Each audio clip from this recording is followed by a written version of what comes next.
Committee. The clerk has confirmed. Sorry about that. The clerk has confirmed that we have quorum, so I'd like to now call meeting 22 to order. Today's meeting is being held by video conference. City staff are also connecting to the meeting by video conference. As City Hall remains closed, the public will continue to participate electronically and can watch the meeting streaming live on YouTube at youtube.com/Toronto City Council Live. The clerk staff have connected all registered speakers to the meeting by audio. The list of speakers can be viewed online by visiting the Infrastructure and Environment Committee's page at toronto.ca/council and clicking the speakers box for today's meeting. I ask for everyone's patience if we experience any delays or technical problems during the meeting. Members, the City Clerk has provided all agenda meeting on toronto.ca/council and on CMP, the clerk's meeting portal. Clerk's IT staff will be able to help you remotely if needed with your devices. I'd like to remind staff to keep their mics muted and their videos turned off unless they need to answer questions or speak to those on committee. This will make it easier for me as chair and for those watching on YouTube to observe members as they participate in the debate and vote on items. Members, please keep your mic muted unless you wish to question staff or speak to an item, and ensure your video is turned on. As part of each agenda item, I will ask members to raise their hand or unmute their mic if they wish to question staff or speak. I will then create a speakers list and will call up members when it is their turn to speak. When voting on an item or motion, I ask that members ensure that they keep their video on and to raise their hand to indicate their vote. Members, I want to remind you that you must still submit and approve your motions by email. City staff are available at iec@toronto.ca to help with your motions. Where possible, I ask that you please pre-circulate your motions. If there are any visiting members of council attending the meeting today, I encourage you to turn on your video so that I know you are present and can give you the opportunity to ask questions of staff or speak. I don't see any today. This will also assist the clerk staff to record attendance for the meeting. Although we are meeting in different locations and remotely today, the committee would like to acknowledge the land we are meeting on is the traditional territory of many nations, including the Mississaugas of the Credit, the Anishinaabe, the Chippewa, the Haudenosaunee, the Wendat peoples, and is now home to many diverse First Nations, Inuit, and Métis people. We also acknowledge that Toronto is covered by Treaty 13 with the Mississaugas of the Credit. Are there any declarations of interest under the Municipal Conflict of Interest Act? If you have an interest, please raise your hand and unmute your mic. Seeing none, we will proceed. May I have a motion to confirm the minutes of our April 28th, 2021 meeting?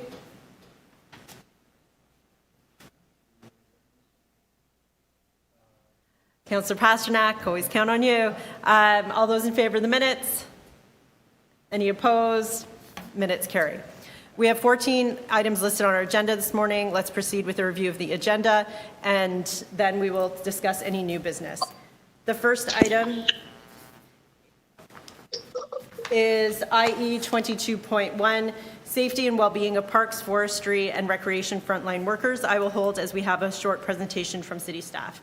IE 22.2, Non-Motorized Watercraft Storage and Launch Locations, wards 3, 4, 10, 14, 19, 20, 24, 25. Anyone like to hold this item? Chair, it's Councillor Fletcher. I'm here with you. I just have a quick motion I'd like to put in, so if you don't mind holding that, I'll send it to the clerk. Okay, thank you. IE 22.3, toward environmentally and culturally sensitive dispersal of funeral ashes. Would anyone like to hold this item? Somebody like to move this item? I'm Councillor Layton. All those in favor? Any opposed? That item carries. IE 22.4, increasing engagement in ravines through partnerships. I will hold as we have a presentation and a deputation on this. IE 22.5, Thompson Park update. I will hold as we have a presentation and a deputation on this. IE 22.6, single-use and takeaway items reduction strategy, stage 1. I will hold as we have 4 deputations on this. IE 22.7, urging the federal government to take action to manage plastics. I will hold as this is related to 22.6. IE 22.8, partnership authority to support Toronto's circular economy outcomes. Would someone like to hold this item? Councillor Layton, you want to hold it? You want to move it? Okay, great. I'll move the staff recommendations. Excellent. All those in favor? Any opposed? That item carries.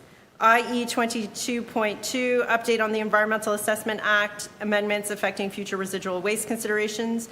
Would anybody like to hold this item? Somebody move staff recommendations.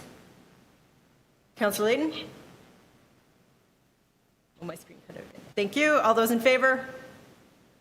Any opposed? That item carries. IE 22.10, construction staging area, 55 to 65 Broadway Avenue, Ward 12 and 15. Anyone like to hold this item? Somebody like to move staff recommendations?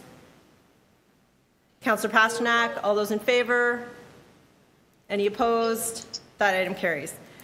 IE 22.11, Cycling Network Plan, 2021 Cycling Infrastructure Installation, second quarter update, missing link sidewalk program, 2021 local road sidewalk installation wards, 2, 3, 5, 6, 9, 10, 12, 13, 14, 15, and 22.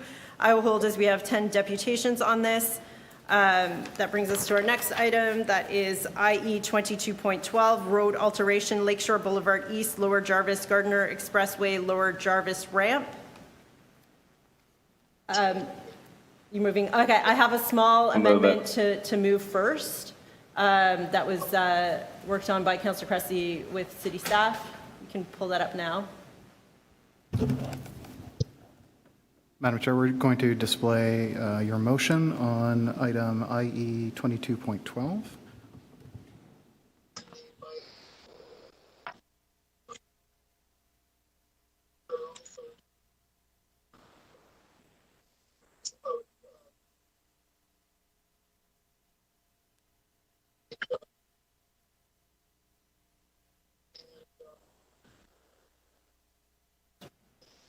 Meeting portal.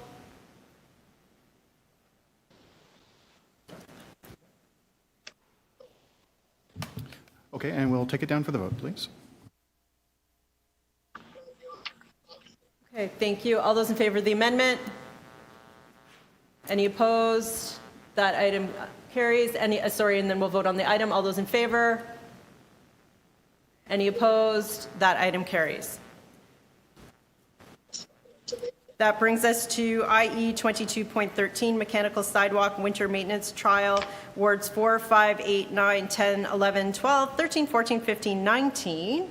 I will hold as we have 3 deputations on this item.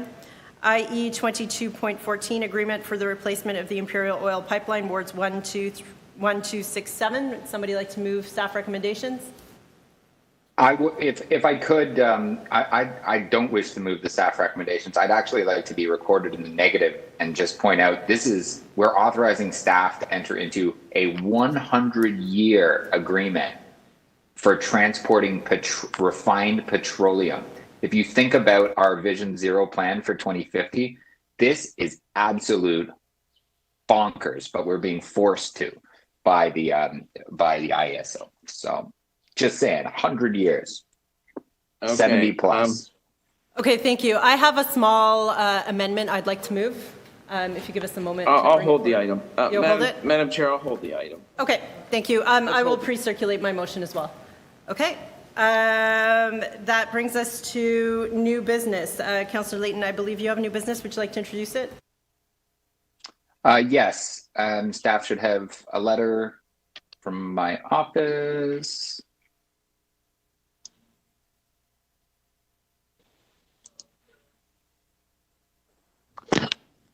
Madam Chair, we will display the letter from Councillor Layton in just one moment. It says it relates to some recent provincial changes for e-cargo bikes and their use in cities. And this will help ensure the industry as well as parents that currently own these aren't told they can't be on the road. Those in favor? This was prepared by city staff as a result of this. We'll vote on introducing it, and then it'll be displayed and for everybody to read, and then we can vote on it at the end. So we'll just vote on introducing it right now. Just introduction, yep. Yeah, all those in favor? All those opposed? That's introduced. Great.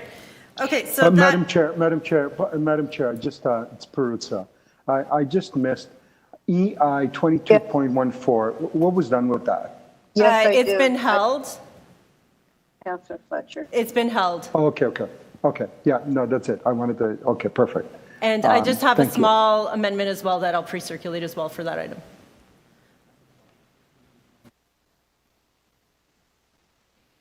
But in any case, we're holding it down, correct? Correct. Okay, thank you. So that brings us back to IE 22.1, Safety and Wellbeing of Parks, Forestry, and Recreation Frontline Workers. And we do have a presentation from city staff. Good morning, everyone. Thank you for joining us. Janie, you have 10 minutes. I am just waiting. There we go.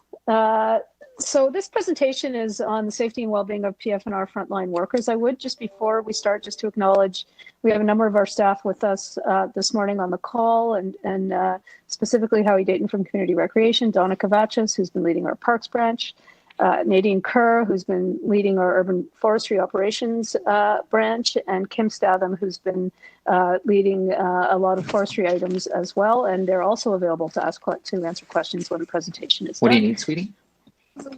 You need a pen or crayons? Please. Okay. Councillor Layton, it's not tots time. Maybe read the kid a book. So this presentation is in response to a request that we had to make this presentation. It was deferred from the last meeting just because of the length of the last meeting, and we've updated it a little bit with current information as well. So next slide. First, a big thank you. And I should say it's not often that I have an opportunity to publicly thank our staff across PF&R for the great work that they've done, but should acknowledge that our staff have been on the front line since the beginning of COVID over a year ago, doing the important work in parks, forestry, and recreation facilities, parks and forestry areas. And I should also acknowledge that we've had a tremendous working relationship with both of our bargaining units, and would like to extend a thank you to Dave Mitchell from Local 79 and Eddie Mariconda from Local 416. They have very much been our partners in working with our bargaining unit staff to deliver the fantastic services that they have over the last year and a half. I should also acknowledge that all of our staff who are working on the front lines are also dealing personally with the pandemic in many ways, whether it's from family or home circumstances and kids at home. And it's been a tremendous balancing act for everyone moving forward, and extend my thanks to everyone who has been working alongside each other over the last year and a bit. Next slide. So the context in PF&R, how many staff we have and who's been working. We have approximately 9,100 staff that are employed in PF&R, and about 8,000 are frontline workers. And there's also been a number, if you see 785 of our frontline workers who have been redeployed to other divisions during the pandemic response, and that includes redeployed to Toronto Public Health, 311, and Shelter Support and Housing. Since the beginning, we have acted quickly to respond and adapt to major changes in the workplace to maintain health and safety, alongside all of our workers in many other divisions. And we've also worked very quickly to align to provincial regulations and public health advice, both in corporate occupational health and safety, but also in the types of services we're delivering. We've also implemented new and much enhanced training and safety protocols to ensure health and safety of our workers during what has been a very challenging time for frontline workers. Next slide. I would like to note, and we have noted that since many of our community recreation facilities have been closed, we have been actively participating in emergency social services through active use of those facilities. Community recreation centers, arenas, stadiums, parking lots, and parks have all been used to host a wide variety of emergency services, including COVID-19 testing, COVID-19 and flu immunization, access to washrooms and showers for vulnerable residents, warming and cooling locations in extreme weather, and food banks. And these facilities have been used very extensively over the last year, as well as we have over 800 PF&R employees who have played a role in supporting these services as they continue through the pandemic. Next slide. So a little bit on training. We have taken the opportunity during this response to really look at the types of training we need to do and adapt that training to ensure that our staff are as safe as possible on the front line. We ensure that all of our staff receive training specific to their role, And through onboarding programs, we are providing mandatory health and safety training on an ongoing basis on a number of items. So staff receive training on a range of health and safety topics, including and this is usual for us, the handling of hazardous materials. But now we've included much enhanced training on the proper use of personal protective equipment, safe machine operation, and also in the last year or two, enhanced training in human rights and anti-harassment training. Since the start of the pandemic, we've enhanced our health and safety training quite substantially to reflect the new hazards and challenges that are now present in the workforce. And we've done this work hand in hand with our colleagues in occupational health and safety and also with Toronto Public Health. And I would like to extend a huge thank you to them as well.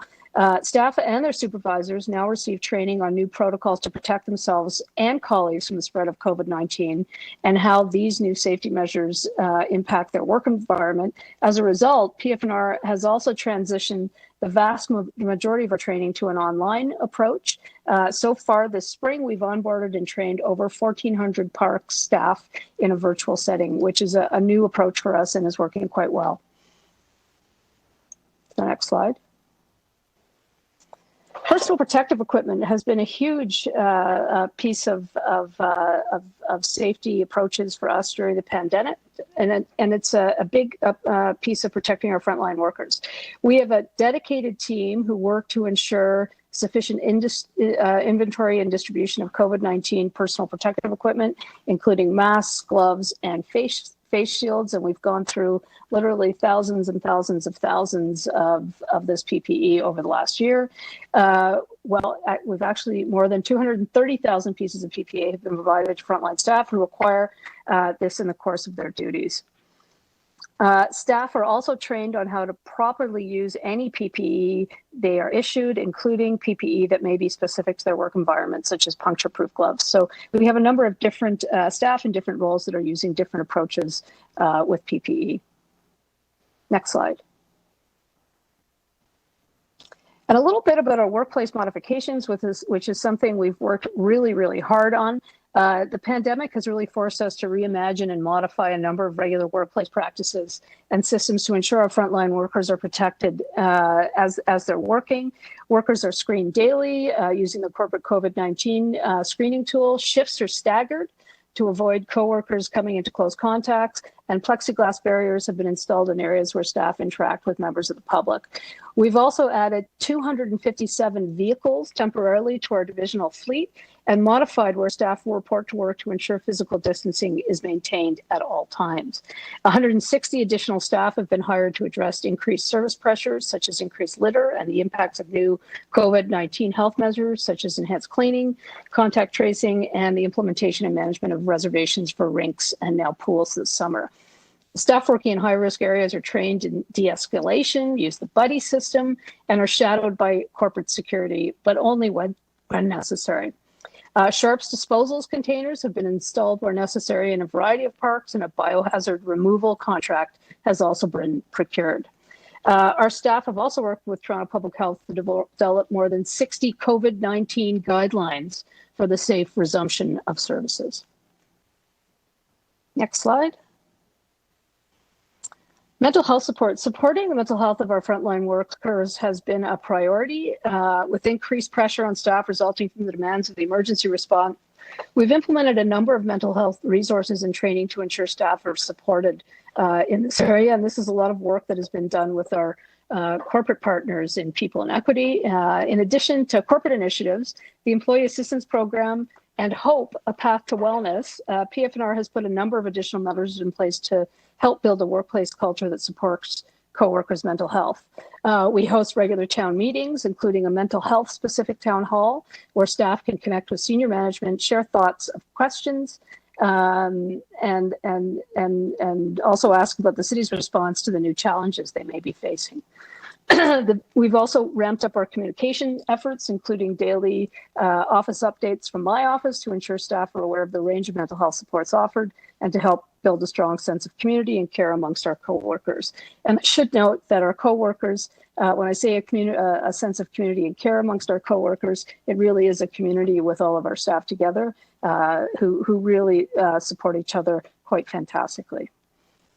So in closing, I just want to offer once again my thanks to everyone, including our bargaining units, Toronto Public Health, our frontline workers, the corporate occupational health and safety team, PF&R occupational health and safety team, and of course City Council and all of the councillors at City Council for supporting us as we move this work ahead. Thank you, and I'm happy to take any questions. Thank you for your presentation. Are there any questions? Just need to wait till the screen changes, sorry. Any questions? Anyone speak to this item? Okay, somebody move receipt, or sorry, Councillor Layton? I would just say, just because Janie's here and hopefully some of her staff are listening, just thank them for what has been a difficult roller coaster of the last 18 months for our park staff. If you think about, like, every division struggles with their own with their own challenges within COVID, but we've put some very difficult demands on our park staff, both for how they interact with the community, but also from an operational standpoint. And yet, I don't know about you, my capital projects are still moving through. Our parks, well, it's been a challenge to when we hire staff, are getting cleaned. People are using the parks more often than they have, for a variety of different ways, as the conversation prior to the meeting with Janie was taking shape. She knows this just as much as the rest of us who receive calls. So for all of that work that you do, Janie, and to all of your team, a sincerest thanks from the good folks in Ward 11. We make a lot of demands of you, I know, and sometimes maybe they're a little far for beyond the capabilities of your staff, but we do really appreciate your efforts. So many thanks to you and your team. Thank you, Councillor Layton. Councillor Pasternak? Great. Thank you very much, Madam Chair, and thank you very much, Janie, for that presentation.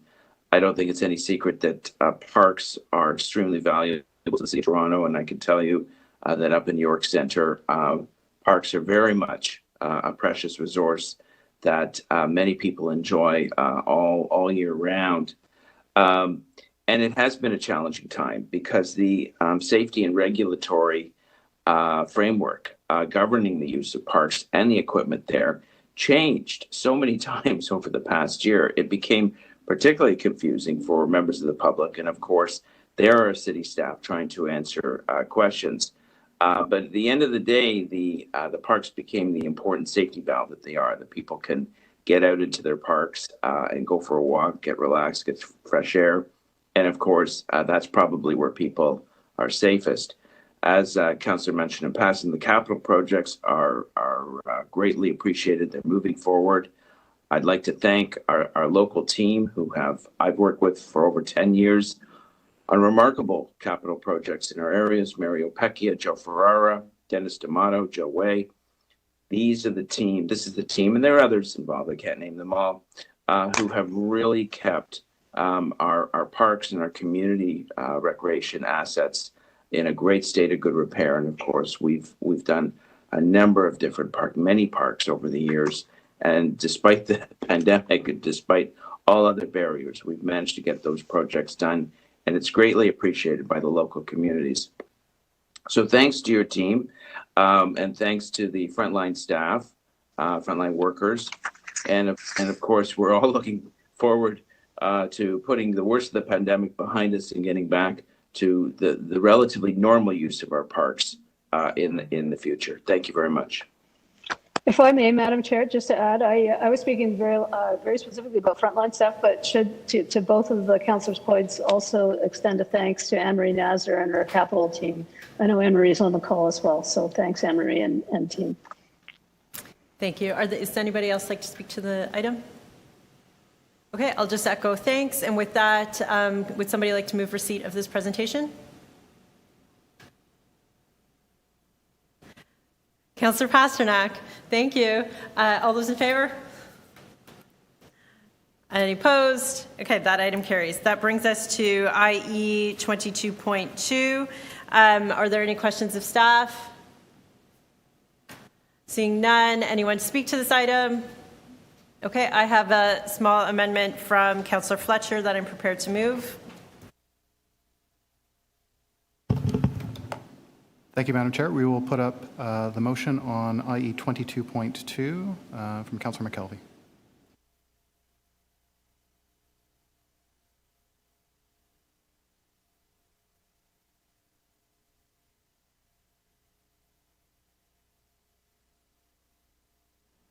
Okay.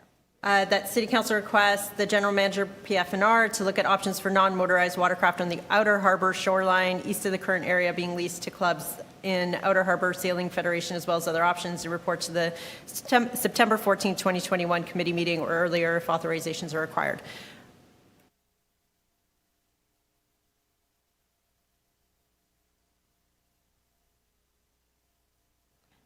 Okay, all those in favor of the amendment? Great. Opposed? All those in favor of the item or receipt of the item? As amended. Okay, great. None. That item carries. That brings us to IE 22.4, increasing engagement in ravines through partnerships. We have a 10-minute presentation from staff.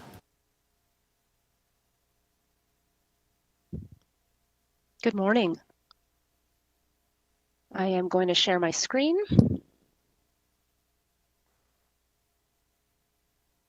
Okay.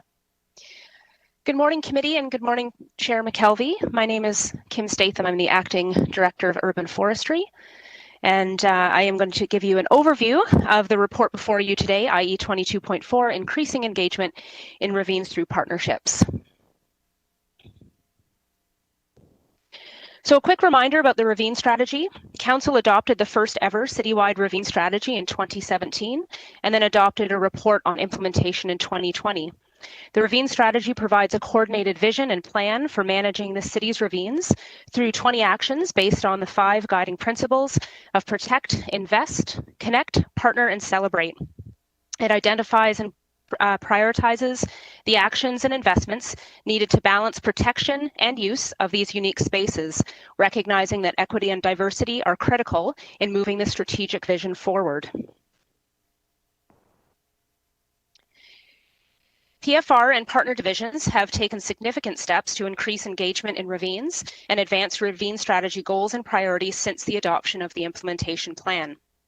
The report before you today focuses on how the ravine strategy is creating additional and more diverse opportunities for individuals and organizations to contribute to these spaces in meaningful and sustainable ways through student internships, economic opportunities for Indigenous businesses, new models for stewardship programming with a 2021 pilot, and the fostering of key investments to improve access and active use of the ravine trail system. Engaging youth in Toronto's ravine systems is critical to the present and future health of the ravines. As well, internships can play an important role in career development. Bringing these two ideas together, PFR has partnered with the Toronto Region Conservation Authority to deliver the Ravine Youth Team, a paid summer internship program to engage youth in restoring Toronto's ravines, develop job-related and professional skills, and learn about career opportunities in arboriculture and natural area management. In 2020, the program was piloted with 6 students employed as crew members for 5 weeks in July and August. This year, the program is being expanded through additional funding in the 2021 PFR operating budget that will allow us to increase the number and length of positions, as well as create a second position of crew leader, which provides an additional career development pathway. As well, PFR will be partnering this year with the local nonprofit LEAF on a new initiative to offer a free ravine-focused mentorship and training program that will provide 20 youth with tangible skills, the chance to build connections in their communities, and networking opportunities with ravine leaders and experts. This program will seek to support Toronto youth from underrepresented groups within arboriculture and urban forestry, including but not limited to women, non-binary people, Indigenous peoples, newcomers, LGBTQ2S+ peoples, and racialized individuals, and will prioritize the selection of youth from Toronto's neighbourhood improvement areas. Toronto's Ravine system provides a significant placemaking and placekeeping opportunities to reflect the integral connection between Indigenous communities and Toronto's natural spaces and waterways. Putting reconciliation into action begins by providing access to space, land, and water, which are essential to the well-being of Indigenous people.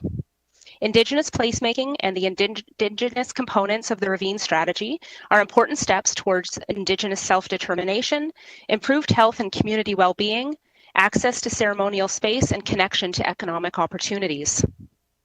PFR and the Indigenous Affairs Office have been working together with input from the Aboriginal Affairs Advisory Committee and Economic Development and Culture Division to explore the feasibility of developing economic opportunities for Indigenous businesses that contribute to the goals of the Ravine strategy and Indigenous placemaking in Toronto's parklands. Some opportunities that have been identified to date include engagement with external vendors such as professional services to support parkland planning and management, resource and material production, and education and teaching. Support through grant funding, including Ravine art projects similar to the Indigenous placemaking initiatives of the Artworks TO program, and opportunities to support internship and pre-apprenticeship programs focusing on Indigenous students. PFR has already supported this kind of initiative through grant funding in 2018 and 2019 for the Nikibi Diwadina Gigwag, an Indigenous youth program that weaves together elder-led cultural teachings with landscape architecture, design, and environmental conservation fieldwork, and is an employment, mentorship, and pathway to post-secondary education programs at the University of Toronto's Faculty of Architecture, Landscape, and Design. Moving forward, and under the continued guidance of the Indigenous Affairs Office and the Aboriginal Affairs Advisory Committee, we will begin to consult, engage, and ask for input from Toronto's broader Indigenous community to develop these opportunities and connect them with existing and upcoming mechanisms for Indigenous businesses.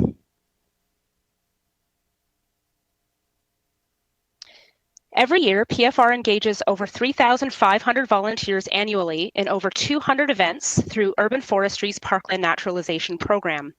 In 2019 alone, these programs contributed to the planting of over 15,000 native trees and shrubs, over 3,000 native herbaceous plants, and the management of approximately 65 hectares of Ravine parkland. One of the programs, our Community Stewardship Program, provides long-term stewardship opportunities for volunteers to learn hands-on stewardship techniques, such as removal of invasive species and maintenance of natural areas under the supervision of forestry staff. While these existing programs are extremely successful, there is demand and interest for alternative model delivery, for opportunities for unsupervised volunteer stewardship in Toronto's ravines. PFR is developing a framework for unsupervised volunteer stewardship in Toronto's ravines that is comprehensive, coordinated, and citywide approach that is equitable, effective, and safe for the city, volunteers and community groups, and the natural environment.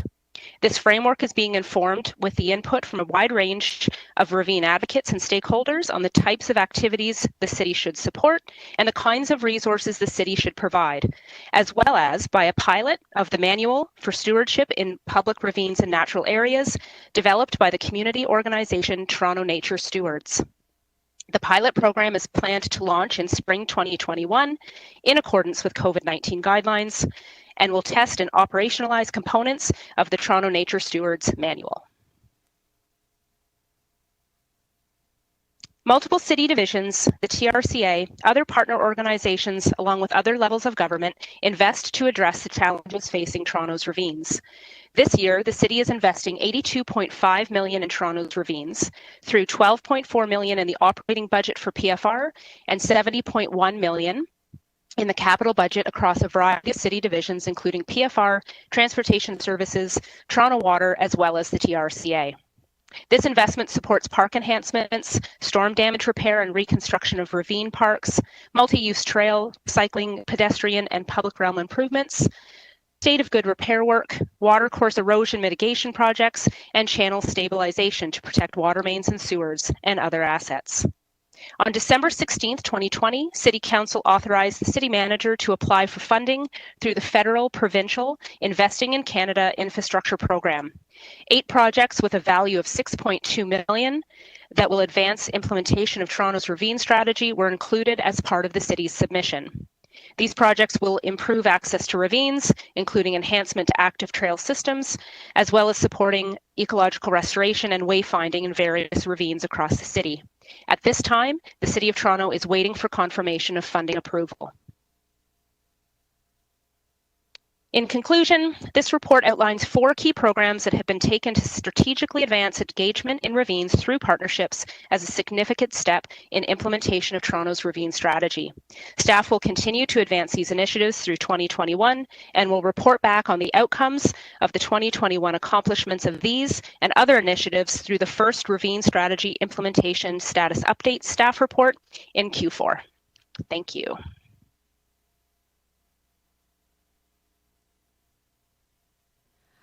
Thank you very much, Kim Stratham, for your great presentation. Are there any questions of staff?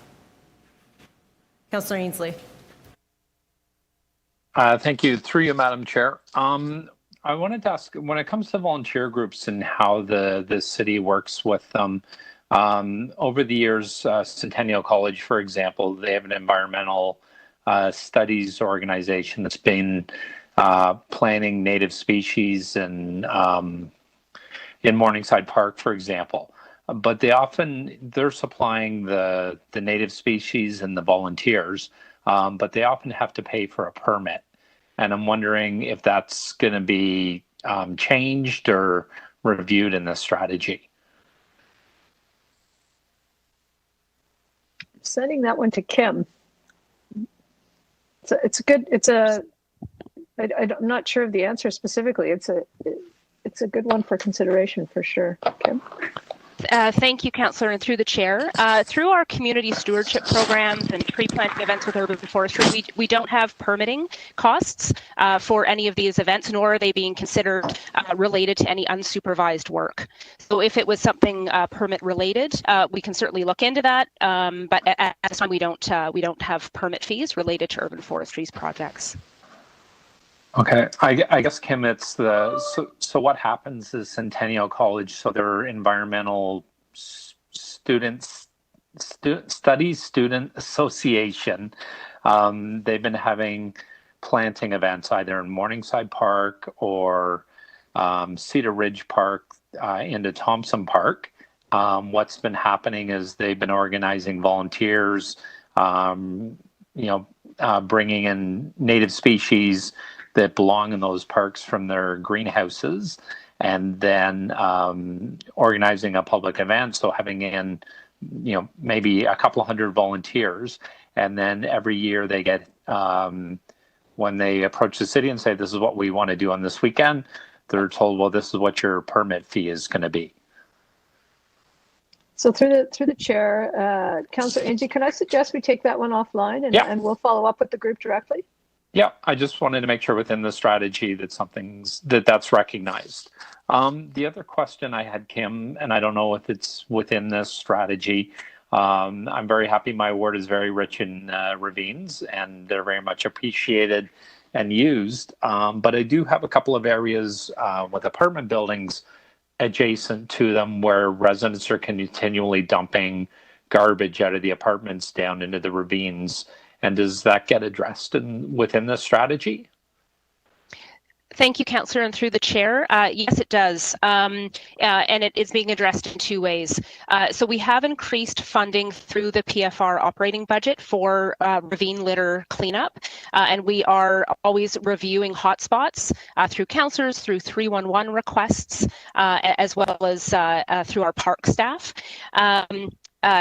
Dumping on private land within ravines is a significant issue, and we partner with MLS and create investigations to follow up with those. And in the second way, we are looking at, it was a motion from the original report on looking at dumping fees, and that will be an update as part of our Q4 report of this year. Okay. And then my last question, Madam Chair. Kim, you had the slide up of monetary investments, both by the city divisions, TRCA, and what we've applied for. Is it possible within that slide or the final report to have an estimate, and I'll use Centennial College again as an example, of how much money private organizations like that are putting into our ravine systems? Thank you, Councillor, and through the chair, yes, we can report back on that through the Q4 as our facilitation and the work that we're doing with private organizations as well contributes to our goals and advancement. So we'll come back in Q4 with more information on that. Okay, great. Thanks, Kim. I really appreciate all the work on this report. Thanks, Janie. And I didn't get a chance the previous item. I would like to recognize, as I said earlier, Ward 24 is very ravine rich and very much well used by the residents in Eastern Scarborough. I know people come from all over Toronto for the Bluffs and Morningside Park. I'd just like to acknowledge Park and Recreation staff for all of the work that they do, and the Guild Park and Gardens as well. Thank you. Thank you, Councillor Ainsley. We have a deputy online that we've been trying to connect. John Bostons, is your mic connected?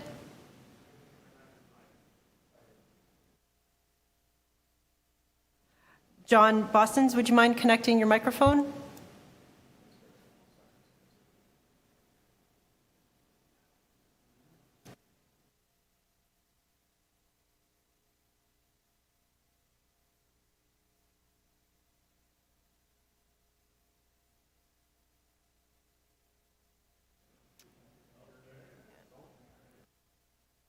Do you hear me now? We can hear you now. Thank you for joining us, Mr. Bostons. You have 5 minutes. Thank you very much, Councillor McKelvey. I'm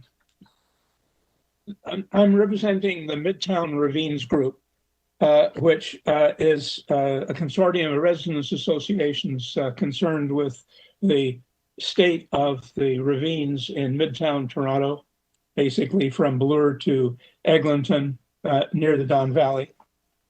We are really grateful to Parks for the work that they are doing and for the initiatives of the Ravine strategy.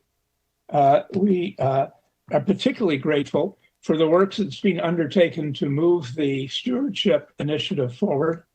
The 2021 pilot that Kim referred to of the stewardship program that's been partly initiated by Toronto Nature Stewards, we believe is going to be extremely valuable in making it possible for volunteers to expand what Parks, Forestry, and Recreation staff can do on their own. There's a lot of work to be done. We look forward to a successful pilot and are eager to see expanded implementation of this program next year. I also want to thank City Council and the committee for their support of expanding capital and operating funds for the ravines. As several people have noted, there's been a huge expansion in the use of ravines by people thanks to COVID. We expect this will probably be a permanent increase in utilization. In the Midtown area, the expansion of development in the Young Corridor makes the ravines a particularly important recreational resource, and more money is going to be needed to support this. Beyond this, I want to just comment also on other initiatives aimed at increasing civic participation. A substantial part of Midtown Ravines consists of private land, privately owned land. And we're eager to promote a combined private-public partnership of private landowners and PFR that will improve the state of Toronto ravines. I mean, the basic problem is that invasive species do not respect fences. There is a need to have a coordinated approach that ensures that we get work done on both sides of the fence. A program encouraging this type of partnership is sorely needed throughout the city. We're trying to push that forward in Midtown, but we would appreciate support for this. We hope that PFR will be able to report progress on this when it reports to you and City Council in Q4. Let me also say, we're also keen to initiate privately sponsored work on city property as well as private property. We would like to raise funds to undertake such work. Indeed, we have incorporated as a nonprofit organization in order to do so. But here there is a lack of an enabling PFR program. We urge the committee to do what it can to provide the staff resources that are needed to advance this. We recognize that that anything that involves private participation, whether it's in civic involvement or unsupervised volunteers or raising money to expand the work that can be done, all of these require the involvement of park staff. And this means putting more demands on park staff. We need to provide, the city needs to provide the resources that will enable this to be done. So, Madam Chair, there's a lot of work to be done. We appreciate what has been undertaken so far, but it's only the beginning. There is much more to do, and we hope this committee and council will support PFR initiatives to do so and encourage private participation in those initiatives. Thanks. Thank you for your deputation. Are there any questions of the deputant? Okay, seeing none, we'll move back to questions of staff. I know Councillor Pasternak, you had questions?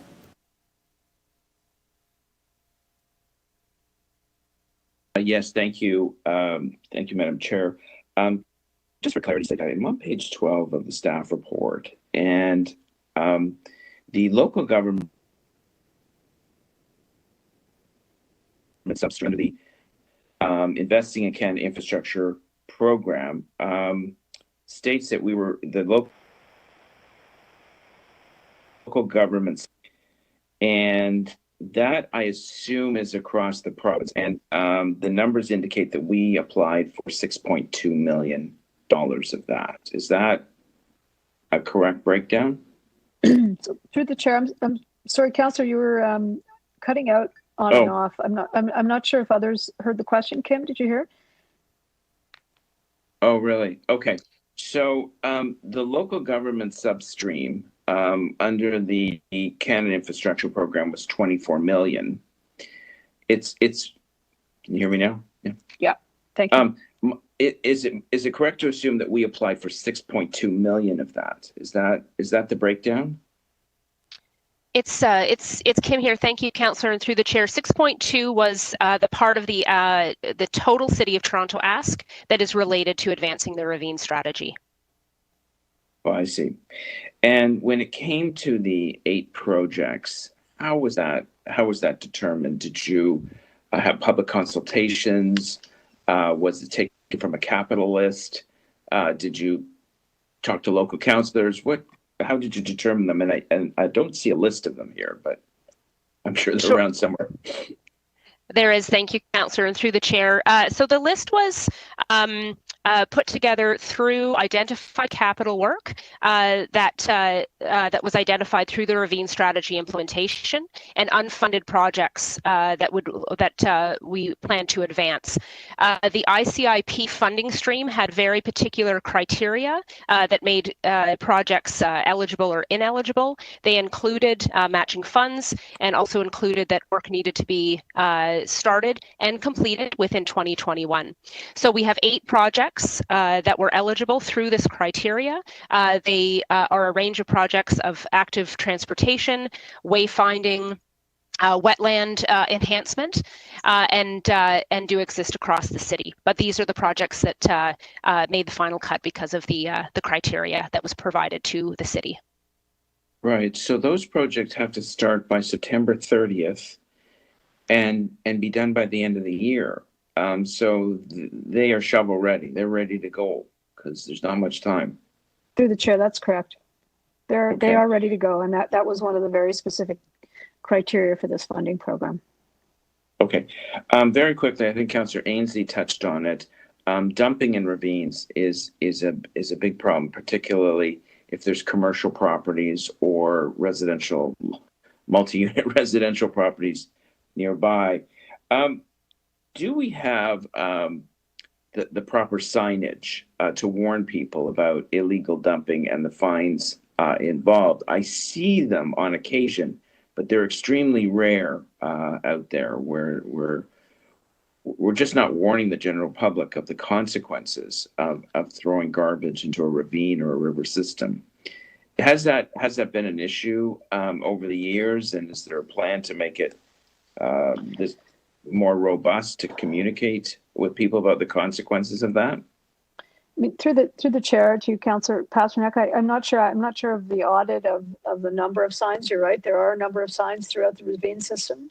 I can certainly look into that to see whether there's a strategy to bolster those signs. I do know that through the ravine strategy, we did have an increase in the litter pickup program that we had been offering in the ravines quite substantially. Donna Kavachis is on the phone and can speak to that. That has also helped phenomenally in picking up a lot of the waste that is in ravines. But I can double check into the signage issue for you and take that offline. Okay. My last question, with 30 seconds left.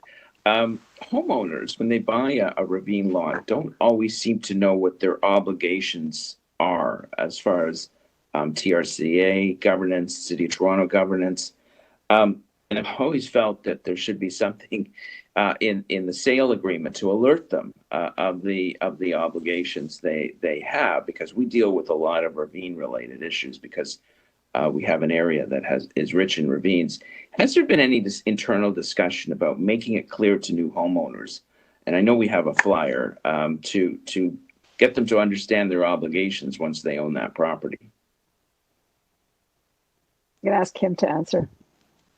Thank you, Councillor. Through the chair, you're right, Councillor Pasternak. We do, Urban Forestry and its partners did produce a homeowner's guide to ravine stewardship. So once they are property owners, they are made aware of the legislation and regulatory framework, as well as how to undertake property maintenance that meets good management practices.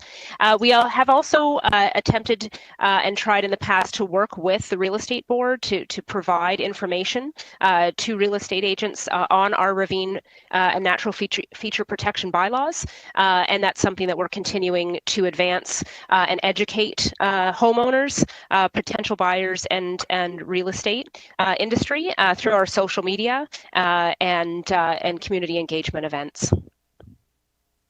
Okay, thank you very much. Thank you, Councillor Pasternak. I saw Councillor Layton, you had your hand up for questions.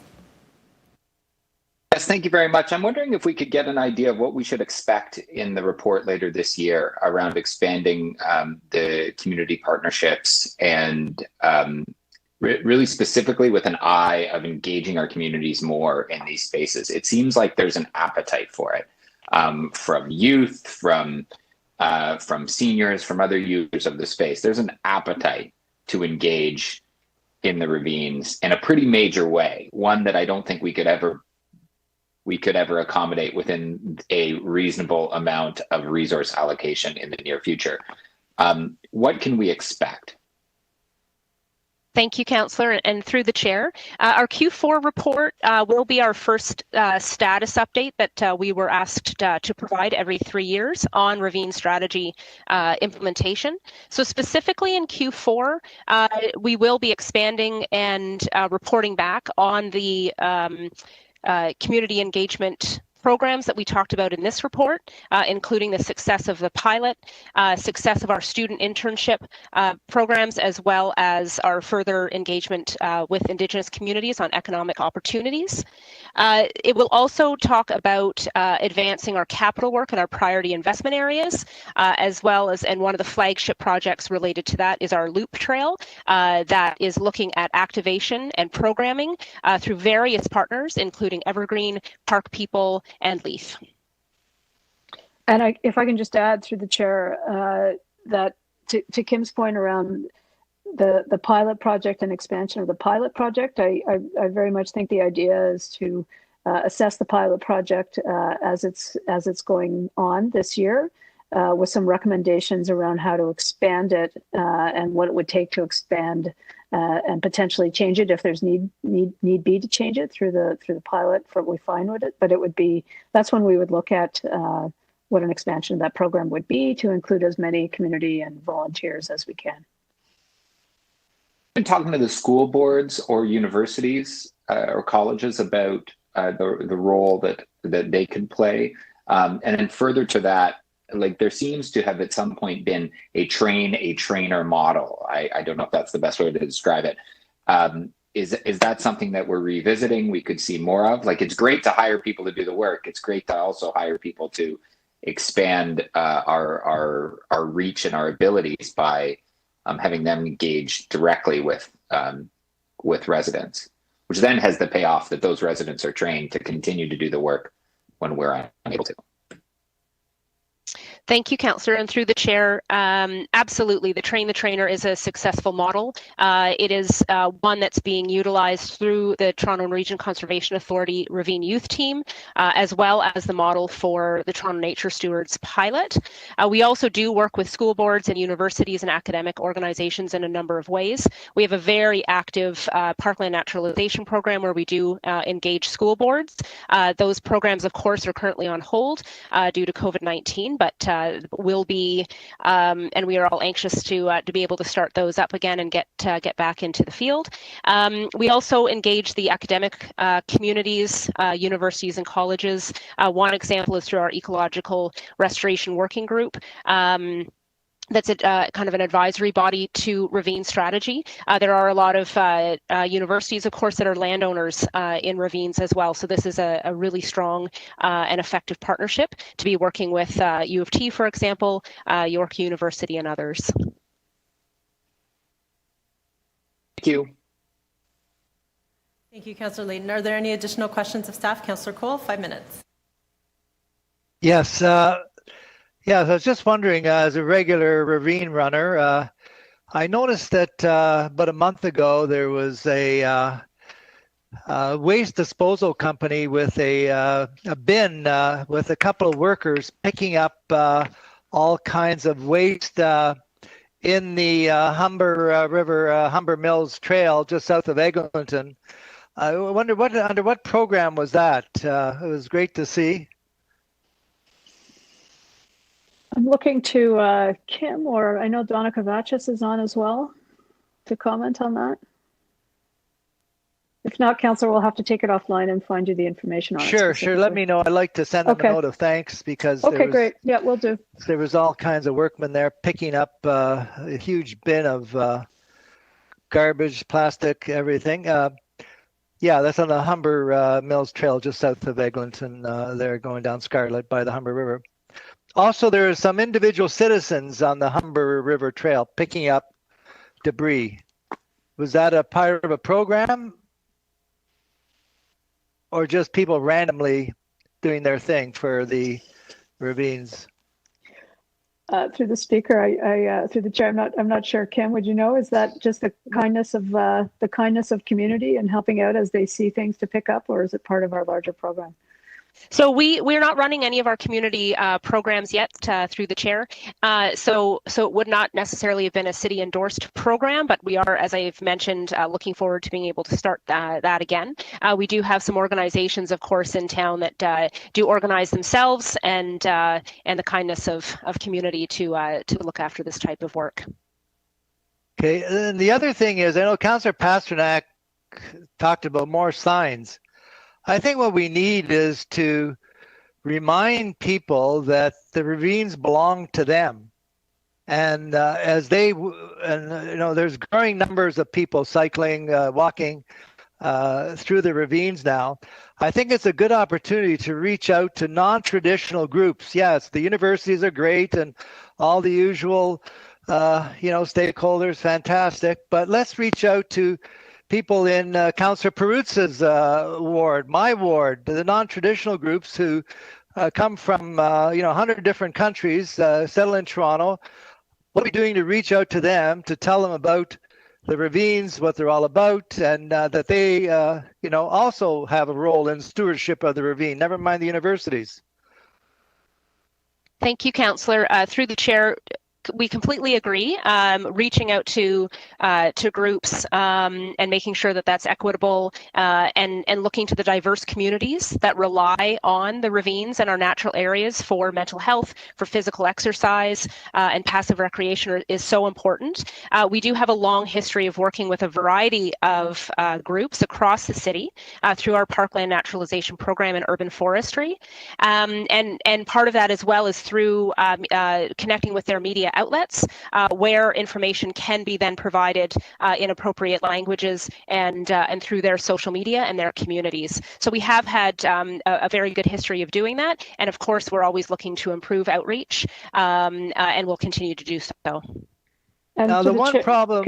I was just going to add, Councillor, that also our funding program, our community grants program into the Ravines, which is administered through Parks People, has also attracted a lot of community groups right across the city to engage in a number of events. So that's been a successful outreach for us as well.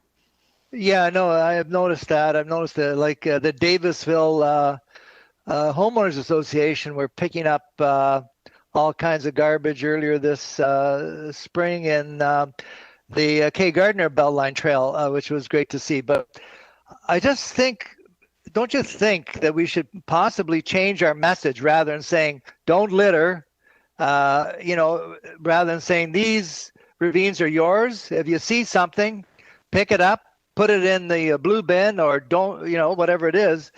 I think, because I know sometimes I ask a person, they walk by this garbage and I say, hey, listen, help me pick it up and put it in the bin here. And they say, no, that's the city's job. I think we've got to get rid of, don't you think we got to get rid of that attitude? It's the city's job to pick up, McDonald's cups and all this stuff. Why not let's engage these residents who are never told that they're part of the plan to keep our ravines clean, pristine, and green. So through the chair, I'll just speak, Councillor Cole, those are all great suggestions. And I should say we are looking at the messaging right now around litter right across the park system, given the extensive use of the entire park system, including the ravines. And we'll certainly take that under consideration for some of the new signs that we're thinking about. Thank you. And I just add, sorry, I might just add as well, thank you, Councillor, through the chair. This is also really a tenant and an approach through a very successful program. Janie mentioned the Into Ravines program with Parks People.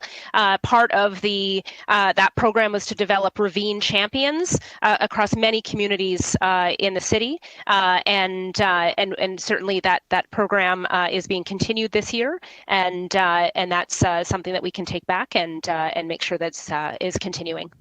And don't you think it's a great opportunity with June 4th being Tom Longboat Day that we perhaps engage the Indigenous community on June the 4th to engage in keeping our ravines green, especially Tom Longboat used to run all of our ravines, and he was a City of Toronto worker. I mean, he worked in your own city department for all these years. So let's remind people that on Tom Longboat Day, kiss a tree in the ravine. Thank you for that, Councillor Cole. That was your last question. We can now, any additional questions? Okay, we'll move to speakers. Councillor Pasternak. Great, thank you, Madam Chair. And I just wanted to thank staff for this update, and we certainly look forward to the report coming later in the year. I wanted to thank them for their commitment to the stewardship program for ravines. I think that is a vital piece of our ravine strategy. We do not have the resources across our city to take care of our ravines, to make sure they're clean, make sure they're safe. And only through volunteerism and community groups can we achieve those goals. At the same time, we just can't throw those groups into the ritual. And staff are currently reviewing that to look forward to point in having chaos in our ravines to make things more problematic. With a roadmap and a man. And we make better. I'm a firm believer in the broken windows theory that if there is garbage, a small amount of garbage in our ravines, and it's not cleaned up right away, it leads to more and more garbage. So cleanliness, preventing or stopping littering is crucial. I don't have any motions now, but we may look at some in the future to be more aggressive. Not so much in public education that that littering and throwing garbage into ravines is a crime. And we did a community cleanup in a Ravine area in York Center, and there were tires and shopping carts and a suitcase, and indicating that in fact was breaking the law. I was fortunate enough. I grew up in a house that was a ravine lot, and we spent endless hours in the ravine. That ravine actually would have been an expressway. Mike Cole and my favorite discussion. That would have been turned into an expressway had the Spadina Expressway not been stopped. All those ravines south of Eglinton towards St. Clair would have been lost if the Spadina Expressway had gone through. Certainly, we are very hopeful that we get the funding for the 8 projects, the $6.2 million. That is crucial to jumpstart much of our ravine strategy for the balance of the year from September to December. A very short period of time to get these projects done, but crucial. So going forward, we look forward to staff feedback on the stewardship manual and the stewardship program, an exciting opportunity to get community groups and individual citizens involved in our ravine strategy across the city. And we look forward to the funding announcement, ideally successful, to jumpstart these projects that are so crucial to maintaining, preserving, and opening up our ravines to everybody. Thank you very much.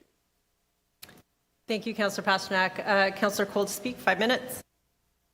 Yeah, no, Councillor Pasternak is so right. Living by the Nordheimer Ravine, there would have been no ravines in the middle of Toronto if it had been for the Spadina Expressway. They would have carved the city in half. And it's a good, thanks for the plug, Councillor Pasternak, because Saturday, June 5th, is the 50th anniversary of the celebration of the stopping of the Spadina Expressway by Premier Bill Davis at the time, 1971, and we're going to have a big party up there on the Allen Expressway between Eglinton Avenue and Lawrence Avenue. We're going to close the expressway, and we're going to have cyclists, roller skaters, we're going to have walkers, strollers, dogs, cats, birds. We're going to have everybody coming out to celebrate this historic event, which is really actually the framing of it by Councillor Pasternak is ideal, because by stopping this Spadina Expressway, we saved our ravines. So I hope all the ravine people, and I hope Parks and Forestry and Recreation all support our celebration coming up on the 5th, when we will basically not only be celebrating the 50th anniversary of stopping the madness of the Spadina Expressway, but we're celebrating the saving of Toronto's ravines. It's a great day to celebrate that. So I invite everybody to come up 8 a.m. Saturday, the 5th of June, and come on, walk up. You can get off Eglinton West Station, and we're going to have an ice cream truck, music, and all COVID protocol will be in effect, distancing, etc. But our ravines are sometimes taken for granted, because this is one of the, like I've said before, our ravines are to Toronto what the canals are to Venice, and we have to remember that. And I think our approach has to be to engage people in appreciating and participating in these ravines and the preservation, maintenance, and the loving of our ravines, and also to be conscious of the invasive species. I know at our house right now, we're dealing with this Asian knotweed that is prolific all over Toronto, that is choking our ravines. The Japanese knotweed that is an incredibly powerful invasive species that goes 14 feet deep, and it's a horrendous killer of our ravines, not to mention the horrendous Norway maple. That's the other invasive species that is choking all of our parks and ravines and so forth. So there's a lot of work to be done. I think the Parks, Forestry, and Recreation are doing an amazing, outstanding, stellar job here. And I think we've got all kinds of potential partners. There's people dying to be part of this ravine preservation strategy. And Councillor Pasternak's ward and Councillor Peruzza especially, they love the ravines up there. And but they want to be part of it. And we got to reach out to them and go to the non-traditional groups, organizations, our Indigenous community who were here 20,000 years ago, when you can imagine what the ravines, how pristine they were. And so anyways, I think this is part of an incredible asset the city has, the people of Toronto have. And I hope to see you all out there, especially you on your bicycle, Councillor Peruzza, on the 5th of June there. We'll see you there, and we'll get you a nice Panzerotti there if you come. Okay. Anyways, I'm looking forward to it, Mike. Absolutely. Okay. Okay, thank Will you, do. Councillor and Cole. espresso lungo too. Anyone else to speak to this item? Councillor Layton. I'm not going to try to match Mike Cole and his passion for the ravines. That much is clear, that kissing a tree and in love with his ravines, he should go and get a room. I will say though that I think staff are doing their best to implement the ravine strategy. I think that's a tremendous step. I would just say, let's be bold. Like, right? We spent years studying our ravines, going over what needed to happen. There's still a lot of work on detail about individual ravines, but there's a lot of excitement and energy for them. These are the lungs of the city. These are an incredible ecological asset that the city needs to manage properly. There are, though, some incredible complexities to the ownership models of ravines. We realize that's tricky when you're working. We're doing a big project down in Yellow Creek with the TRCA, the school board owns lands. There's dozens of landowners. Toronto Water is doing some work. Parks is doing other work, and coordinating it is a challenge. So that will take resources and work. But I think we haven't, and we've had episodes of this, but tapping into, as Councillor Cole outlined, tapping into some of those parties, some of those organizations that are well organized on the ground and well equipped to do to assist our staff in their work. Not to take away from that work, but we can build on the investments we're making with the partnership of the community. And the best thing about that is that commitment then lasts when we're not in the ravines. The days that we might be in a different part of the city, working in a different part of Ravine, that those community members are out there and they now have an ownership stake, right? So they're addressing what Councillor Pasternak said is around the broken window theory. They're picking up that Tim's coffee lid and taking it with them, or putting it in a bag. They're pulling that knotweed, or they're addressing the different challenges that they see in the ravines. Creating that sense of ownership, I think, is critical. We want not only Councillor Cole to love his ravines in the way that he described, but also our community members, because that will only have positive results in the years and decades to come if we can help foster that. And I like the model of training the trainer. It doesn't mean that we rely only on community to do the work. We have well-trained, well-equipped staff that work with community in order to have the biggest reach that they possibly can. So thank you very much to staff. Thank you, Councillor Layton. Anyone else speak to this item? Okay, I have a motion of moving on behalf of Councillor Ainsley, and then I'd like to speak to this item.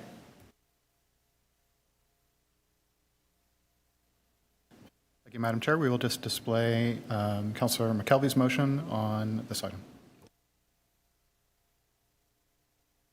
Great, and it's that the General Manager, PF&R, increase engagement with Scarborough's community residents, associations, and Indigenous organizations interested in ravine stewardship and the next steps of the development of the city's unsupervised volunteer framework and the launch of Toronto's Nature Stewards pilot program and report back on progress in the fourth quarter of 2021 ravine strategy implementation status update report, which I believe will be happening in Q4. And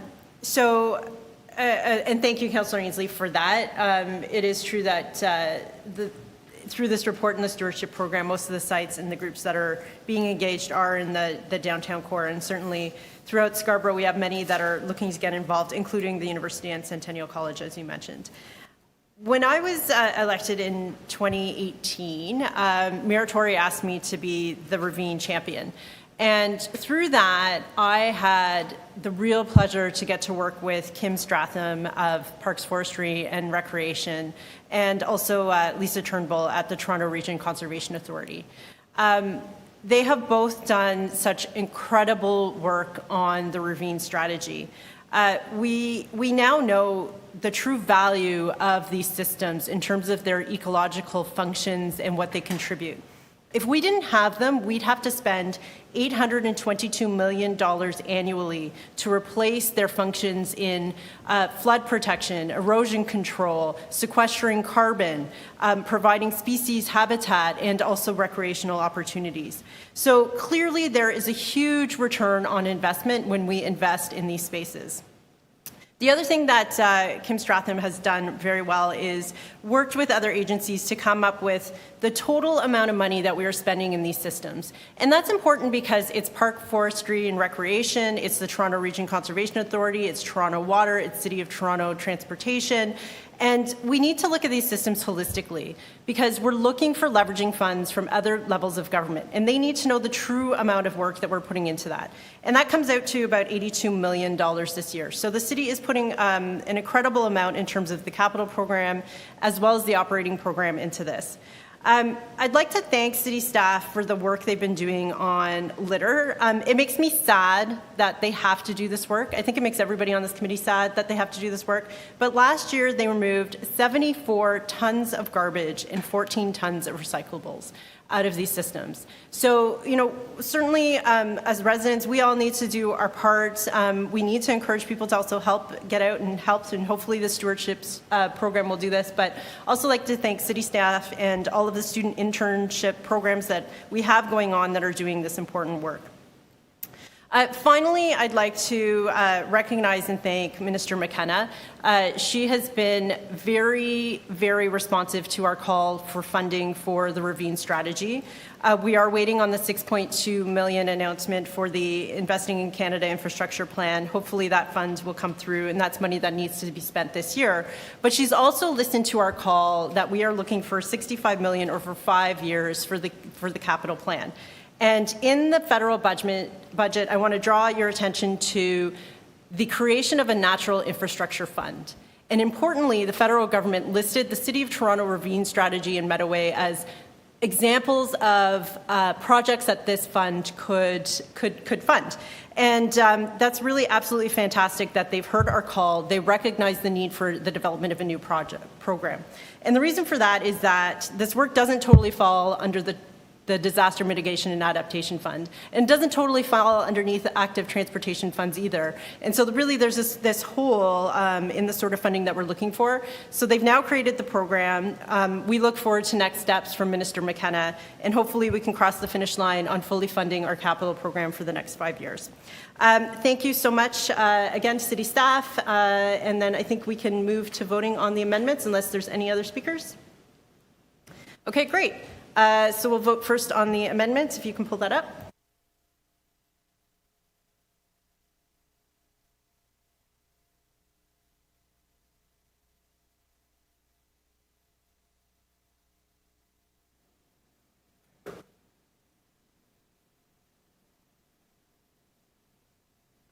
Thank you, and we will now proceed to the vote. We can take the... Okay, all those in favor of the amendment? Any opposed? Just a quick question. Why Why wouldn't that be citywide? Why would it be just for Scarborough? I'm just asking. We can make a friendly amendment if you'd like. Would you like to put Yeah, a I friendly think it amendment? should. Yeah, I think it should be citywide. You know, like why would it? You know, I love Scarborough, right? But I love the city. I love the city, the rest of the city equally, right? Yeah, I would agree. I tend not to move motions saying North York here, North York there. So I think citywide is preferred. Okay, we'll change that. Thank you, Madam Chair. Yes, our Toronto includes North York.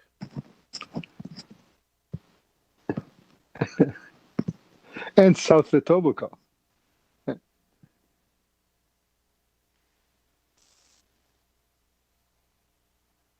Okay, so the revision is on the screen, so we'll move to vote on the amendment.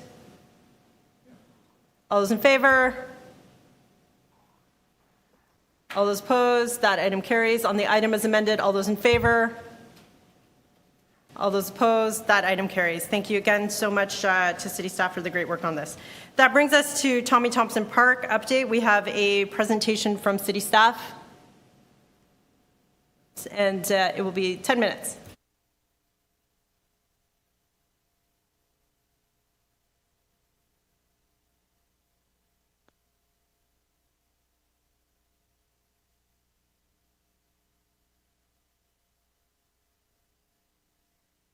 Good morning, everyone. Can everyone see the presentation and hear me? Thank you. Yes, we can. Wonderful. Good morning, Chair McKelvey, members of the committee, members of the public, and colleagues. My name is Danny Brown, and I'm a project officer with Parks, Forestry, and Recreation. Today, I will be presenting a short briefing on Tommy Thompson Park. This update is the result of a great deal of work from staff, colleagues at the TRCA, communities like the Friends of the Spit, and of course, the efforts of the local councillor, Councillor Fletcher. Thank you all for your ongoing support for Tommy Thompson Park. For those unfamiliar with Tommy Thompson Park, it's located on the Leslie Street Spit, which itself is located on the eastern extent of the Portlands and just west of Ashbridges Bay. Tommy Thompson Park and the Leslie Street Spit are the result of decades of lake filling activities and decades of naturalization processes as landfill from Toronto's growth and development has been deposited into Lake Ontario and naturalized into habitat for various species of both flora and fauna. Leslie Street Spit, as a result of that incremental development over the decades, has resulted in a patchwork ownership and management structure. The largest component of the Leslie Street Spit is formerly known as Tommy Thompson Park, though for the purposes of this presentation, I'll be referring later to the entirety of this area as Tommy Thompson Park for simplicity. Tommy Thompson Park itself, the component known as Tommy Thompson Park, is approximately 247 hectares, which is about 600 acres, and is owned by the TRCA and managed jointly between the TRCA and Parks, Forestry, and Recreation staff. The next component that I'll move to is the baselands. That is located at the base of Leslie Street Spit and is jointly owned by Create-TO in the city and also managed by Create-TO in the city. The baselands is the location where the entrance pavilion and the parking lot is located and affords access to the Leslie Street Spit and Tommy Thompson Park as a whole. The final component of the Leslie Street Spit is the Outer Harbor, East Headland, and Indictment. It is approximately 216 hectares in size, which is about 530 acres. The Outer Harbor, East Headland, and Indictment is owned by the Provincial Ministry of Natural Resources and Forestry and is managed by Ports Toronto for lake filling activities, which have been substantially complete, although there is still some ongoing deposition of dredgeate from the Keating Channel and the Portlands. Collectively, the Leslie Street Spit and Tommy Thompson Park is approximately 500 hectares in size, which is about 1,200 acres. And for scale reference, that's about twice the size of the Toronto Island Park and about 3 times the size of High Park itself. Tommy Thompson Park is a globally significant important bird area and a biodiversity hotspot for both flora and fauna. It is designated as an important bird area by BirdLife International and plays home to dozens of threatened and at-risk species, which have begun to call Tommy Thompson Park home as a result of those decades of naturalization and careful stewardship by community groups, staff, and different orders of government. That urban wilderness that Tommy Thompson Park has developed into has attracted visitors in their hundreds of thousands over the years. Drawn to Tommy Thompson Park for nature-based recreation activities, walking, cycling, sailing, and educational opportunities provided by TRCA and other groups to experience an urban wilderness in the heart of downtown Toronto with the shoreline and skyline of downtown Toronto in the background. Over time, TRCA and the City of Toronto have increased amenities for the public in Tommy Thompson Park. We recently completed the Tommy Thompson Park entrance pavilion designed by DTAH, which affords entrance into the park and provides an amenity for visitors upon entering the Tommy Thompson Park system. We've continued to develop trails to increase public access sensitively into the Tommy Thompson Park habitat, including the completion of the Link Trail and the completion of the Martin Goodman Trail connection over the past 5 years or so. Other improvements to the park have been made over time, including the environmental shelter and the ongoing natural area restoration and habitat creation in various other locations in Tommy Thompson Park. Currently, the governance approach to Tommy Thompson Park is guided by 4 main objectives: to preserve significant species, to protect environmentally significant areas, to enhance aquatic and terrestrial habitat, and to enhance public recreational opportunities. Striking that balance between public access and preserving ecological integrity is the driving objective of the governance of Tommy Thompson Park. Now that the lake filling activities are substantially complete and ownership of the various components of the Leslie Street Spit are being integrated and consolidated, that master plan has to be updated and revisited to address a lack of detail for the ongoing and long-term management of the park now that we are moving towards its integration.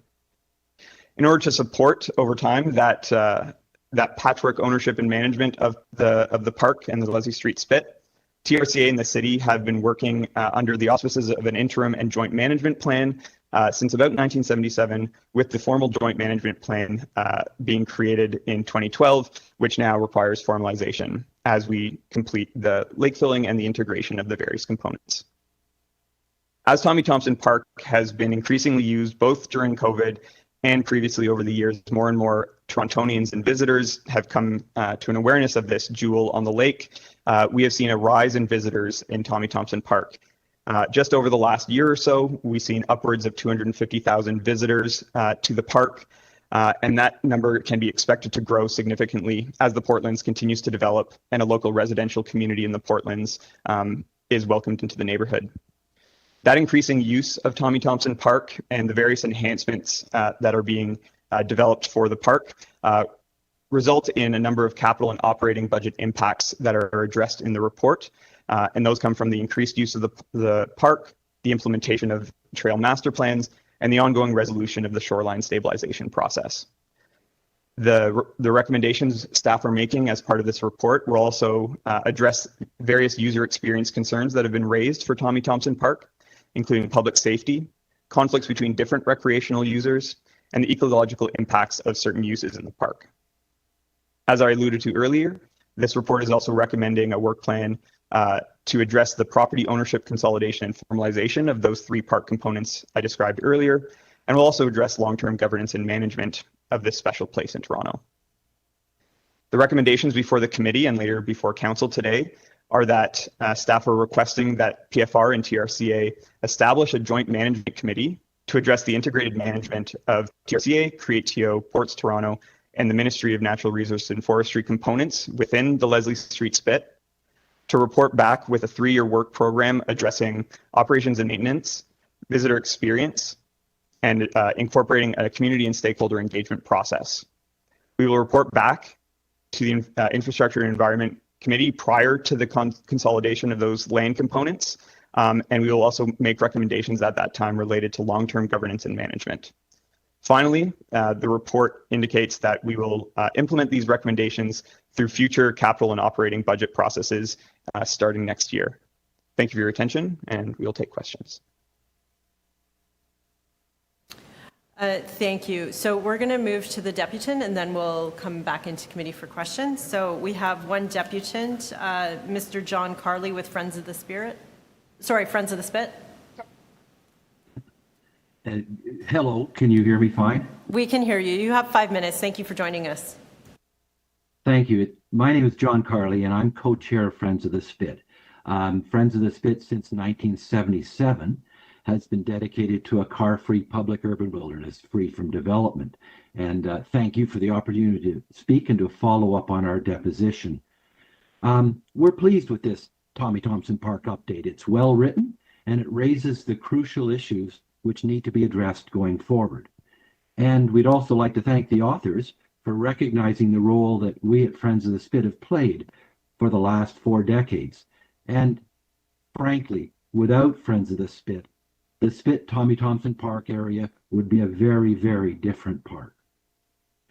You've all received our deposition, and hopefully you've gone over it in detail. Rather than recite it, I'd like to touch on 3 themes. The first is that the Spit Thompson Park is Toronto famous and internationally famous, not just because it's a beautiful place, but also because it's a rare park. It's an urban wilderness. And Toronto is known worldwide. This is the park that people speak of when they think of Toronto. So in a funny way, it's our Central Park, or it's our Stanley Park, but it's a much different than they are. The second item is the Spit is totally worthy of your attention. It's lacked attention, and it needs that budgetary perspective. It needs a budget, a good budget. The third is that recognizing that the Spit came about and evolved because there was a strong, robust consultation with the public and stakeholders that resulted in the revised master plan. And that consultation process is essential. And going back then to the first item, it wasn't just the new book, Accidental Wilderness, nor the CBC Nature of Things that made the Spit famous. It already was well known in Toronto and well used and known internationally. But with COVID, we've seen a 3-fold increase in park attendance. New visitors, all loving it. Secondly, it's precisely because of this increase in numbers that the Spit Thompson Park needs attention. It needs maintenance, enforcement, and forward ecological planning. These will be best accomplished by the straightforward governance model and giving the park necessary funding. The update's emphasis on joint management is good, and anything that leads to the resolution of the land ownership will be good. The maintenance is needed to stop the deterioration we're seeing. The enforcement is needed to deter damaging behaviors. It's needed to stop the dogs going out there. It's needed to stop unauthorized vehicles, and it's needed to maintain that balance between the ecology and the public. And finally, the ecological item, the Spit is continuing to evolve, and the ecological planning that has brought the Spit this far must continue. Thirdly, recognizing how the master plan was forged and how citizen advocacy assisted that big time will provide a template going forward. Without the citizen advocacy of Friends of the Spit and our allies, the Spit would not have existed. It doesn't exist as we know it today. The new stakeholder advisory group that's being proposed must be more than just a show and tell group. It must be able to truly advise. The new advocacy group would continue the work of the past decades and be effective advocates, given, of course, that all members subscribe to the principles of the urban wilderness. In other words, no sense putting someone on the advisory committee whose aim would be development or activities unsuited to the Spit or activities contrary to the master plan and environmental assessment. Friends of the Spit currently has over 1,200 members, and we're growing all the time. And we'll continue to advocate for the public urban wilderness at the Spit and the Thompson Park, and we look forward to helping. Our track record is there and obvious. We are ready to continue in an advisory role in this committee. And finally, as this is an update for all councillors, I would have asked, had it been a meeting in person, for a show of hands as to how often people visit the Spit and how familiar people are with it. But I'm not able to do that by Zoom. So we repeat our closing note from our deposition. The other co-chair, Garth Riley, and I would be pleased to guide any of you or all of you on a walk at the Spit. Reach out to us and have your walking shoes ready, please. And thank you. Thank you for your deputation. Are there any questions of the deputant? Okay, seeing none, we'll move to questions of staff. Councillor Other Fletcher, questions? 5 minutes. Thank you. Thank you.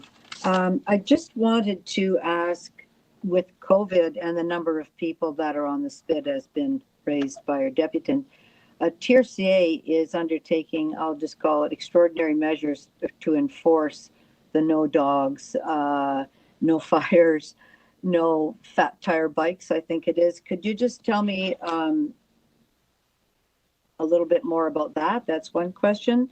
And the second one is, it's a long time coming to have this formally listed about the two big owners and the one minor owner, that'd be the city. But I'm interested in the shoreline issues, and I'd like TRCA to answer that because TRCA has to accept these lands. There are issues with the shoreline on the area that's owned by MNR, that is leased to Ports Toronto. And would you be able to let the committee know about how those can be mitigated, what the plan is, at what point in time you would be considering consider yourself able to take on those lands with no liability. So enforcement and MNR lands, please. Thank you. Through the chair, thanks, Councillor Fletcher. I just, when you're referencing enforcement, you were specifically speaking to the TRCA approach? Yes, both of those questions are to the TRCA. Okay, So I know could you hold TRCA my time, is on the call. Thank you. No TRCA is on the call. They are, for sure. I saw Ralph. Chair, my time is just spinning by.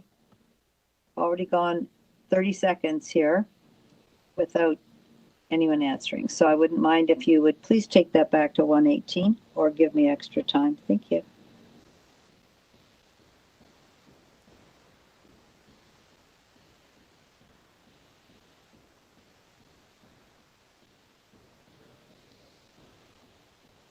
We're looking for the person to answer the question.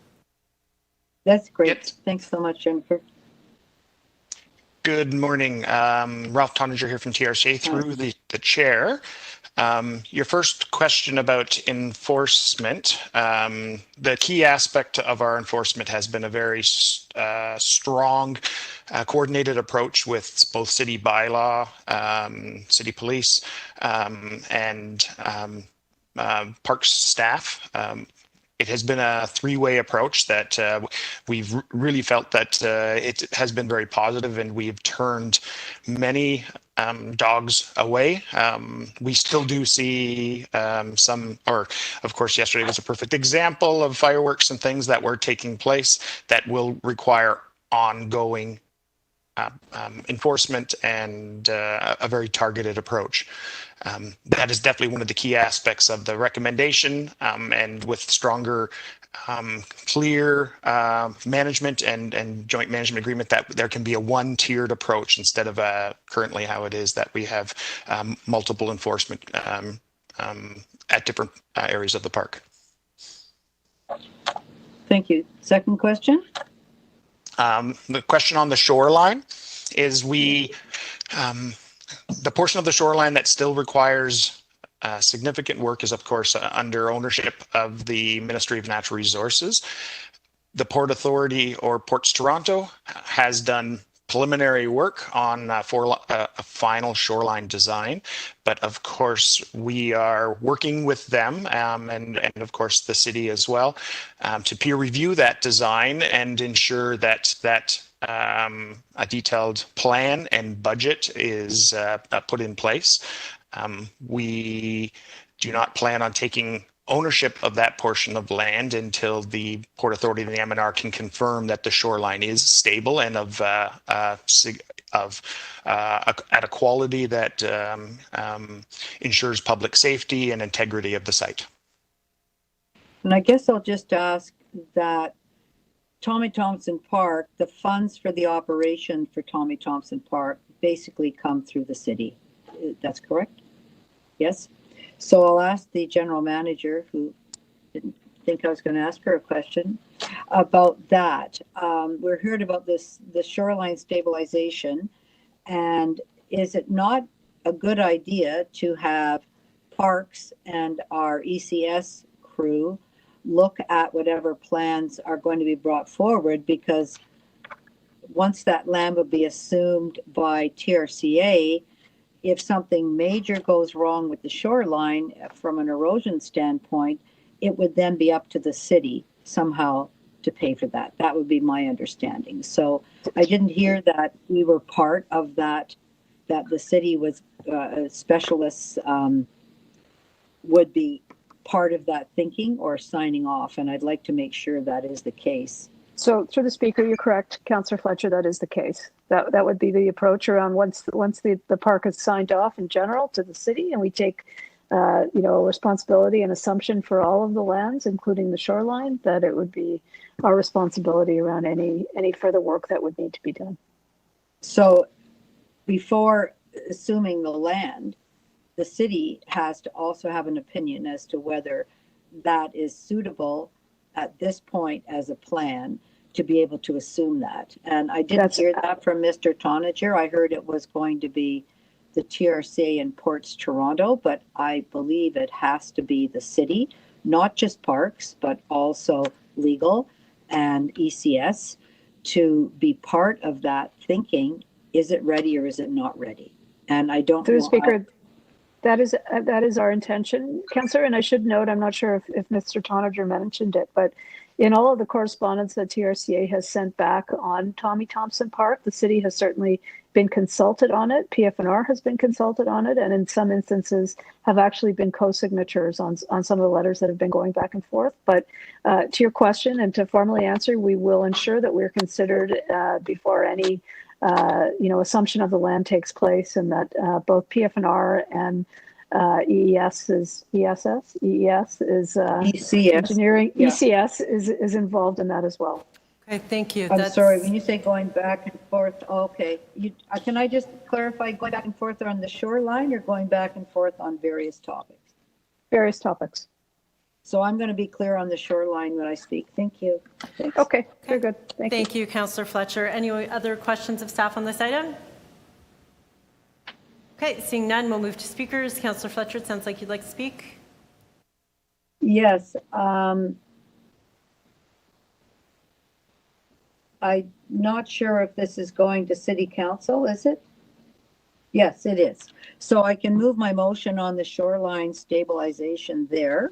I would like to just say thank you very much for this report and for all of those who love the Spit so much, doing everything they can do, particularly under COVID, to maintain it in as pristine a condition as possible, because there are so many more people who are there. And having the land ownership clarified exactly, and I'm going to ask that those maps have numbers on them as well, so that there's no debate over who has what acreage on the Leslie Street Spit, which you're referring to as Tommy Thompson Park, but it actually is ownership of the Spit. 3 types of owners. Public doesn't really know that. Everyone thinks the TRCA has the whole Spit. So very happy to have that clarified, but would like to have it locked down so there's an official map. When CPC did a story, nobody had the official map with the number of acres and who owns what. So who owns what's always really important. I will ask at council to have the city staff totally immersed in whether or not the shoreline is ready to be taken and any liability issues, because if something goes wrong, that will be funded through the city. So it's Ports Toronto will be out, MNR will be out, TRCA will be there, who we're funding. So anything goes wrong, that's on us. And I don't feel we have a central enough position yet on that particular matter, because it is the one matter that's holding up the spit from becoming completely Tommy Thompson Park. And that's the 500 acres that is owned by MNR and leased to Ports Toronto, and the shoreline issues there. So that's the first thing. So that means no master plan can be implemented because the ownership is still outstanding. Secondly, I'd just like to thank all of the TRCA staff in particular, because under COVID, our own bylaw enforcement people are out doing other things. When we were in the lockdown, they were prepared to deal with the dogs. I'll also say they've dealt with people bringing their cats to the spit. They've dealt with people bringing their bunny rabbits to the spit. They've dealt with people bringing bikes, the big fat tire bikes and e-bikes, which aren't allowed on the spit. So unfortunately, the city was prepared to do that. COVID got in the way, and TRCA staff have stepped up, and we get weekly the number of dogs that got turned away, the number of fires that got put out. And I'm sure that there were a lot of fireworks there, Mr. Tonnage, because there were illegal fireworks at Cherry Beach, Woodbine Beach, and I'm sure people had them out on the spit as well, given there was no city-run fireworks display on the long weekend. So this is just one of Toronto's, as it was described by Mr. Carley, just such a well-known, internationally well-known location for flora, for fauna, for so many things, for birds, and for all kinds of creatures of all kinds. And I think that all the efforts to maintain it in as pristine a condition as possible are what we need to have. I will allude for a second to the filming that Mr. Carley talked about. There has been a filming policy, a draft policy at Tommy Thompson Park since 2011, which actually Friends of the Spit were at the meeting where that was introduced. And I gather those dollars have gone into nature interpretation and other things. I would ask that any future dollars are more clearly tracked so we can plow those back into making the spit a better place. That's it. I want to thank Mr. Stonehouse and his team for pulling this together in a call with Mr. McKenzie. And last year, Mr. Stonehouse and Mr. McKenzie thought it would be very helpful to solidify the questions, the ownership issues, and what would have to happen prior to this becoming truly one big, fantastic TRCA park and city park in the city of Toronto. So thanks. Okay, thank you, Councillor Fletcher. Any additional speakers on this item?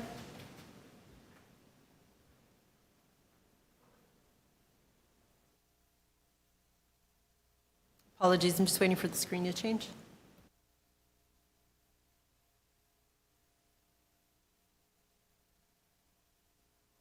Okay, try that again. Any additional speakers on this item? Okay, somebody to move staff recommendations.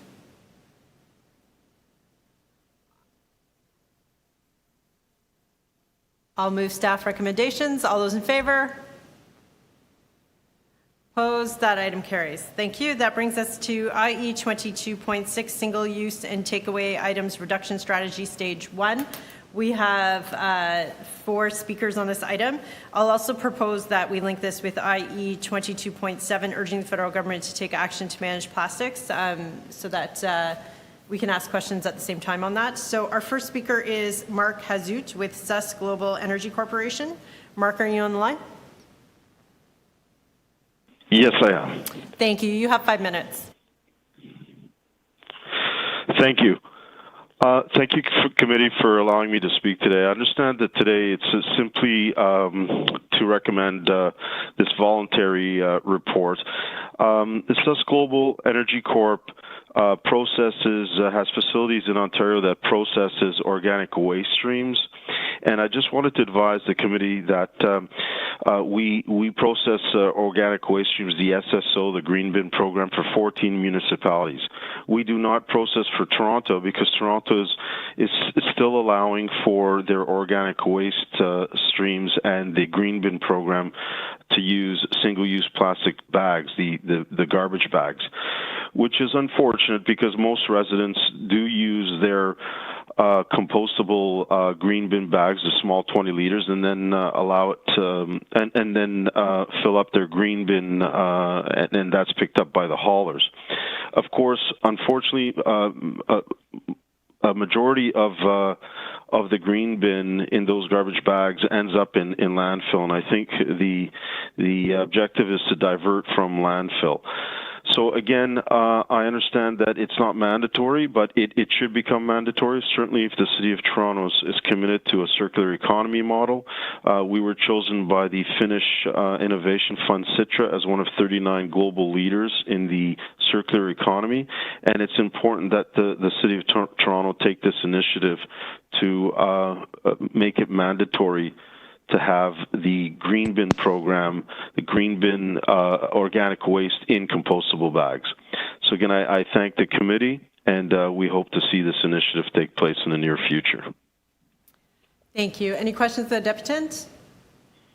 Okay, thank you for joining us. That brings us to our next speaker, Sheila White. Sheila, are you on the line? Yes, I am. Thank you. You have 5 minutes. Good morning. As the Toronto-based publisher of the litterpreventionprogram.com news and information website for the past 8.5 years, and of a litter newsletter, Litterland, marking its 413th weekly edition, I want to make this a litter issue.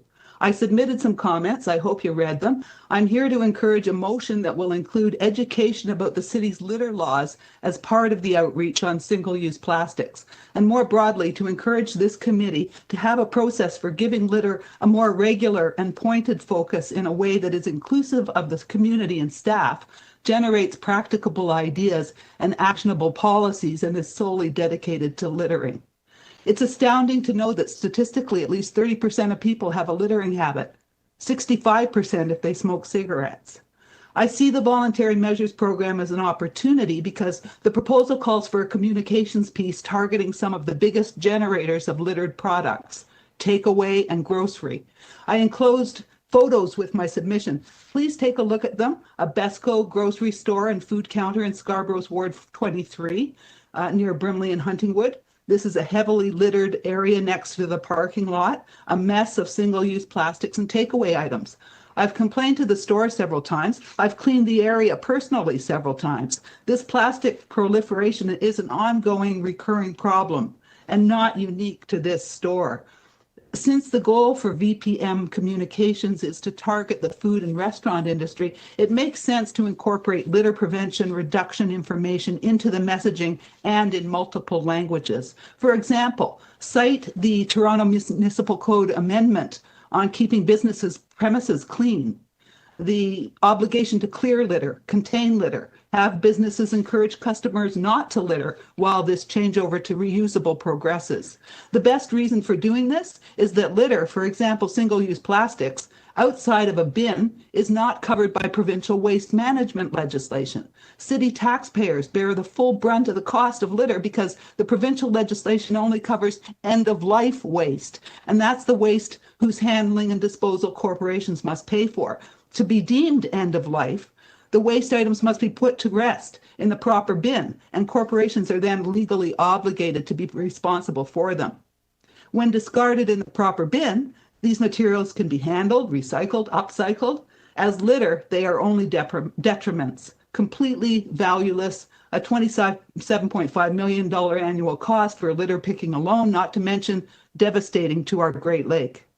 As part of the communications plan to businesses, I believe it is imperative that the city recite and underscore the importance of complying with the bylaw on keeping storefronts and retail properties free of litter, remembering that 80% of plastic in Lake Ontario has its origin on land. I'd like to see the city adopt a holistic approach to this program across all city departments so as to leverage communication channels of other city divisions to impart consistent messaging about litter and littering. For example, education going out to user groups of city facilities, litter deposits for the use of sports fields. Since resources are being recommended at this juncture to support an outreach and communication plan, it should be simple to stress expectations of site cleanliness to the constituencies you're targeting. In its recent story about recent heavy littering in Trinity Bellwoods Park, CBC reported that 0 tickets have been given for littering infractions. A written statement from the city to CBC said, quote, speaking to residents when littering is observed and asking them to pick up their items and dispose of them in the proper bin continues to be the most effective enforcement approach, unquote. Studies will say you need enforcement and education in combination. That's why I think a motion to include litter education in the VMP and kickstart litter conversations is very timely. If council approves a recognition program for businesses that adopts voluntary measures to reduce single-use and takeaway plastics, I think this should also include a consideration of and ranking for the tidiness of their outdoor space and their adherence to waste management and litter laws. And in closing, please use the communications opportunity in the voluntary measures program to focus in part on littering. And I would be welcome to engage in any such process that the committee and city undertook. Thank you. Thank you so much for your deputation. Are there any questions of the deputant? Okay, seeing none, thank you, Sheila. We'll move to our next deputant, who is Sayan Sivanansan with the Toronto Environmental Alliance. Sayan, are you on the line? Yes, thank you. Thank you. You have 5 morning, minutes. councillors and committee members. Perfect. So yes, my name's Cyan. I'm with Toronto Environmental Alliance. We're an environmental nonprofit organization that has been advocating for zero waste policies and programs for over 30 years. We are here today to urge you to take swift action to reduce single-use waste and move Toronto towards a circular economy. The upcoming reopening and recovery period presents a unique opportunity for the city to support local businesses to reduce waste and shift to safe and sustainable practices. As the committee has heard today, pollution from single-use and takeaway items is a growing problem, not just in the form of litter in our green spaces and waterways, but also in the impact of fossil fuel extraction and plastic production on our health and environment. Toronto City Council voted to take action on this growing waste crisis more than 2 years ago. Extensive public and stakeholder consultation confirmed that the strong majority of Torontonians support local regulation for the worst materials. In the last year, many things have changed, but public opinion polls show that nearly 80% of Canadians still want governments to take action to regulate harmful and unnecessary single-use plastics. The federal government has heard this and is moving ahead with a plastic reduction strategy. While the federal regulations on plastics are welcome, all levels of government have a role to play in supporting the transition away from single-use items. Toronto is in a unique position to understand and directly respond to the needs and interests of our local communities and businesses in making this transition to reusables. We are very encouraged by the proposed single-use and takeaway items reduction strategy and have 4 key recommendations on how to ensure the strategy achieves the desired waste reduction outcomes. 1, move quickly with the voluntary measures program to provide guidance and support for businesses to make reuse and waste reduction a part of the reopening strategy this summer. Over the next 6 to 8 months, the city can provide support and resources to help Toronto businesses and communities make the shift towards less waste as part of the reopening process. This can include information on purchasing less wasteful alternatives, training for staff on waste reduction, and information and guidance on safe use of reusable and refillable containers. It's important to remember also that this information will be valuable for other groups. Schools, institutions, event venues, and community centers are just some of the spaces that also serve food and would benefit from guidance on how to reduce single-use items and encourage alternatives. This report outlines a broad strategy, but does not provide timelines. We urge you to move quickly so that businesses can reopen safely and sustainably this summer. 2, provide clear public health information to let the public and businesses know that reusables are safe. Public health experts around the world, including Toronto Public Health, have confirmed that when it comes to takeaway items, reusable options and refillable containers can be used completely safely, and that disposable single-use options are not inherently safer. Many Toronto residents have continued to bring their own containers and bags when they go shopping, and many local businesses are safely allowing refillable containers and following best practices for health and safety. Most exciting is that in the last year, half a dozen new businesses have launched programs to provide reusable takeaway containers for local restaurants and have created green jobs in the process.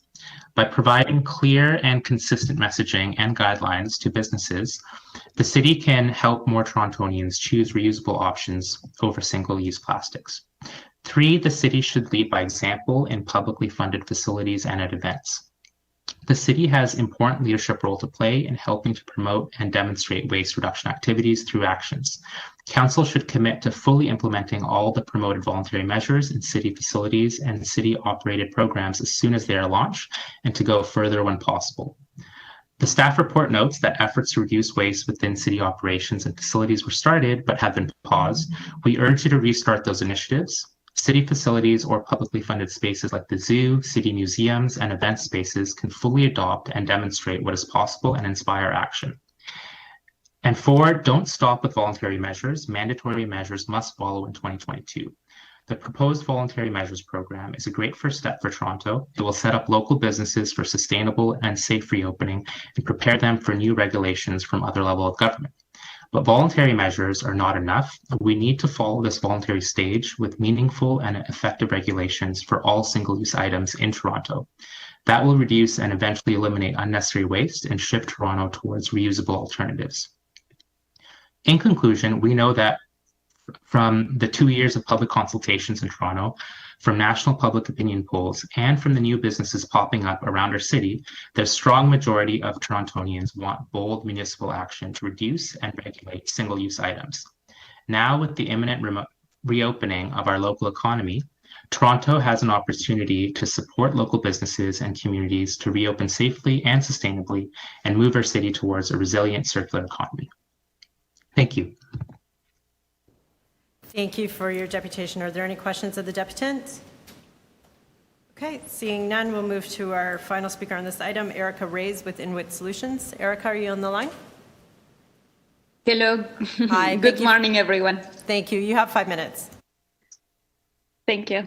Hello, my name is Erica Reyes. I am the founder and CEO of Inuit, a startup that is poised to accelerate the transition to a circular economy in Toronto. I am here representing a community of more than 1,800 Torontonians that are interested in taking out without waste today. At Inuit, we offer a zero-waste takeout ordering platform encompassing a reusable container borrowing system and a food ordering platform. Our software helps us manage the inventory and logistics and allows an opportunity to measure our impact in real time. Our solution has been selected as the 15 startups finalist in the Circular Economy City Challenge, showcasing the top solutions for a low-carbon city worldwide. Have you ever thought, how often do you make a positive impact? 7 years ago, I didn't care so much or understand the importance of tackling environmental issues. I became an environmentalist by accident after watching a picture of one little seabird full of single-use plastics, showing me my personal but also my professional impact. I was born in Mexico City, and I have had the privilege to work in India, Dubai, and the UK.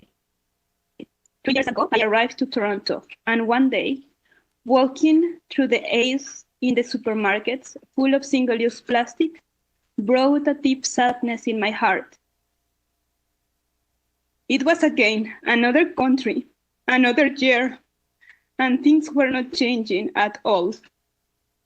After that day, I started what is today my business, and I'm happy and proud to say that my work has contributed to a positive change in our city, raising the question of personal and corporate accountability, opening the opportunity to other innovators and entrepreneurs to join the beginning of a circular economy journey in the takeout industry. I am here today because we cannot do it alone. We need your help. Staying firm in your commitment to reduce single-use items will back up this new economy that we are creating.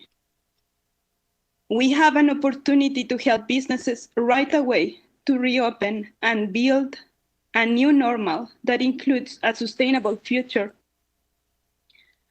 Moving quickly with the voluntary measures program is a good start, but for real change, it needs to be followed with mandatory measures in 2022. Providing more explicit public health guidelines for reuse and bring your own container, including helping businesses and residents to know that reuse is safe. Providing incentives to restaurants to adopt reusable solutions, and supporting the new economy by providing grants for businesses like mine that are providing reusable services. I am asking you to allow our province to become greener even during coronavirus. Torontonians, we are worried about climate change. Moving forward with the ban will not only help the plastic industry to foresee the opportunities that circular economy can do for their business, but it will also provide hope for our sons and daughters, nieces and nephews, and our grandchildren. It will give us all hope and an opportunity for a better future in the middle of so much uncertainty. I am here today asking you to unlock the change for the takeout industry. Still, we must take every industry one by one and reinvent them with environmental sustainability in mind for as long as it takes. Today, you have the power to set the precedent that will get us started. Many thanks. Thank you, Erica. Are there questions of the deputant? Okay, seeing none. Erica, I just also want to thank you for coming to give a deputation. I know you were a participant in Women for Climate, and I very much enjoyed learning about your work on reusable takeout containers. So thank you for staying engaged with City Hall and coming today. Any questions of staff on this item? Deputy Mayor Min Wong. Single-use items. I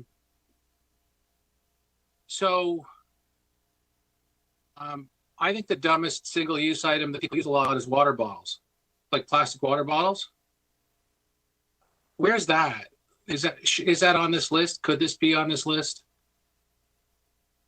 That's my first question to staff. Madam Chair, to the Councillor, it's not on this list right now. There's some challenges when it comes to single-use water bottles. We need to look at some of the environmental and health benefits of banning water bottles. I know that using your cup or your reusable bottle is promoted, and that's what solid waste is really encouraging. But there are also health challenges too when you're looking to buy something to drink, and if water bottles aren't there, you could possibly buy sugary drinks and things of that like. And we also have to tie it in with other environmental outcomes from a environmental standpoint in order to look at possibly putting a figure or banning those items. And other environmental outcomes? I don't know. Can you explain that one? Well, through you, Madam Chair, to the Councillor, we currently don't have any studies right now as the city to support moving towards a fee restriction on water bottles. We would need to do a study to justify any work on looking at prohibiting the use of plastic water bottles. I do understand that it's fairly easy to get your own water bottle and fill it up for the most part, but there are some other challenges with banning those items or looking at forcing reduction on them. I mean, I don't know. Well, as the mayor says, you shouldn't ask a question unless you know what the answer is. In the food chain of single-use wastage, my sense is water bottles would be kind of pretty high up in the food chain. Now, through you, Madam Chair, to the Councillor, we definitely get quite a few of them in our system. And why haven't you commenced? Like, I just think because it's high up in the food chain. I see these folks in the grocery store like getting 3 or 4 cases in there. in their grocery cart, and just like, I mean, I just don't understand it. It's fine, but if it's high up in the food chain in terms of priority, I'd go there. So through you, Madam Chair, to the councillor, when we did outreach in 2018 and 2019, water bottles weren't on the top of the resident minds while we did our consultations. I'm not talking about the resident minds. I'm talking about the amount of waste that's created for one consumer, one-time use goods. Right. So on those, again, we'd have to go back and do some more investigation on, the environmental, social, and fiscal challenges with implementing a ban or any bylaw measures for water bottles, for non-reusable water bottle. So the other thing I wanted to talk about, and one councillor, we had an offline conversation, so I'm not going to say who it is, but newspapers, they're single use, aren't they? Through you, Madam Chair, to the councillor, for some they could be, and for others possibly not. For most of them, and I'm just wondering, like, because most people look at their papers online right now, and I'm just wondering how come, it seems to me quite wasteful right now when there's a reasonable alternative that you've never looked at that, Matt. Yes, so through you, Madam Chair, to the councillor, we have not investigated newspapers at this point. My next question is, I got 30 a minute. Maybe the two items joined together, so they can get a little bit of flexibility. What do we tell our residents if we get rid of single-use plastic bags? What do they put in their wet waste bin to catch all the garbage? Because you won't let us dump them in the green bins by themselves. So through you, Madam Chair, to the councillor, the city's position is actually not to ban the use of plastic bags for that reason. We're looking at reducing the plastic bags, but our concern is that if plastic bags are taken out of the system, that we would actually generate more organic material in the garbage versus actually going into our compost anaerobic digestion stream. So there is a balance there for us on that one. The federal government's advocating for getting rid of single-use plastic bags. Am I correct? And if that's true, is that true? That is true. And have these geniuses given us an alternative to the very practical problem that Canadians have and what they're going to put their green bin waste in? Through you, Madam Chair, to the councillor, no options have been provided with that challenge that many cities will face. Not surprised by that answer. Thank you, Madam Chair. Okay, thank you very much, Deputy Mayor. Other questions of staff? Councillor Layton. Thank you. Could we talk about the timeline here? Because it strikes me, I know that Councillor Robinson and I had motions about single-use plastics. I think it's getting on like 3.5 years back when we started talking about straws and water bottles and black plastic. We enter into a period of voluntary reduction next year. Why has there been such a delay, and what is keeping us from moving forward quicker on the voluntary measures? So through you, Madam Chair, to the councillor, you're correct. We did some studies and outreach in 2018, again in 2019, to identify single-use items that were prevalent and could be reduced with alternatives. One of the big challenges ultimately is COVID-19 and the single-use, the proliferation of single-use items has increased during the pandemic, as you can expect, just with additional health and hygiene issues and requirements. So we brought back this report on the voluntary measures program, which we will look to implement very soon in order to work with businesses to proactively and collaboratively reduce the amount of single-use items that businesses use and residents use. The ultimate challenge right now, again, is in the federal context, where there are items that the federal government has signaled that they would be banned by the end of this year. We're still waiting on comprehensive plans. It would be challenging for us to move forward with very aggressive measures and then have the federal government supersede those measures. Again, communicating with residents on that would be a challenge. But the voluntary measures program, again, takes into consideration our ability to to enforce the bylaws as well if they were to come in place, because our folks in MLS are currently, you know, inundated with a lot of COVID challenges right now. So in short, we will be moving a lot faster with the voluntary measures program than we would if there was a bylaw mandating some of this work. So we've experienced, so two lines of questioning here. One, we've experienced this before where another level of government says, wait a second, we're working on it, right? Extended producer responsibility on the provincial government, from the provincial government. When were we supposed to have that originally? It was like 2 years ago now. And now now there's rumors that it's never coming back, that we're just going to be held perpetually in this space of no new regulations and having to defer our plans and our actions. So I would hazard that approach, without us moving forward, we're going to have a federal election before the fall, or sometime by early next year. We're going to get, like, I suspect we'll be in a place where we won't have new federal regulations into 2022, and yet we will be barely scratching the surface. So I wouldn't let other levels of government plans hold us back, because those level of governments tend to change direction as the wind blows. The other piece to that is the public health side. Have we had any discussions with public health about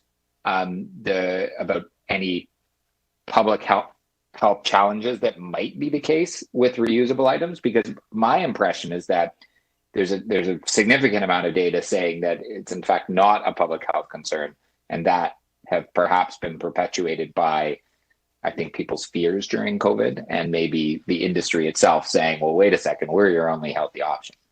Have we had that conversation with public health?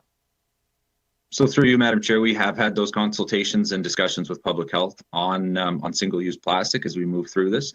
And back to your point about the federal government, moving forward with regulations by the end of this year. So our plan is to launch the voluntary measures program very soon. And then if the federal government does not implement their policies that have been communicated, we will come back with stronger measures in Q1 of next year.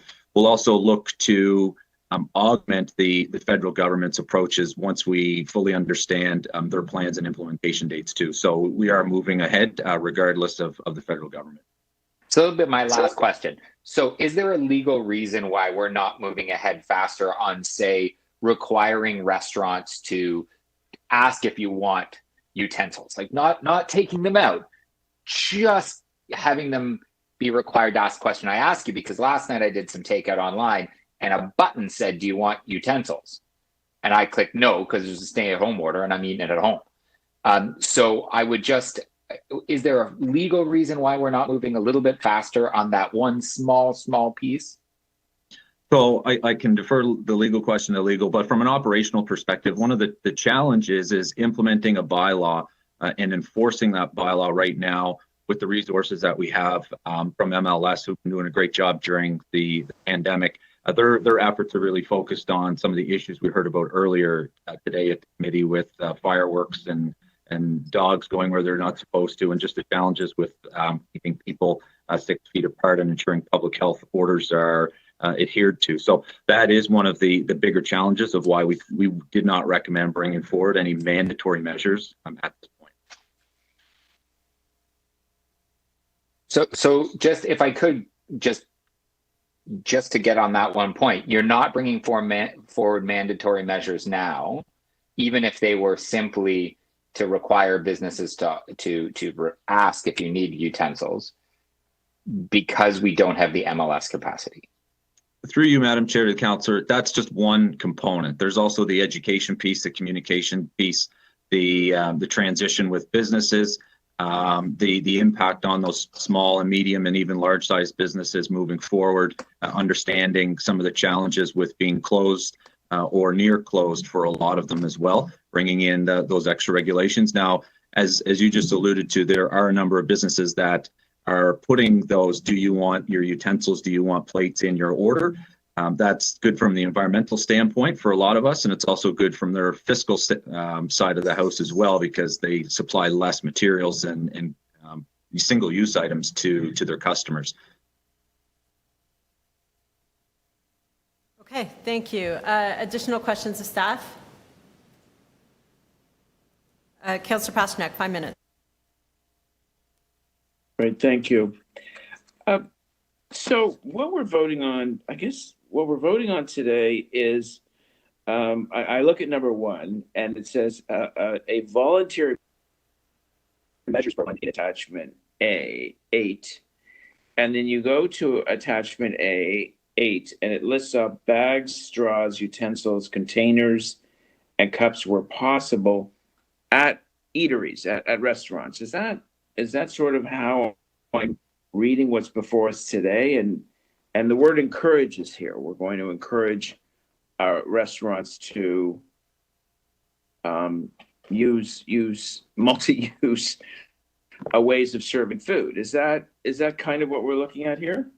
No, through the chair, Councillor, that's correct. However, when we look at the program, it's expandable, and we will look at more than just restaurants. But restaurants are generally the biggest users of single-use items.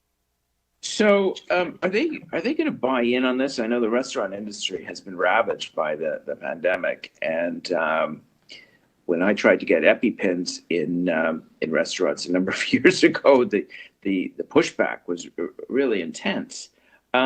Is there buy-in from the restaurant industry for this kind of initiative? Do they support it?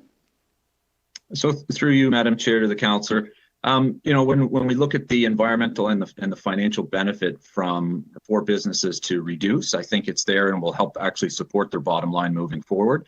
Back to Councillor Layton's point, if every takeout order you had 4 non-reusable forks or single-use forks in there, that's money that the business would spend if you're using your own fork at home. So it's looking at it from their point, from the financial piece as well as the environmental, and then on our end, how we can help educate them and bring them along in this journey as we look to reduce the single-use items. So what about, we talked about plastic bags earlier, and what about, that's always been an issue, and I think in years ago, I guess back in 2012 or so, there was a motion to ban single-use bags, but bags are rarely single-use. Usually people get them at a supermarket and then have another purpose for them at home, whether it's to put a lunch in there for the kids or to line your garbage bin with. Could an argument be made that they're not single use at all? That actually, for 5 cents, you can use a bag 3 or 4 times, and that they really wouldn't make it onto this list. Through you, Madam Chair, to the councillor, an argument could definitely be made for that. Okay, so when it comes to recycling, a couple of years ago, I had a tour of, I guess it was one of the recycling transfer stations. It was a private company under contract from the city, and I guess all the stuff was coming in, and I didn't notice any power washing to kind of clean up what we call contaminated items, and some of it was just, a lot of it was just being thrown into landfill. Has there been any discussion about reviewing our processes at that stage, where items that would normally be discarded as contaminated, actually there's a process whereby our subcontractor could make them eligible for recycling? So through you, Madam Chair, to the councillor, there's a big incentive for our operators to capture a high volume of the material that comes in. It drives the bottom line for both the city in terms of our cost recovery, as well as them in terms of profit. So they do look at implementing new features as the operation evolves. The cleaning of materials is typically done at the reprocessors or pre-processors of those materials prior to being used by the manufacturers of those recycled items. Okay, thank you very much. Thank you. Okay, thank you, Councillor Pasternak. Any additional questions of staff? Okay, I have one quick question. Can you just speak to what you think this voluntary program could look like, and when would we find out more about it? And also, have we looked at any sort of grant or incentive programs? So, Madam Chair, we are looking to implement this in the next couple months. And in terms of grants and incentives, that's something that we'll need to bring back in the first quarter of 2022 in terms of what incentives could be put there from a monetary value and what mechanisms or levers could be developed. From a communications incentive standpoint, we're looking to really partner with a lot of these businesses as well. If we get some major restaurants or brand owners to reduce their items, we're looking to align our communications with them to show the successes of this program for the city and also the retailers as well and restaurant. Okay, great. And I've heard it described before, your program is material agnostic, so it's not just plastics, it's covering any single-use item.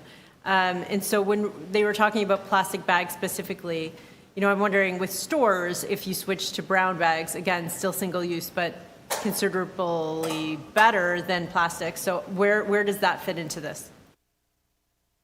So, Madam Chair, you're right. The program that we're promoting is material agnostic. We don't want necessarily someone to not use a plastic bag and go to a compostable bag, or not use a plastic fork and go to a wooden fork. It's materials that still have to be managed within our program. We'd much prefer that they use a reusable bag or a reusable fork or knife, because there's just a longevity in that.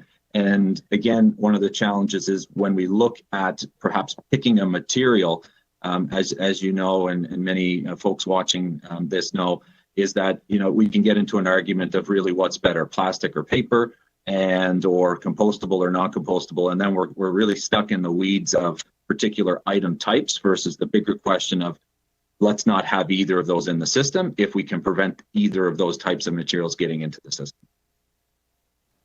Okay. Do we know, for example, for materials, and my mug is a good example. I like to lug my mug, and I'm disappointed that I can't get it refilled right now at coffee shops. But do we know how many times you need to use that mug before you end up ahead in terms of volumes of waste or carbon, or likewise your reusable bag, how many times you need to use it? Because, my other worry is, everybody gives me a mug everywhere I go as a giveaway. So I have, plenty of mugs and I have plenty of bags. And so there is that trade-off. So do we have that sort of information, and are we letting people know that? Because it is still, that reduction of material that ultimately you're going for. Madam Chair, we don't have we haven't done research ourselves on that that subject, but there is a lot of industry studies and documents out there that we can refer to. And again, there's a wide variety of the longevity of certain reusable items. And ultimately, again, the challenge when we look at those types of reports and studies is who has authored them and what where the funding came from for those reports. And as I mentioned before, with the being material agnostic, you can read some reports that say plastic bags are better than paper and paper bags are better than plastic, both done by very reputable authors and institutions. And still we're at the point where it's, both are equally not wanted or needed within our system if there are reusable items. But we can look in and dig into some more information on reusable items, and if we can find some links that align with the program and are peer reviewed, we can put them online on our website. Okay, thank you. I think that would be useful. I mean, I think ultimately what we need is people to love what they buy and reuse everything as many times as they can. And, it's also said that textiles are the new plastic, right? So I think it is, I like that it's material agnostic. It is about reduction, but then I think we have to think about, our mugs, how many does that replace? Our bags, how many does that replace? My last question is just, it sounds like you are looking into incentive programs or grant programs, so we don't need to give you any direction on that? Like that will be something we would hear back about in Q1 of next year? That's correct. Okay, thank you. And thank you for your work on this. Any other questions of staff? Madam Chair, I need a clarification on the motions in the report just for the purposes of voting. Okay. In this,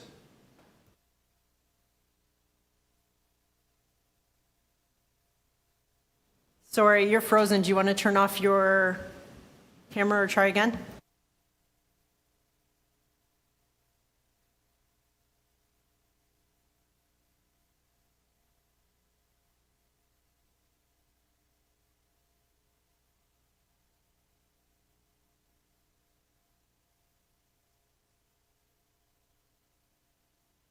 Okay, maybe while we're waiting on Deputy Mayor. Sorry, Madam Chair, my computer, my iPad just got lost. It just went out on me. Okay, we can hear you now. Go ahead. Yeah, in the staff report, there's no what is the recommendation as it relates to single-use plastic bags in either what we're adopting today or in any future schedules? Because you said you weren't staff said they were not recommending the elimination of single-use plastic bags. So through you, Madam Chair, to the councillor, the work that staff will be engaged on is looking at reducing all single-use plastic bags, plastic and paper, and compostable, which again the city within our agreement program doesn't recommend. But your report and your recommendations do not speak to eliminating single-use plastic bags. Am I correct? Now or in the future? Maybe in a future report, but not today. That's correct, fair? Councillor. That's fair. Correct. Okay. Thanks. Thanks, Madam Chair, for that, letting me get that settled. Okay, thank you. Any other questions of staff? Okay, seeing none, we can move to speakers on this item.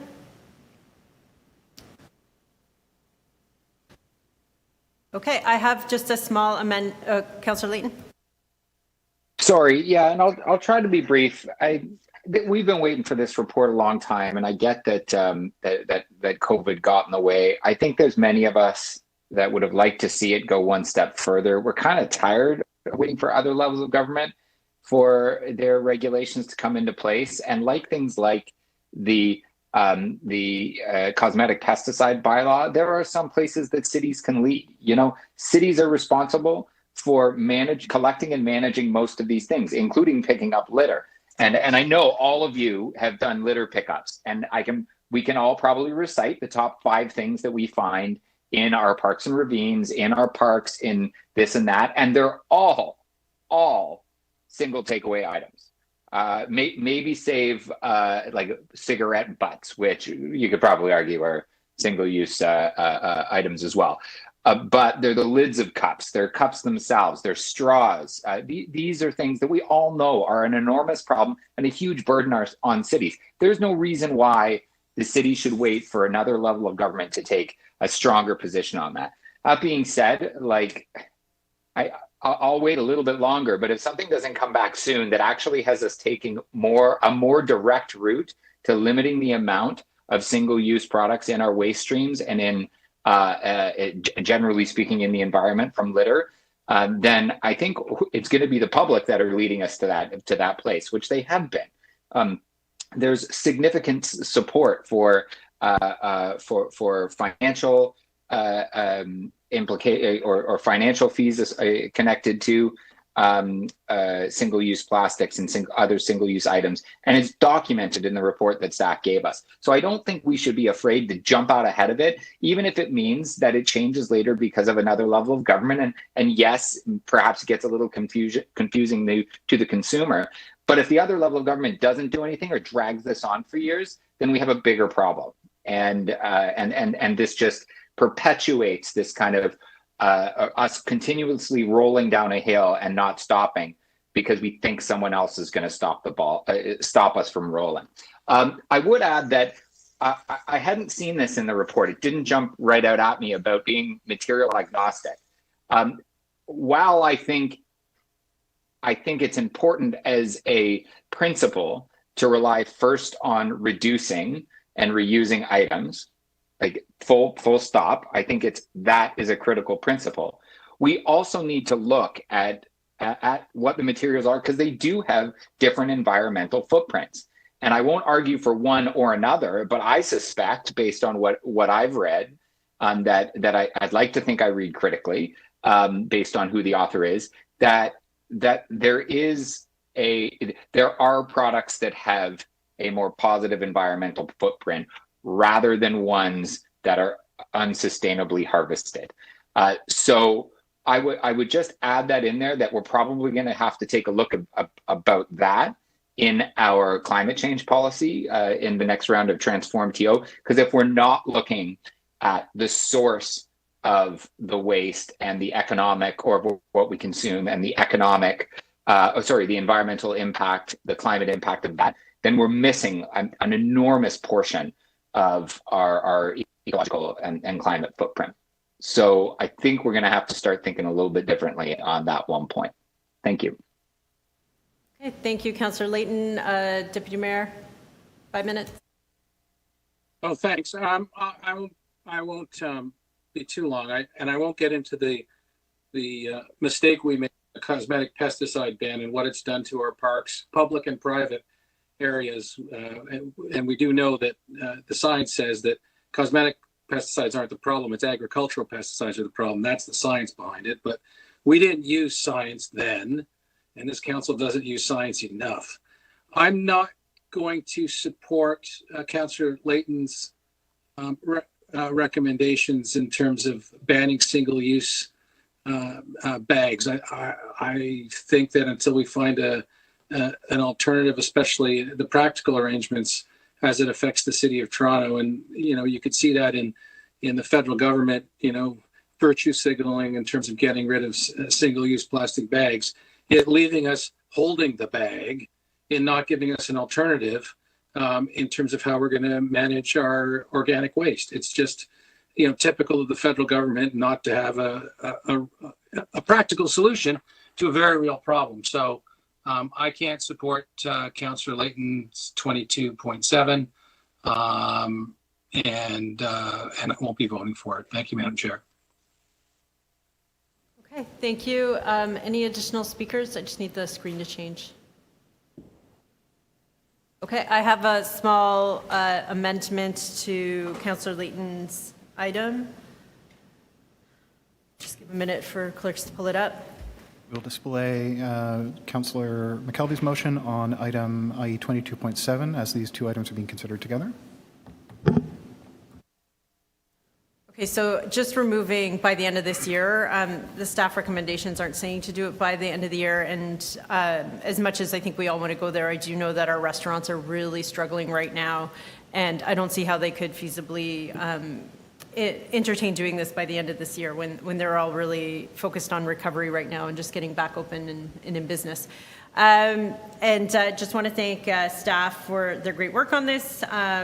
There is obviously more to do. I look forward to hearing their suggestions around grants and incentives in January, because I think it would be great to reward early adopters and to build momentum by doing that. Okay, so first we're going to vote on item IE 22.6. This is the city report, single use and takeaway items reduction strategy, stage one.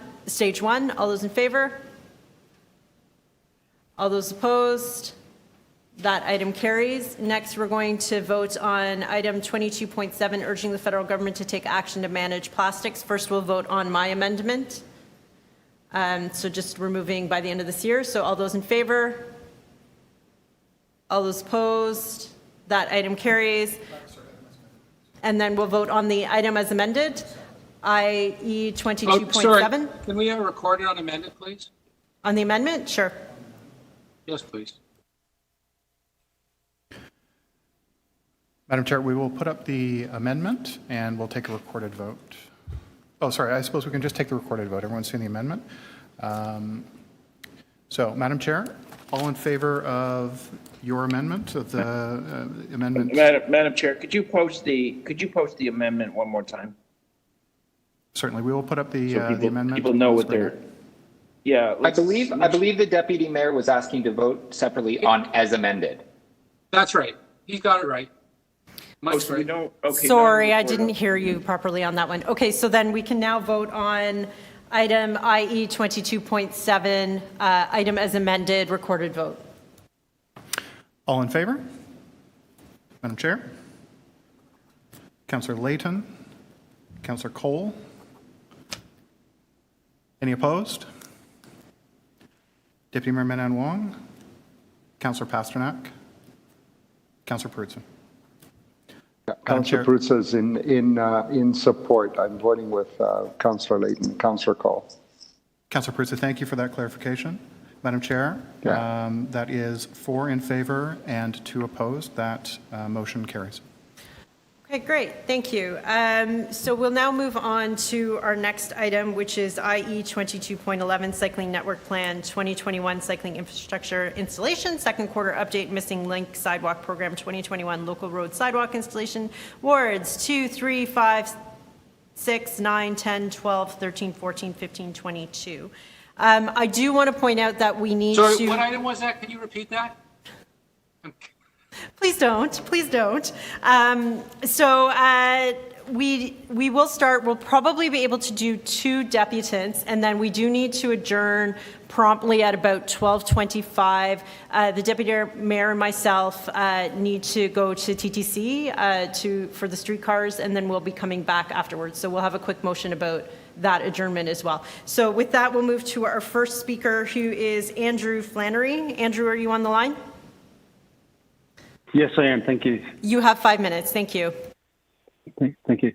Good morning, Madam Chair, councillors and the committee, and thank you for the opportunity to speak today. My name is Andrew Flannery. I'm a 12-year resident of Woodfield Road, and I'm representing a multitude of Woodfield Road residents, including approximately 110 that signed a petition opposing the Woodfield Road specific bike lane. So my comments and concerns are specifically with regard to the proposal for Woodfield Road and the contraflow and 2-way bike lanes that are going to impact the residents who actually live on Woodfield Road. I'm concerned about the impact of this proposal on this section of road. Well, why is that? Because the Dundas section through to Woodfield Road between Woodfield and Queen is not really representative of the rest of the Woodfield Road or Monarch Park sections. There's a huge amount of traffic that comes through this section, and just I'll give you a couple of details of what this section has that other sections don't. We have the Duke of Connaught School, which accommodates almost 1,000 students. They're bussed in from all over the city to attend specialty programs that are offered here, such as French Immersion, French Extended, and Special Needs and the Gifted programs. There's also a daycare at the school. And as such, the school car park has over, an addition of 50 car spaces. Another unique feature of the stretch of this road between Dundas and Queen is the car laneway that resides on the east side of the street, almost opposite the school car park. And it provides access for approximately 111 car parks and garage spaces. So there's parking in the back laneway there that are accessed only from Woodfield Road, but it services the west side of Kent, about 55 car parks and garages there, plus the Woodfield Road, which it's almost 50 there, and some of residences that live on the Dundas and Queen side. So around about 111 that I've counted there. And again, I'm saying that this section of Woodfield Road is not representative of the other sections and is certainly not a quiet street, or a section of the street that you can realistically make quieter with any changing or traffic calming conditions. No other section of Woodfield Road, and for that fact, no other section of street in Leslieville have such an car-intensive facilities and factors that are crammed into one small section. And so the solution to keep traffic off the road now or during the post-COVID pandemic is going to be quite difficult. The report at the moment that you have before you doesn't capture the accurate and relevant data, and it was undertaken when the Duke of Connaught School was closed, as were the adjacent community centres and other childcare facilities that I've mentioned. And so there was a substantial amount of traffic that's not captured. And as the record stands, I'm submitting that there's insufficient evidence in the report and on the record to make an informed decision. The proposed city's report on the proposal for Woodfield Road states that the shared street experiment was tested during the Toronto Quiet Streets program for the first time last summer. If we cast our minds back to that time, it was during the onset of the COVID-19 pandemic. And by that time, we were all in lockdown. we were actually all scared to go outside and interact with others. And generally, you know, at that time, pretty compliant with the lockdown. Schools were closed, workers were not travelling to attend their offices, the community centres were closed, and then in July and August, children on school vacation, which, given the lack of childcare and closed childcare camps, parents were pretty much at home on vacation as well. Residents on this street, especially in the section that I'm representing between Dundas and Queen, are quite confused as to how this time frame, the last 18 months of this pandemic, can be classified as representative of how the traffic volumes and can be represented during non-pandemic times. As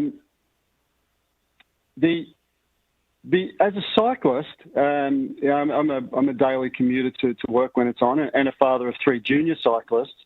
One major concern I have is that the report's not capturing what the cyclists might encounter when they go up north of the street. You're going to be giving the cyclists on this counterflow lane the false sense of security and security. You're filtering from Queen Street, heading north on a high-volume, busy car-use street, and they'd actually probably be better off on another adjacent street that's quieter and doesn't have this many facilities. And so, you know, you're going to have mum and dad, in this case, my 3 young boys under 9, going up into a multitude of cars, accessing the road to use, you know, the school and the community centre and the buses Can I get your and final things thought? like that. Yeah. So I'd just like to ask the council, please, and the committee to propose for more studies to be undertaken during non-pandemic times, and to consider all the evidence that's on the record and ask the staff to provide those comments from the residents that live here, and consider those before making a fully informed decision. And hopefully some of those things have been there today. And I'd like to thank you very much for your time and the opportunity to contribute today to this proposal. Okay, thank you very much for your deputation. Are there any questions of the deputant? Okay, I went to kindergarten at Duke of Connaught School many, many years ago. Okay, so I think that we are tight on time, so we can adjourn for lunch. We have a motion I'll put up.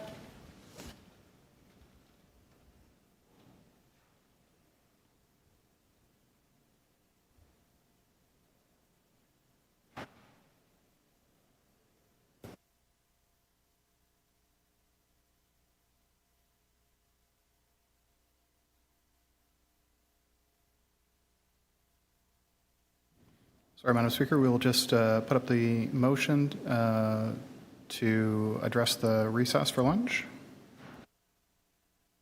Okay, thank you. That the Infrastructure and Environment Committee recess the morning session and resume its meeting following the completion of the May 25th, 2021 Toronto Transit Commission meeting, or at 1:30, whichever comes later.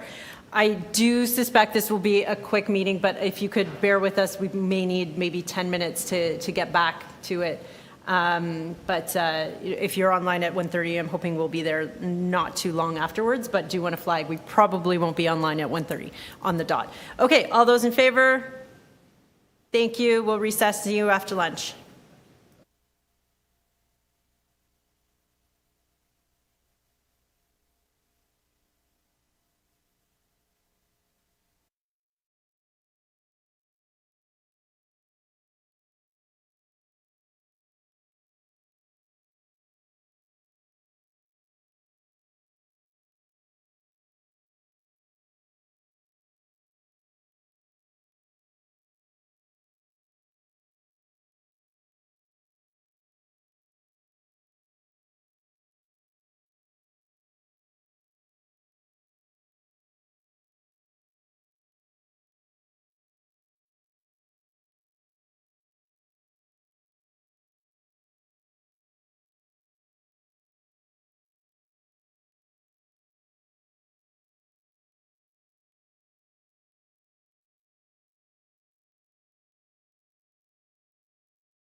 Okay, thank you. We're going to resume. Councillor Layton, I know you have a motion to reopen an item. You're muted. We can't hear you. How about now? Now? Yes, we can hear you now. Now? Okay, great. There's been a request from some of our colleagues to have the presentation from Parks 22.1 forwarded to council without recommendations. So I'm happy to reopen that and put that motion forward. Okay, so we'll vote first on reopening. All those in favor? Any opposed? Okay, that item carries, and then they'll display the motion for you to refer it to council.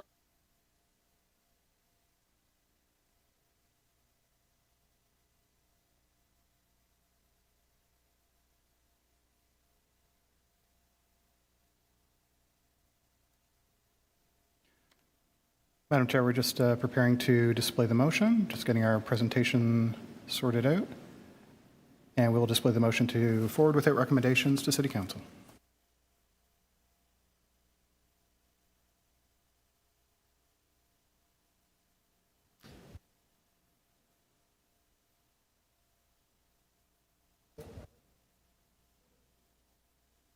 Okay, we'll just vote on the item, forwarding without recs. All those in favor? Opposed? Seeing none opposed, that carries. That brings us back to IE 22.11. I won't reread the title because it is quite long, Cycling Network Plan. Our next speaker is Maureen Allen Doorley. Maureen, are you online? You have 5 minutes. I am. Okay, great. Thank you. Go ahead. Okay. Hi, my name is Maureen Allen Doorley. I'm a resident on Woodfield Road on the west side. I've been living here for 24 years. My kids have gone to Duke of Connaught School and we've used the A.C.H. Armstrong facility. And I'm in opposition to the our street between Dundas and Queen being used as a potential bike thoroughfare and a contraflow bike lane. The street from my being on the street, it's too narrow. It's a busy street. The idea of and the survey of the bike lane was done in a time when we were at the height of the pandemic. So our street was not as busy. As on the street, there's a school and the drop-in center and the S.H. Armstrong. So when it was done, there wasn't as much a flow of traffic and people on the street. So it doesn't really show the true, activities on our street. So it doesn't make sense. Our street is also quite narrow to be having traffic going south and bikes going south and then bikes coming north. It's just too busy. We have also on the east side of it, there are homes that have driveways. On our side, there is one driveway. So it, it makes the situation potentially dangerous of cars backing out and, coming so they can go down the street from the residents who live on that side. Also it just doesn't make sense for such a narrow street to have a flow of bikes going up and down it. So, I mean, that's really what I have to say regarding that. And that, I think, by when they put the quiet street on there, I think the majority of residents didn't really realize that that was a census survey of looking at the use to be expanded to a bike lane. So it doesn't make sense, and it wasn't, I think, presented to us truthfully and what the idea was to be for the future of the road. That's my presentation. Thank you for your deputation. Are there any questions of the deputant? Okay, seeing none, thank you, Maureen. We'll move to our next deputant, Gilles Penaloza, with our third act. Hello, can you hear me? I can, thank you. You have 5 minutes. Yes, thank you. I wasn't gonna speak as I spoke recently, but when I saw that a 5 and a 6-year-old were killed by drivers in the Greater Toronto area, and I see the amazing work that friends and family of Safe Streets are doing, and too many people are just getting killed. So when we are talking about the bike infrastructure, and 10 days ago, I attended a meeting on the Port Union Road improvement, quote unquote. And I see that the city in 2021 is still doing a painted line on the pavement on a 4-lane road over 50 kilometers an hour. And the city staff mentioned that they were doing citizen public consultations in 2004. Who cares if it's 2004? We are in 2021. Paint on the pavement on a 4-lane road at 50 kilometers an hour is just that, paint on the road. Please don't even call it a bikeway. It's nothing. If it's not safe for an 8-year-old, if it's not safe for a child, if it's not safe for an older adult, it's nothing. Everything that we do on the bikeways must be for all ages and all abilities. So I think that must be very, very clear. We need to remember it. 2 years ago, before COVID, a person walking was hit by a person driving every 3.5 hours in Toronto, reported to the police, and a person riding a bicycle every 8 hours on average, 365 days of the year. So when I saw that last year the city built around 30 kilometers of protected bikeways, I thought that 2021 was going to be 90 kilometers, at least 3 times more, because the need is very evident. But instead of going to 90, we're going to 9, only 1/3, less than 1/3 of what the city did last year. This is horrible because people are being injured, people are being killed. By the way, I think that this committee of infrastructure should not be evaluated by how many kilometers you do per year, as well as the city staff, but how much fewer people are being injured, how fewer are being severely injured, how fewer are being killed, because that is what you are deciding month after month after month. I mean, if a family on a car gets into an accident and everybody dies because the street was not safe, whose fault? The city. Well, what happens if a person riding a bicycle gets killed? Who's responsible? Well, we say the city, but the reality is that it's not the city. The people who have the power to do it right or to do it wrong, or to do it or not to do it. So I just wanted to speak with you today because I think that we need to build a network of protected bikeways. Vision Zero is not about doing signs of slow down. By the way, you should not be wasting 1 cent of Vision Zero on those signs, because that is not what Vision Zero is about. We should not be wasting Vision Zero money to doing senior safety zones, as that is ageist. Seniors don't need anything. People with disabilities do, regardless of the age. So we should do proper, for example, having citywide maximum 30 kilometers an hour, as Bilbao is doing, as many other cities are doing. That saves lives. Citywide 30 kilometers an hour on all non-arterial roads. Also lower the speed. So I just want to end by inviting you. You have a magic wand. Each one of you in the committee have an opportunity, but also a huge responsibility.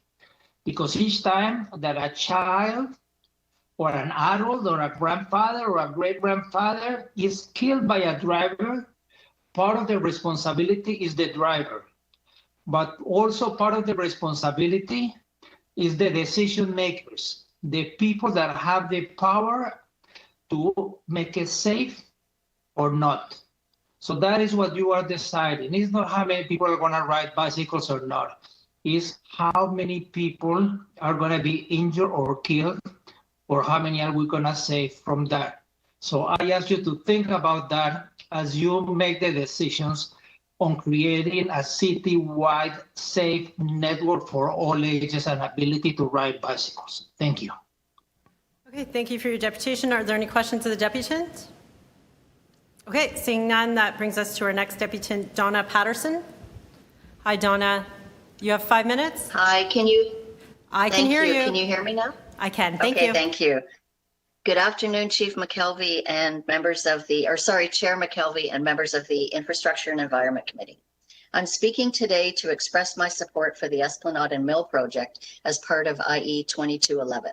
I've lived in the St. Lawrence neighborhood for more than 25 years. I moved here because I wanted to live in a walkable and bikeable neighborhood.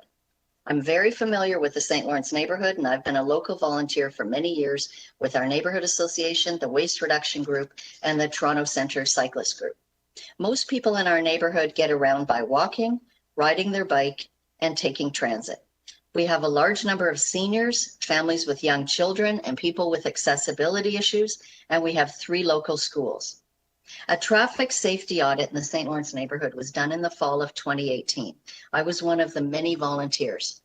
We counted traffic infractions at a few specific intersections at different times of the day. We found that car drivers on the north-south streets were speeding north and south to and from the Gardiner Expressway and the Lakeshore, especially on Jarvis. The Jarvis and the Esplanade intersection is consistently in the top 10 in the list of the top 10 intersections with the most red light running offenses. The intersections were often blocked by cars when pedestrians were trying to cross the street, causing unsafe situations. People on bikes have no safe cycling infrastructure, causing some cyclists to ride on the sidewalk on the Esplanade, which decreases safety for people walking, especially children, seniors, and people using walkers and strollers. There's a large amount of gridlock caused by cars on the Esplanade, Jarvis, and Sherbourne, which is made worse by many parked cars on the Esplanade. The local buses are often stuck in traffic, especially the 121, the Fort York Esplanade bus, which in rush hour before COVID often took 1 hour to get from Parliament Street to Union Station. The Esplanade and Mill Street project, as part of IE 2211, is a project that will improve safety for everyone. I want to thank the city's transportation staff for their excellent work on this project. They had many stakeholder meetings, including local walks for stakeholders before COVID, and public consultations, and a survey was sent out widely to neighborhood residents. The lower speed limit and turn restrictions at some of the intersections will improve safety for vulnerable road users. Non-local car traffic and the number of parked cars will be reduced. Pedestrians will have a lead time when they cross at the intersections. This will help reduce blocked intersections for pedestrians and will also improve safety for the students at the local schools. With less gridlock, the timing of the local buses will also be improved. The proposed bi-directional cycle track will separate cars from bikes and will greatly improve safety for people biking. It will connect the cycling grid with many cycling routes on the north-south streets: Yonge, Sherbourne, Cherry Street, River, Bayview, and the Don Valley Trail. In conclusion, I ride my bike all over Toronto. As a resident of Ward 13, I have access to many good protected bike lanes, but not all residents of Toronto do, especially residents of Etobicoke, Scarborough, and North York. As part of Toronto's Vision Zero road safety plan to increase safety for everyone, we need to build a grid of protected bike lanes all across Toronto. Thank you very much. Thank you for your deputation. I like the sound of chief. You didn't have to correct that. Can I see, is there anybody that has questions for the deputant? Okay, great. Thank you so much for joining us today, Donna. That brings us to our next speaker, whose mic I do not believe is connected. So Arthur Klimowitz, are you there? And can you please connect your microphone?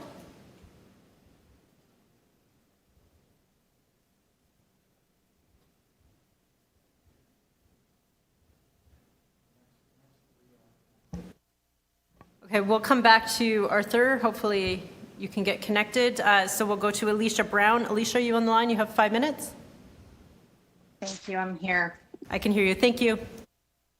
Great. Thank you, Madam Chair, committee members, and city councilors. Thank you for the opportunity to speak. I'm a Woodfield resident of 12 years on the east side of the road. I'm also a commuter cyclist. Our family of 4 actually cycle quite often. And I've been an active community member and advocate. However, I am opposed to this particular plan for Woodfield Road and Monarch Park contraflow bike lane, And I did create a petition, which was submitted to Councillor Fletcher's office with the support of 117 plus Woodfield residents. So people that would be directly impacted by this plan going forward.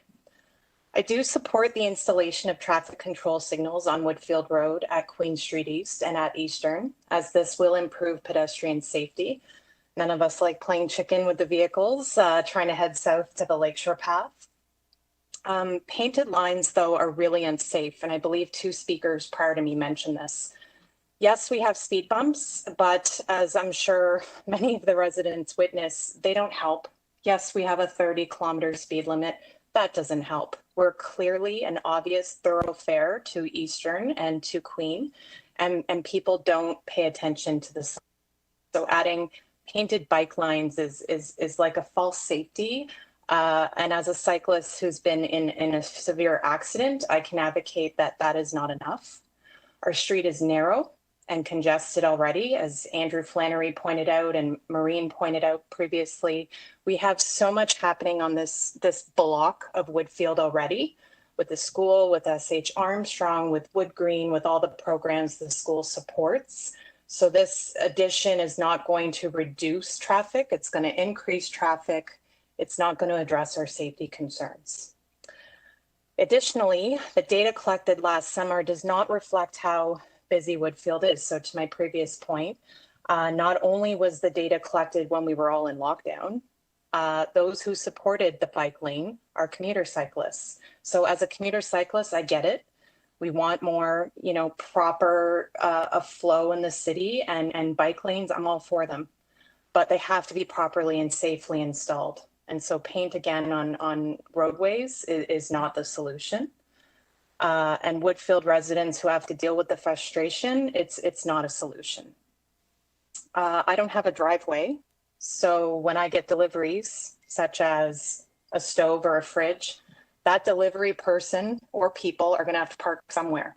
And we already have limited parking, as many residents have indicated. So again, not a solution. We recently actually went through a strenuous process with the Committee of Adjustment for a small reno that we want to do.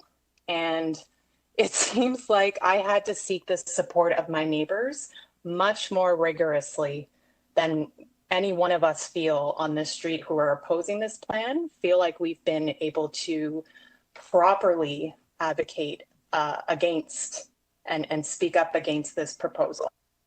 In addition to that, last year's Quiet Street project was incredible. I was in full support of that, but I had no idea from any of the communications that it was a pilot for this bike lane installation.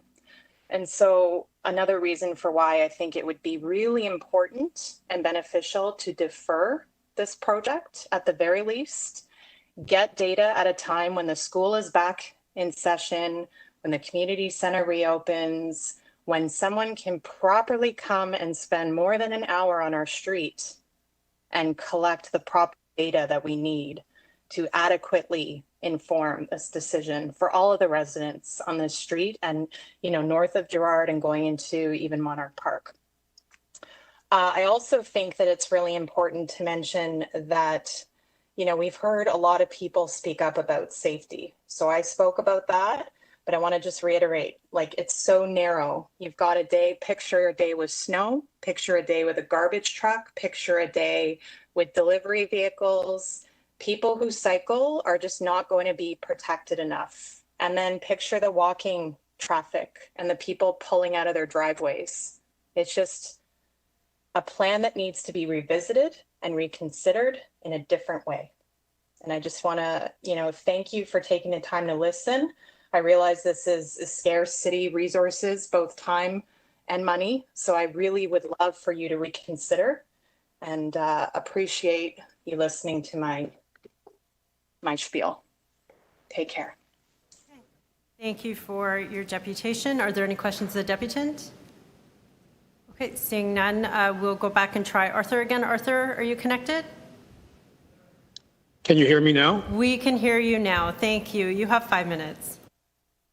Thank you very much for this. I really do appreciate the opportunity to speak to you.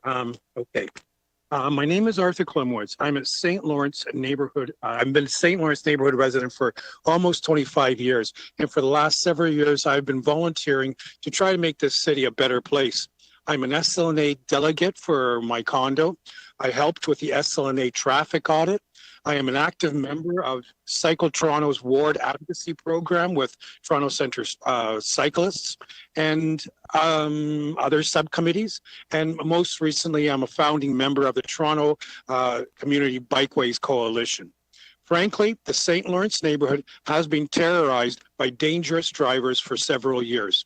Drivers are using the Esplanade to rush off to the Gardiner, making Jarvis Esplanade one of the most dangerous intersections in Toronto. Like Mill Street, the Esplanade sees drivers crowd into these neighborhoods, create frightening traffic jams, and then impatiently try to escape these traffic jams. Pedestrians, cyclists, and the TTC riders are all impacted. The TTC bus becomes bogged down in car traffic, and all too often we encounter aggressive drivers getting through intersections, cutting off people and cyclists. I truly believe the dramatic wording I am using correctly reflects the experiences of the people who live and frequent these neighborhoods. The stories I could tell you. The City of Toronto transportation planners are very much fulfilling our hopes by taking a complete streets approach to solving our neighborhood's traffic problems. Now, as a long-term cyclist, cycling advocate, I want to say nothing says safety like concrete separators between automobiles and bikes. Also, the new bike lanes will be great connectors to all of the other bike lanes in Toronto Centre and beyond our ward boundaries. I'm currently way up in the Ravines right now, sitting in a park on my bike, especially because there will be some impassable construction in the eastern lakefront. We will need to connect to Yonge Street, and we will need to connect to Cherry Street. The sum total of protected and connected cycle tracks, safe sidewalks and intersections, and an efficient TTC bus together offer a balance with automotive traffic in the St. Lawrence neighborhood. I believe we are seeing a very similar approach to all of the items on the IE 2211 list. So I want to encourage Councillor McKelvey and the members of the IEC to support this list of improvements. I think they're very important. I think I have another moment, and I could tell you that the Esplanade, no one believed that the Esplanade was wide enough. And it wasn't till the city's engineers that they came down and they showed us on paper what can be done. You know, it's not for us everyday people to decide what feels good. It really is something we got to put on the shoulders of people like Becky, who is on, I saw on the line, and Owen, that I've spoken to a number of times. These are the guys that really know how to make things work, and we've got to push them until they get it right. And that's what it comes down to. Thank you very much. I hope all this is going to be approved. Great. Thank you so much for your deputation. Are there any questions of the deputant? Okay, seeing none, thank you. We'll move to our next deputant, Catherine Miller-Mort. Oh, hello. Can you hear the dogs? I can hear you, Catherine. You have 5 minutes. Hi, and thank you to the committee and chair for the opportunity to speak. My name is Catherine Miller-Mort, and I live on Woodfield Road in between Queen and Eastern, so a little further south than your earlier deputants. I am supportive of the creation of the contraflow bike lanes and increasing bike and pedestrian safety. And my neighbors and I loved the Quiet Street program, but that program included local traffic only signage and cement barriers that limited vehicle traffic. What I'm concerned with is the lack of traffic mitigation strategies included in this project. Woodfield is a residential street, but is often used by residents from the northern part of the neighborhood and people driving through the city to access Eastern. This stretch of Woodfield in between Queen and Eastern has no speed bumps and no traffic calming measures whatsoever, despite a speed limit of 30 kilometers an hour. With the installation of the stoplights at Queen and at Eastern, I can only imagine that this through traffic will increase. We've also heard in other city plans, both Waterfront Toronto and the local Toronto Community Housing Project, make mention of a plan to cut Woodfield Road straight through to Lakeshore. This would further increase the use of Woodfield as a shortcut and a through street for vehicle traffic. An earlier speaker noted the high rate of traffic north of Queen, and the addition of the signals at Queen and Woodfield would have a strong potential to increase traffic crossing Queen and traveling down this stretch, where there are no traffic calming strategies. The traffic studies that were done for this program were completed during the COVID time, makes the data insufficient to move forward with these changes at this time. I've heard numerous times from staff that if the problems we anticipate come to fruition, they can make changes at a later date. I ask that this proposal not go forward without the inclusion of traffic mitigation strategies as a part of the project, and that the proposed option 3, potentially switching Woodfield from Queen to Eastern to a one-way north street, be reconsidered. Thank you very much for your time. Thank you for your presentation. Are there any questions of the deputant? Okay, seeing none, thank you. We'll move to our next deputant, Gemma Cutler. Hi, yes, can you hear me okay? I can hear you. You have 5 minutes. Thank you. Great, thank you. Thanks for your time today. My name is Gemma Cutler and I live at 16 Woodfield, south of Queen. I'm here today speaking on behalf of a number of neighbors within our section of Woodfield. I'm a commuter cyclist, driver, a resident, and a parent. And in reviewing the 3 options proposed for the lower section of Woodfield, I'm here to ask you to reconsider the recommendation of option 1 for the Queen Street to Eastern stretch of the project. And to look more closely at the long-term benefits of option 3 that would reverse the flow of traffic from south to north. It will provide the same level of bike safety outlined, further improve pedestrian safety, as well as limit the loss of a greater number of parking spots. The title of the project information we received had quiet streets in the name, but option 1 will only increase vehicle traffic and speeding and actually make the street less quiet. While the loss of additional street parking is an issue, the greater concern is that option 1 will compound an already existing speeding problem and make it more dangerous for pedestrians, namely our children. Option 1 will have a greater negative impact on pedestrian safety for the following reasons. First, as it is, our section of Woodfield is already subject to speeding vehicles that don't abide by the 30-kilometer speed limit. A few years ago, this was reduced from 40 to 30, but it has hardly reduced speeding cars on a street that is full of young families. In our stretch of Woodfield of about 50 houses, there are 16 children under the age of 12, many of whom spend many hours on the sidewalks or biking on the street. For the past year, while working from home, daily I've witnessed cars and trucks traveling at speeds greater than 40 kilometers an hour. And as Catherine mentioned, there's no traffic calming from bump outs or speed bumps. While option 1 will add traffic lights at the top and bottom and provide greater safety at those intersections, it will only serve to increase speeding cars as they zip down Woodfield to beat the light at either Queen or Eastern. And if future plans are to punch through the bottom of Woodfield onto Lakeshore, as recommended in the Portland's master plan, this will make it even more of a thoroughfare. We get hundreds of cars per day already that don't obey the speed limit. If it becomes a direct line to Lakeshore, Woodfield will become another Carla or Coxwell, and Woodfield should not become one of those streets. And thinking about the future of the area and further potential changes proposed for south of Eastern, please further consider option 3, with traffic flowing north on Woodfield from Eastern to Queen. This option would still keep cyclists safe with a shared lane and dedicated lane. It will reduce the flow of traffic from the north to make it less of a thoroughfare. It will better support the use of this section of Woodfield as a fire route as it is used today with fire trucks currently going against traffic. And it will keep cars parked on the east side of the street that provide the highest number of parking spots. Currently, none of these 3 options have additional measures to improve traffic calming for our section of Woodfield. And due to it being a fire route, have been told in the past that bump outs and speed bumps can't be added.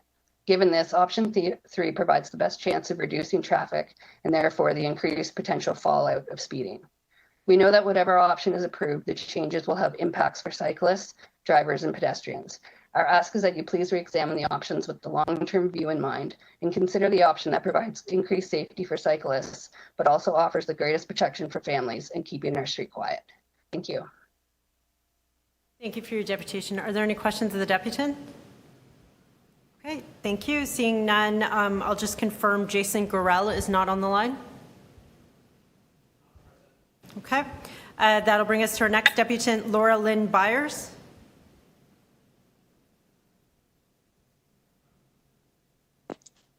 Hello, can you hear me? I can hear you. You have 5 minutes. Thank you.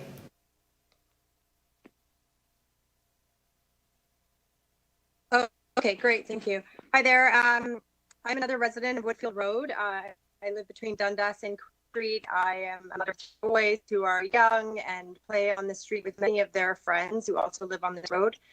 Most of my children go to Duke of Connaught Public School. We frequented the community center.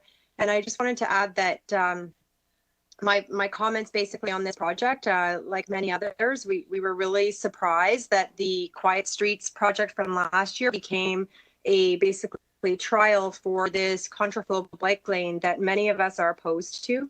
This section of Woodfield Road already sees so much traffic with the 1,000-student Duke of Connaught Junior and Senior Public School and the S.H. Armstrong Community Center on it. As you know, community centers have been pretty much closed for the last 18 months. And so if this study was done at all during the period, which we've heard has been done during the whole entire period that the community center wasn't even open. Also, the early years center that's housed in the school also was not open. And it also sees quite a few young families accessing it. This road really does not need any increased traffic, whether that be car or. We also already have, as many have said before, a major speed issue, which we have constantly contacted Councillor Fletcher's office with little to no response. We have speed bumps on this section, but the speed bumps are super wide and we see people take them at probably 50 to 70 kilometers an hour. Even my 6-year-old yells at people to slow down on this street. It is so dangerous and it's right in front of the school. We are really concerned that the installation of traffic signals at the corner of Queen and Woodfield will cause people to speed even more to quote unquote catch the light at Queen. From attending the community meetings on this topic, we are aware that this research was done mostly during the COVID-19 pandemic. As I said before, this is by no means a normal year. The community's been closed and the school has seen many students doing virtual. We are aware that many people who responded to the survey and were in support of this bike lane do not live on Woodfield Road and will not be directly affected by the bike lanes. I am in full approval of installing traffic signals at Eastern and Woodfield, as many bikers and pedestrians already play chicken with the cars crossing there as opposed to walking to the Knox crosswalk. I also think paving a path between the lakeshore and the foot of Woodfield would be helpful. But most other aspects of this Woodfield project I absolutely do not support. There's absolutely no need to install bike lanes on a road where the inhabitants do not wish to have them. Already, we have people who ride their bikes both directions on our road with no issue. So why do we need to install the bike lanes to narrow the road even more and to make it so that there's no stopping zones on the east side of the road?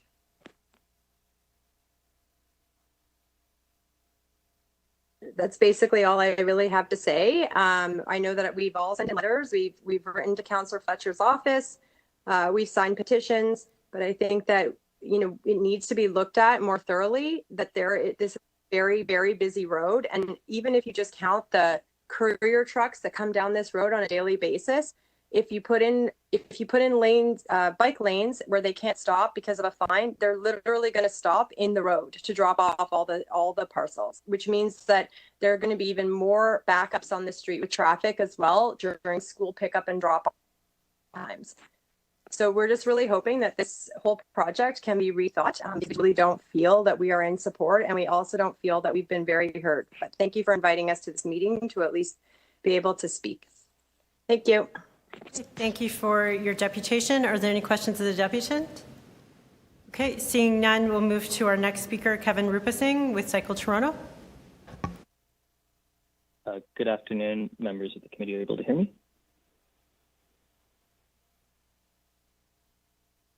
Are you able to hear me? Yes, we can hear you. You have 5 minutes.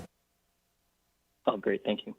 Good afternoon, committee members. My name is Kevin. I'm speaking to you today on behalf of Cycle Toronto. It's great that we are continuing to build out our cycling network. I think overall we're supportive that there are projects being built as laid out in this report. You know, the Esplanade Mill is a high-quality multimodal project that fills an important gap in the network. Woodfield is a great local connection that fills in a neighborhood gap there. Winona is building on the success of what we've seen on Shaw Street and is extending it into Midtown. Martin Grove and Rathburn are important steps to building a safe network in Etobicoke, and we really do believe the staff recommendation to physically protect these lanes has to be followed. These are streets in Etobicoke that need to be physically protected. You have to have physical protection in order for people of all ages and abilities to feel safe cycling on. And Chestwood is an important connection as well that is in an industrial part of town, although we'd like to see more done to adequately separate people walking and cycling from some of the larger industrial vehicles. And so while these projects are helping to build out the network, this plan does still fall short. And I should be clear, I think we understand that the city staff have been stretched in delivering cycling projects. So some of it is excellent work, and it's just being delivered without enough resources. It's delivering this current implementation plan. But this current implementation plan for bike lanes does not adequately match the ambitions of council. It doesn't match the appetite of Torontonians. If you just think about what you saw maybe this past weekend, no matter where you were in the city, whether you were on the waterfront along Acatio or somewhere in the incredible ravines that we have, or in one of the parks that is scattered across the city in Etobicoke or North York or Scarborough, people are out on bikes. They're out to support their physical and mental health, to explore their neighborhoods and get to know the city better. They're trying to safely socialize at a distance with friends and families. And that's such an important part of, I think, what cycling's brought to people. There's people commuting to their essential workplaces and many others that are trying to shop at and support local businesses, which is an important part of jumpstarting the economic recovery of the city. I think we've seen that's the case throughout the pandemic for the past year, and it will continue in the weeks and months to come.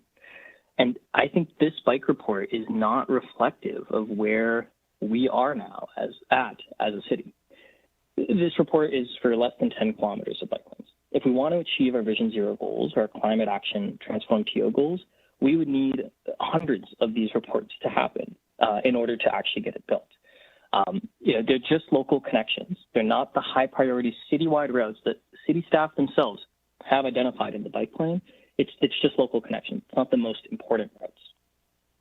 We need to be doing big projects that are transformational. We have to be building, as an example, a continuous protected bikeway on Eglinton. Like, that's an example of a project that is going to support the opening of the LRT and connect one end of the city to the other with a complete street along Eglinton.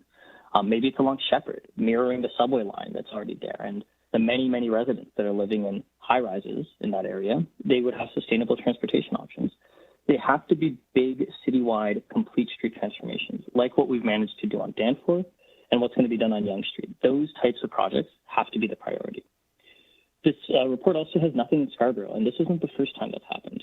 People in Scarborough need safe transportation options. They need to be not left behind. There's not only nothing new proposed for Scarborough, I think we all know that Scarborough has been losing infrastructure, and they're going to be losing more with the closing of the rapid transit line. We have to be equitably building this network, and as a new resident of Scarborough, I do see it every day, this disparity in infrastructure and the demand that is there but is unmet. So the next update to the bike plan has to meaningfully address this. We need to see the highest priority routes identified by city staff as major citywide routes. They have to be the backbone of the network, not just local connections. We have to build enough infrastructure to actually meet our climate goals that council is committed to. We have to build quickly. This infrastructure has to catch up to where Torontonians' appetite's at. And these have to be built across the city with complete street transformations that are happening in Etobicoke, in North York, and in Scarborough every year. This, investing in high quality infrastructure that serves the entire community is going to support the social and economic recovery of our city from the pandemic. And so when we're looking at the update to the bike plan that's coming in July, we really do hope it will be something that is ambitious and is something that will be matched with the resources that city staff need to deliver it well. I think we know we have a great team in transportation services, and we just need to make sure that they have the resources to adequately do this across the city with excellence. So I look forward to seeing an ambitious bike plan next month and the resources that are needed for city staff to do it. Thank you. Thank you for your deputation. Are there any questions of the deputant? Okay, seeing none, we'll move to our final deputant on this item, Darnell Harris. Darnell, are you with us? We need you to connect your microphone.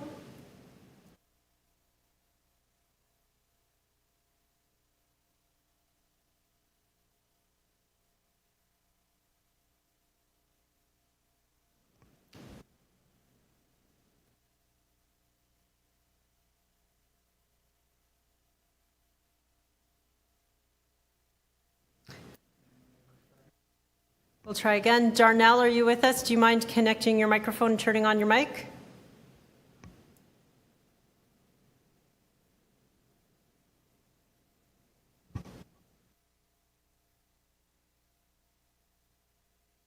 Okay, we're going to move to questions to staff, and then I'll come back and try Darnell one more time. So can we start with questions to staff?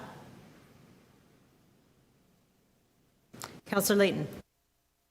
Yes, thank you very much. 2 lines of questioning. You know, we heard from many residents from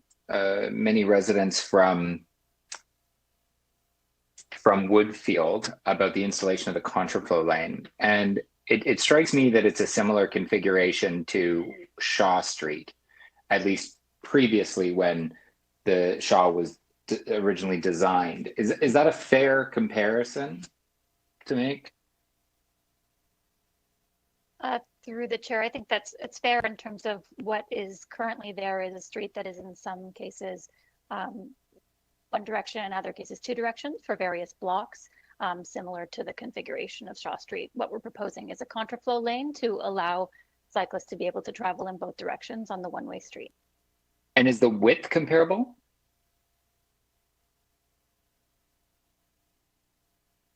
Becky, I think I saw you nod. I believe the width is roughly comparable. Yes, it allows for parking on one side of the street. And I don't know who the best person to ask. The only person that's been there that entire time for Shaw Street is me. But is it fair to say, because we just studied Shaw Street again, that if we look at the pattern from prior to its original installation and then afterwards, that we saw, generally speaking, an improvement in safety? Thanks for the question, Councillor. Yes, we've seen improvements in safety and safe operations of contraflow bike lanes at various locations across the city. With Shaw Street, over time, the cycling volumes were increasing and the walking volumes were also really high. And so we had to address a different issue, which was a very high volume of motor vehicles mixed in with the cycling and walking traffic. And so additional changes sort of at a more mature state of the Shaw Street bike lanes were what were installed more recently. More recently with the addition or the reversal of sections of the street. That's right. And there was a proposal for a reversal of some directions of the street as part of what we went to consultation on with the community. And we heard the most support for the recommendation that we put forward today, which is not reversing any sections of the street and including a contraflow bike lane. I also just like to note that the volumes, we do have traffic volumes from 2018 along with 2020, and the volumes in 2018 are lower than what was observed on Shaw Street when we were doing the consultation in 2018, 2019. The numbers on Woodfield. Correct. For vehicle volumes or bicycle volumes? Vehicle volumes are lower on Woodfield than they were on Shaw Street in 2018 and 2019. Oh, so prior to the pandemic, they were even lower at that stage. Okay. That's right. A few residents mentioned that we were relying on data from the pandemic, but we did rely on traffic counts in our records from 2018. So pre-pandemic conditions were part of the work that was incorporated looked at. Yeah. Okay. While we have you here, like we just heard from the last speaker, and I think he's quite right. Like if we want to achieve our targets for shifting the mode of short trips from cars to walking to bikes to transit, at our current rate, we're not going to achieve that. Sad as it is, we won't. What's it going to take to get us onto a course that will start really achieving the benchmarks? And you got again, and Kevin said this, we've had some pretty remarkable years compared to prior years with the expansion of Bloor, the Danforth, we're active TO on Yonge, where we've gotten other pieces on Yonge Street moving forward. What's it going to take for us to start really achieving that global leadership role in expanding cycling infrastructure? That's my last question. Thanks, Councillor. We certainly have been building more cycling infrastructure last year and the last couple of years, and that's partly because we've been able to ramp up design and consultation over the last few years to be able to start delivering more. What we need in order to continue to deliver more cycling infrastructure is staffing resources and the time to coordinate that work with other capital projects. And so you'll see in July a report on the near-term cycling plan on how we've done so far over the last near-term plan and what projects we're proposing for the next tranche. And certainly engagement with councillors and local communities to have high quality designs that meet the needs of those communities and encourage more people to have a safe cycling environment along with the other needs that our streets provide. Okay, thank you. We do have Darnell on the line, so we're going to go back to deputants. Darnell, you have 5 minutes. Thank you very much. Appreciate it, Madam Chair. So, Darnell Harris, representing our Greenway Conservancy. Certainly, we're in support of the efforts of staff and, support of previous deputants' conversation about expanding the work that we do. Certainly, our concern regarding the current configuration that we saw for the raised cycle tracks on Cheswood Drive are that, there's certainly a safer but also more ecologically friendly option. And unfortunately, I can't show a picture. But fundamentally, what would be helpful, especially because you have trucks and tanker trailers, and you will have cargo bikes and you will have other micromobility devices. Having a situation where trucks and oil tankers can simply roll up on you is not safe. And there are better options available within a thin clearway. Specifically, having a look at having the greenery in a rain garden between the road and the cycle path, which is then adjacent to the sidewalk.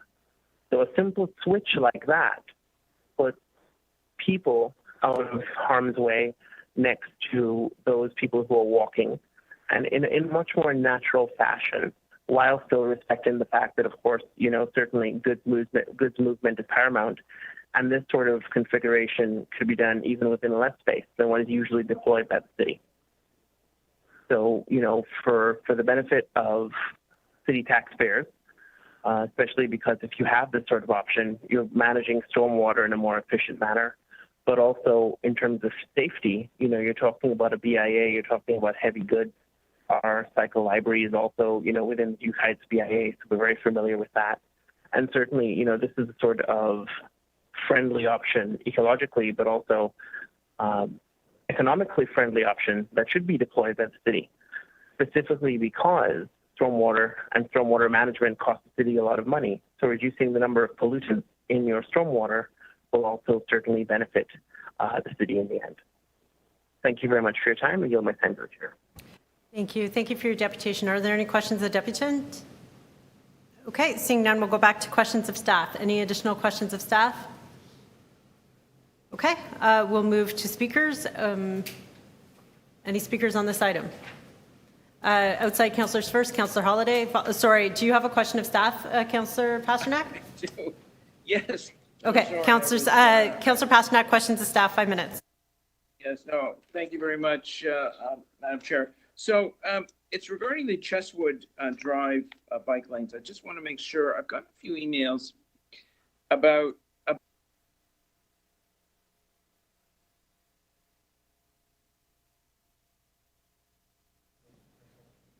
We can't hear you, Councillor Pasternak. Do you want to try turning off your camera? About the roadway. Any better? That's better. Sorry. Do you want to start again? I'll restart your time.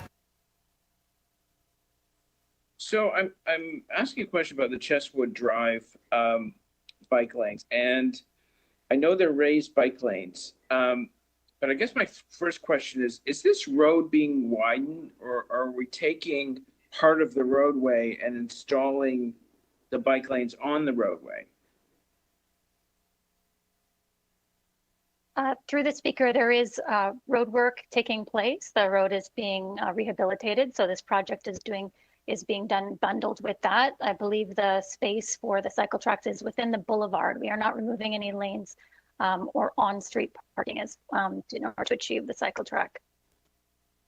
So the traffic flow will remain the same. The width of the road remains as is, and we're taking, I mean, the boulevards there, the public right of way on the sides of the streets is actually quite large. I guess we're taking part of that, building a new sidewalk and building the raised bike lane. That's right, and we're also building new trees, installing new trees as part of the project. Okay. So I got a few emails. People love the project, and I think it's great, about the distance between, I guess, the raised bike lane and traffic flow. And they're suggesting some kind of a barrier. I guess we use a few different options. One is the bollards that we use a lot on a lot of downtown bike lanes. The sort of the plastic bollards with the reflector on them. Sometimes we use concrete barriers along there as well. Was that ever discussed? Like, is there a safety concern here? I know they're raised bike lanes, but a few of the observers of this felt it should go beyond that. Thanks. The design is a high quality with a curb separation. We'll have Becky describe the design. Thanks, through the chair. So there is a barrier curb, just like a sidewalk curb, and then there's actually a 0.6 meter setback from the roadway. We did explore actually having the trees between the cycle track and the roadway, but there is not sufficient space. There are some key sections that an additional splash guard could be added, but generally we believe that this project will provide a much safer environment for people walking. There is some missing sidewalks on this road, along with a much safer environment for people cycling who would right now need to share the lane with people in people driving trucks and large vehicles. Yeah, so the trucks are of particular concern because some of them are oil trucks coming from the depots up at Finch. Now I see on the timeline, construction begins in 2021. So I guess that's this year. Is that the road surfacing and reconstruction project, and then the cycling infrastructure comes next year? Is that? This project is actually bundled with water main work. So first, water main work will start in 2021, and then the road resurfacing work, along with all of the boulevard changes, will begin probably towards the end of 21 and carry over into 2022. Okay, I think that's fine. Thank you very much. Okay, thank you. Any additional questions of staff? Just wait for the screen to change here. Okay, seeing none, now we'll move to speakers. Councillor Holyday, outside councillors get to go first. 5 minutes. Thank you, Chair McKelvey, and thank you for allowing me to speak today. I wanted to talk to you about two projects in Ward 2, and I hope that members of the committee received my letter. I laid out some of the concerns I had and some recommendations on how we can make things a bit better. I live near Rathburn and Martin Grove, about 1.5 kilometers, just under 2. And just today alone, I went down Rathburn twice and down Martin Grove once. And I know these roads very, very well and have for the most part of my life. But I thought I could show a couple of quick photos to help the committee members understand what I'm talking about. If Matthew's listening, if you could show photo number 1, I would appreciate that. So this is a picture of Rathburn Road. It's looking eastwards, and if you squint in the distance, you can see the intersection of Martin Grove. One thing about Etobicoke is we tend to have really, really wide, generous roads. Matthew, if you could show number 2, please. This is about the same spot looking the other way, and at the other end is the East Mall. So that's the other end of the subject of today's discussion. It's about 620 meters of proposed separators for the lanes. And what you notice is because the road is so wide, we had really, really nice bikeways put in last year. In June 2020, the road was renewed, and you can see there's a high degree of separation between the curb and the car. But I spent a lot of time talking to people that live along this road and live in the area, and they're really worried about this. It's hard enough to back your car out, but if you imagine a number of flexi posts along the length where they're being proposed, you start to see the issues with the sight line and how it could be difficult coming in and out of the road.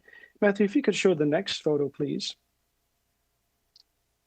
The other street is the cross intersection, and you can see the traffic lights in the distance. This is Martin Grove Road, and this is the top end.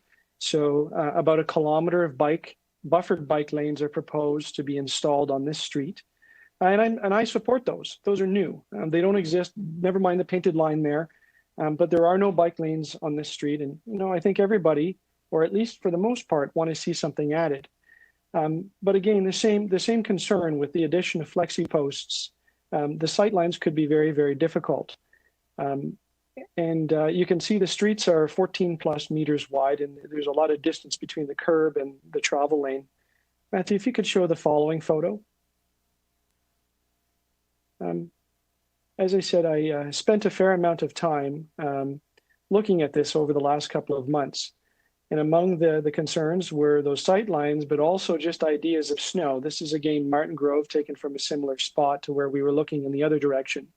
And those are the amount of snowbanks that are produced when the plows come by. And the worry is that if you have to back out of your driveway and you need to cross a bike lane and then a pile of snow and then a lane, it may become difficult. So I guess the issue is, you know, the proportionality. In talking to a lot of people, they said, look, Councillor, we're okay with the addition of bike lanes. We like the buffered lanes on Rathburn. They work okay. They were actually installed before amalgamation. They've been there for a long, long time. But yet anyone on that street can tell you, if you ask them, it is rare to see a cyclist. In fact, the counts on this street, Martin Grove, that were taken on May of 2019, I got these from staff, were 8 cyclists in the northbound direction and 5 cyclists in the southbound direction. That's a May date. That is the entire day, not an hour, the entire day. So I think a lot of people are saying, and what they've said to me is, Councillor, this is all interesting stuff, but given all of these operational concerns, is this really now the time or the place to do this? We'd like you to add those buffered lanes, but we'd like you to hold off on the installation of the hardware on the road. Matthew, if I may just ask to show the next photo, please.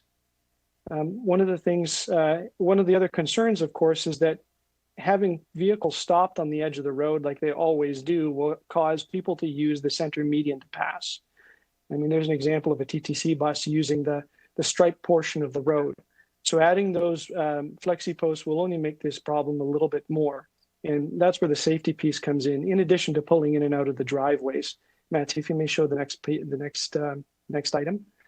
One of the things I did is I went to Scarlett Road, which is in Etobicoke, where there's the installation of bicycle lanes. And one of the things we saw was a lot of collisions on the concrete. And, you know, it's in some of the correspondence, you may see people that were advocating for these concrete intersections. Well, I'll tell you, there are 60 conditions just like this, just on the 600 meters of the Rathburn strip, because of all of the driveways and the close spacing together. So maybe we could just show the last slide. When I went out to Scarlett Road, I took my trusty councillor's tool, which is a radar gun. I noticed that, if anything, I wonder if it's causing people to drive even faster, because you'll lose that residential feel and you start to go down a tunnel. And I just wonder if people are stepping on the accelerator. So I hope everyone can see, thank you, Matthew. I hope everyone can see that a lot of time and effort has been spent on this to try to find a path forward that advances cycling. But I also know that there's some really good infrastructure right now. And it's this concept of proportionality that people have talked to me about. And they just said, Councillor, you know, when the time is right, when the demand is there, when some of these technical issues are overcome, you know, we can think about this stuff. But for now, can you just leave the bicycle, the buffered lanes alone on Rathburn, and bring us some buffered lanes down Martin Grove so we can build the cycling network? So that's what I'm here before the committee to ask for some modifications to the recommendations. I hope you'll give them some consideration. I also would say thank you to staff for all of the work on this that we've done together. I think I've brought recommendations that everybody can work with and advance some of the things that the cycling advocates were talking about today, but also give some ability to show support for the residents and what their concerns are, And when the time is right, we'll take another look at this, but keeping in mind proportionality and people's confidence in government and how they deal with infrastructure. Thank you, Madam Chair, for allowing me to speak. Okay, thank you, Councillor Holyday. Others to speak on this item? Councillor Layton.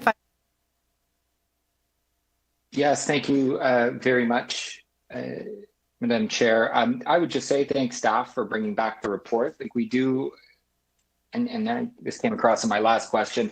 I am hoping for a time when what's put in front of us is something that's more ambitious, and I understand resources are constrained, and we have staff working very doing modifications on lanes at length. So there is I do get that there's a matter of resources that needs to play in, and I'm quite willing to stick my neck out and try to ask for more resources for the cycling unit and for transportation in general to do safety, to do additional safety measures on roads, whether in my ward or in others. I do hear echoes of what I've heard in my own ward around some of the installations, including most recently the contraflow lanes installed on Brunswick Avenue, and then as well as, and this goes back to 2013, when we first installed the contraflow lane on Shaw Street. Change is hard, and it's not ideal on any street. We're stuck. We're stuck with the boulevard, with the right-of-way width that we have, and it's not going to be perfect every time. And there are trade-offs. But I would say, with respect to the contraflow lane, and this may be a little counterintuitive, but by narrowing the lanes, not only did, at least on Shaw Street, and I can only speak to my experience on Shaw and Brunswick with respect to contraflow, not only did it result in a safer experience and circumstance for cyclists going in the contraflow direction against the flow of traffic, but it also resulted in better safety for cyclists going in the dominant direction of traffic, as well as, I believe, the pedestrians and drivers, simply because the narrowness of the lanes is an indicator for drivers to slow down, and they tend to.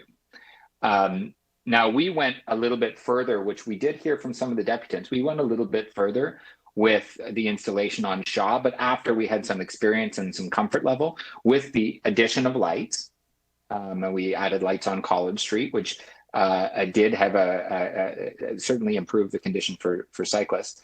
But then also we flipped a portion of road, actually two portions of road, in order to reduce the volumes. But that was for the volumes of cars, because they were just so significantly higher, as we've heard, than on this particular street. But I certainly wouldn't rule that out as also addressing some of the concerns, even just with the contraflow lane with slowing down traffic. Shaw Street is in front of a school as well. It's a long stretch of road. It tended to be used for cut-throughs for years. We were trying to figure that out, how to slow people down, how to stop the volume. And after some trial and error, I think we got it right. And I hope the same for the situation in the East End, because when you have a residential street like that with uses like schools, you want to make it safe for everyone. And there's nothing I like more now than biking down Shaw Street with my kids and seeing other parents and their kids biking up and down the street, which is a very common sight because there's 3 schools, 2 elementary and 1 senior school in the immediate area. To Councillor Holyday's point, very respectfully, I think in normal circumstances, I would follow the local councillor's suggestion. It doesn't sound like it doesn't sound like it's a huge variation to what staff are proposing. At the same time, as a cyclist, and as we heard from some of the previous speakers, where we can go beyond painted roads, we should. And I agree, those concrete boulevards, I have some on Shaw Street that get moved because of the impacts with cars. But when I see that, while I'm upset and it's really annoying to fix, I also see it as a sign that they're working and that we need more of them if we're going to address safety issues. Hopefully that number 8, which does sound comparatively low, I think I had 800 on Shaw when we put the contraflow lane in, and that wasn't over a decade, that was over a day. Hopefully that number will increase, and I think that's kind of the point about building as safe infrastructure as possible, where people feel safe and are safe, is part of the formula for getting that number from 8 to 80 to 800. And so I'm going to have to respectfully vote for the staff recommendations, partly because like I've had to fight hard for every curb that has been installed because the right-of-ways aren't as generous, and because we've had to wait for smaller equipment to clear the roads and all of those pieces. But in practice, they work, and they don't seem to be the safety issue that I'm hearing is some of the concerns from the local councillor and the neighbors on that. So I'll be supporting the staff recommendations. At the same time, like I hope people will give these changes to their street a chance, because it is trying to work us towards a safer city for everyone who uses our roads.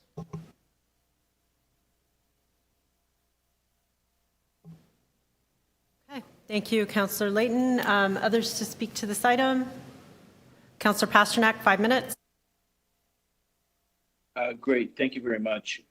Just on a point of order, has someone taken carriage of Councillor Holliday's motion? Yes, I'm going to move it. You're going to move it, okay. Great, thanks. I'll be supporting it. So, just on favor, I do have a motion. If the clerk can put it on the screen. And to summarize, all it is asking staff to give consideration to the one more set of safety barriers between the raised bike lanes and the roadway. And normally I wouldn't push for that, but this area of Chesswood is a very busy section. It's in an industrial park, but also it's a roadway that moves tanker trucks between the Finch storage facilities and the highways. They work their way down to the 401, often on Chesswood. It's also a very busy street because there's a hockey arena there, the Chesswood Arena. There's a tennis club there. There's dozens of different buildings with thousands of employees. So it's a very busy place. But I think the bike lanes, done the way they're being proposed here, will be a major asset to the community. And I wanted to thank the Duke Heights BIA for supporting and advocating for this project for some. Oh, there's the motion. Okay, so it's on the screen. So all we're asking staff to do is to review one more time some safety barriers between the raised bike lanes and the street, and discuss that with. We'll discuss that with, I guess, my office. I don't think they have to report back to the Infrastructure Environment Committee, but I did put that in there just in case they had to. But I think it's an offline discussion that can go on a delegated basis. There might be a slight increase in cost. Maybe we can use some Section 37. But at the end of the day, I think what we have to do is go for the safest option possible. I've ridden that roadway without bike lanes and oil trucks passing by, and it's a pretty scary situation. But I think this will be used a lot because it feeds not just from Finch to Shepherd, but remember the Downsview Park subway station is just at the doorstep where the bike lanes will be coming out onto Shepherd. And of course, we're adding more bike share in the area. So this will be a great opportunity for Connectivity Center to have cycling infrastructure on the ground at the same time we offer more. And when I first came to council 10 years ago, there was enormous resistance to bike lanes. I heard some of that in the discussion today. And I think bike lanes can be sold locally if local communities are involved in the discussion, and if their fears and concerns are addressed. Many don't know that bike lanes do not always inhibit the ability to park on a residential street, depending on what type of bike lanes they are. Often parents who have school-age children wonder how they can drop off off their kids if there are bike lanes. And we solved those problems on Faywood and Wilmington, where we had 6 schools. And we managed to solve those problems through education. I bike as much as I can. I'm at my community office at the moment. I cycled here. My mother lives at Dufferin and Bloor, so I cycle along Bloor and use the lanes there. Not only as a mode of transportation, but of course it's great exercise. So not only in a world of COVID, but I think in a post-COVID world, the cycling is embraced by more and more people, and I just see it all around in the area I represent. The attitude and the understanding of what bike lanes can represent. They're not making everybody give up their car and ride a bike, and the roadway can be shared in a safe manner. It's not a war on cars. It's offering an alternative way to travel and get around and take the kids out and get exercise. At the same time, people still need their vehicles in harsh weather, when they're grocery shopping, when they have to transport other heavy items, when they're out and about. So it's not a zero-sum game. If we design our cycling infrastructure correctly and compassionately, it's a situation in which we can have safe cycling and we can have safe roadways. And I'll leave it with that. Thank you very much. Thank you, Councillor Pasternak. Any additional speakers on this item? Councillor Cole, 5 minutes. Yeah, I just listening, Councillor Holiday, and I think perhaps what is needed here is maybe for staff to meet with Councillor Holiday between now and the council meeting, where they could work out some ways of addressing his legitimate concerns, and yet proceeding with, an investment in cycling on Burnhamthorpe and in his community. I was just there in beautiful Etobicoke along Eglinton Avenue near Royal York and just north of beautiful St. George's, where my brother lives. So Etobicoke is a very beautiful part of the city. I remember Chris Stockwell used to call it the city of the perfect lawns.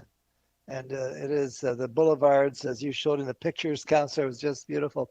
But anyways, I asked, Councillor Pasternak, you should take a trip to Etobicoke one day and see the beautiful boulevards and streets and trees. And it's quite a nice place to visit and bring your family.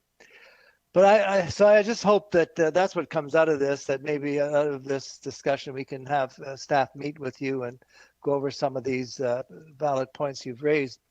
The thing about cycling and cycling lanes, and I just think the biggest obstacle we face is that there is still a mindset in the city that is stuck in 1971.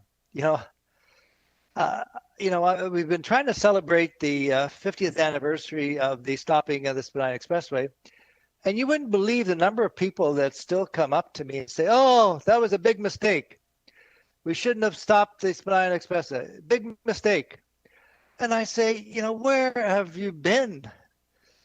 Where have you been burying your head for the last 50 years? I mean, by trying to enhance public transit, cycling, it's all part of trying to make the city move better, move in a more calm, in a more, in a less threatening way, because people are threatened by our vehicle accidents. I mean, I just had a horrible accident, as Councillor Pasternak knows, in my ward in little Montreal there, where I've got a 7-year-old girl still had sick kids with serious head trauma by a vehicle on a street with no sidewalks. So I just think that we've just got to keep moving to do whatever we can to try and put in reasonable, rational cycling infrastructure where we can. We're really moving at a snail's pace, considering what we're faced with.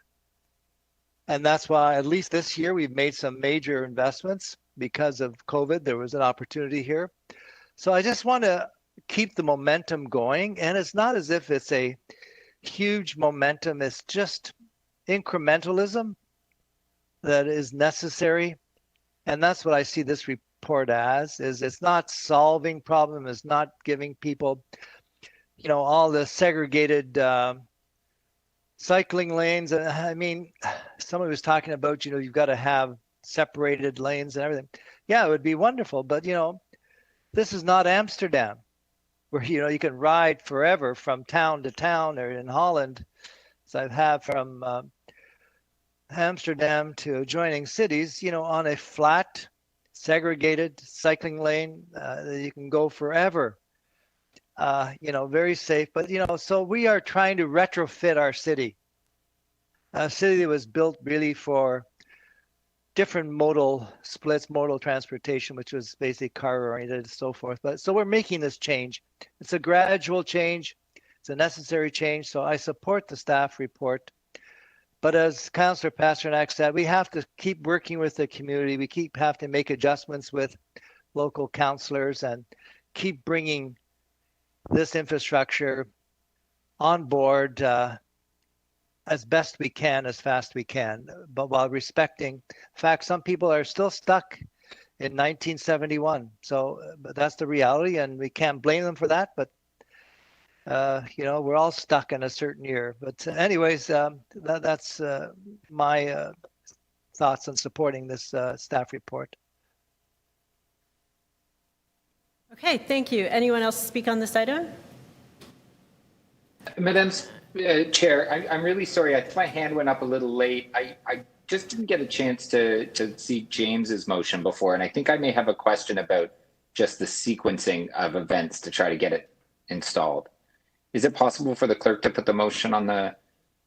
I can't log. For some reason, the clerk's meeting portal is.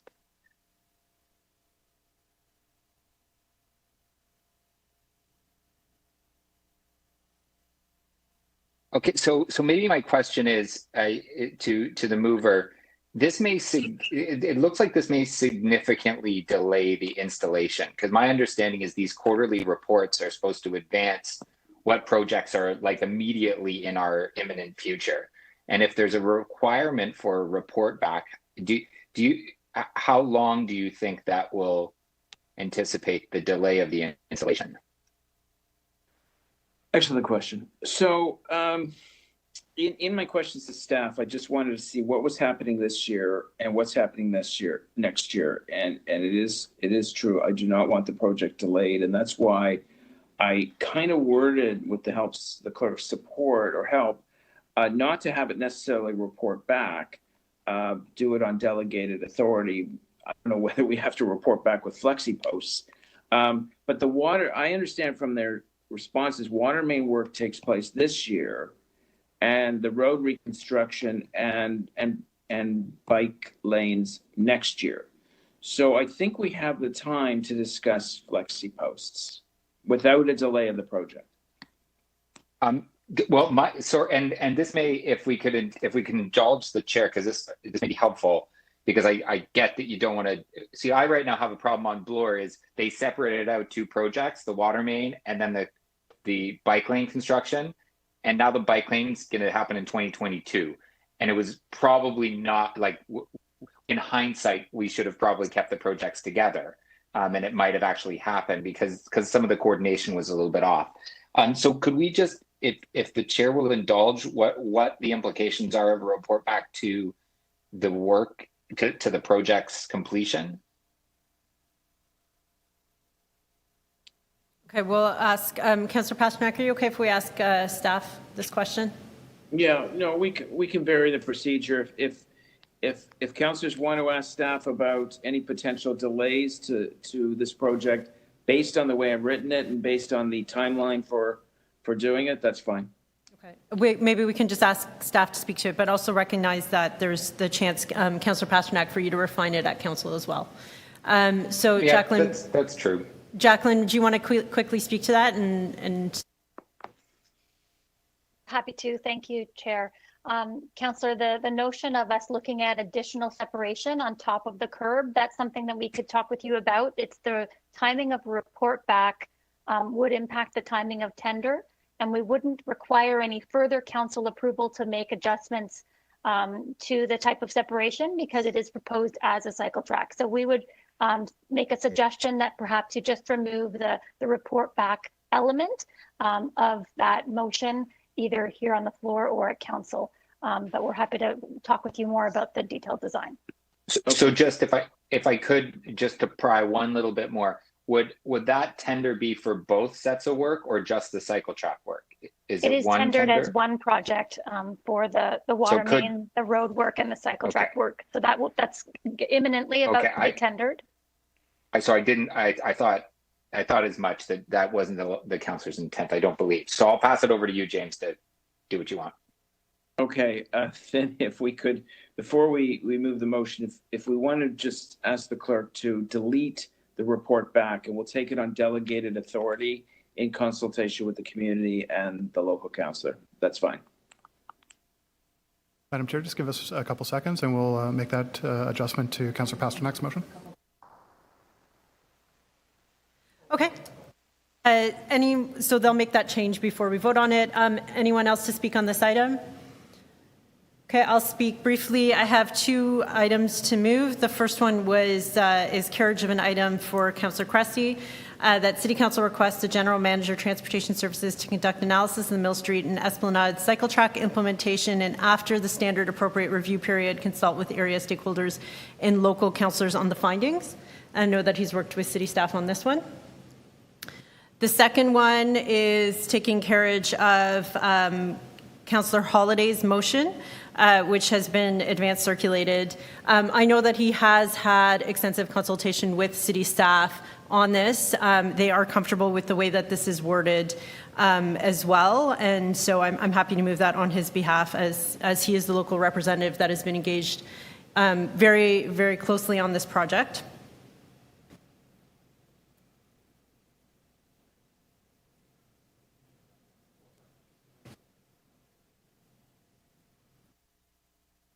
Okay. And as soon as the amendment is ready on Councillor Pasternak's, we can move to votings on these items.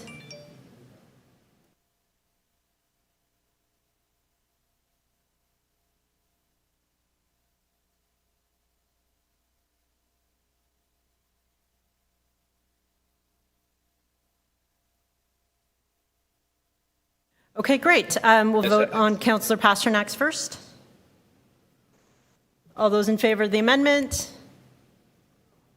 Any opposed? That item carries.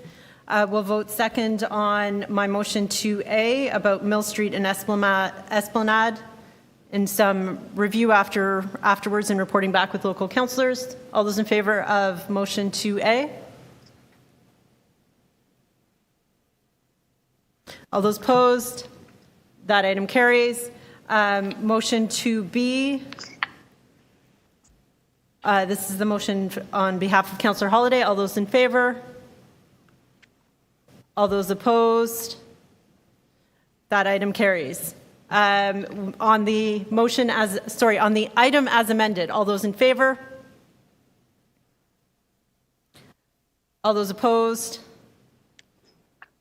The item as amended carries. Thank you.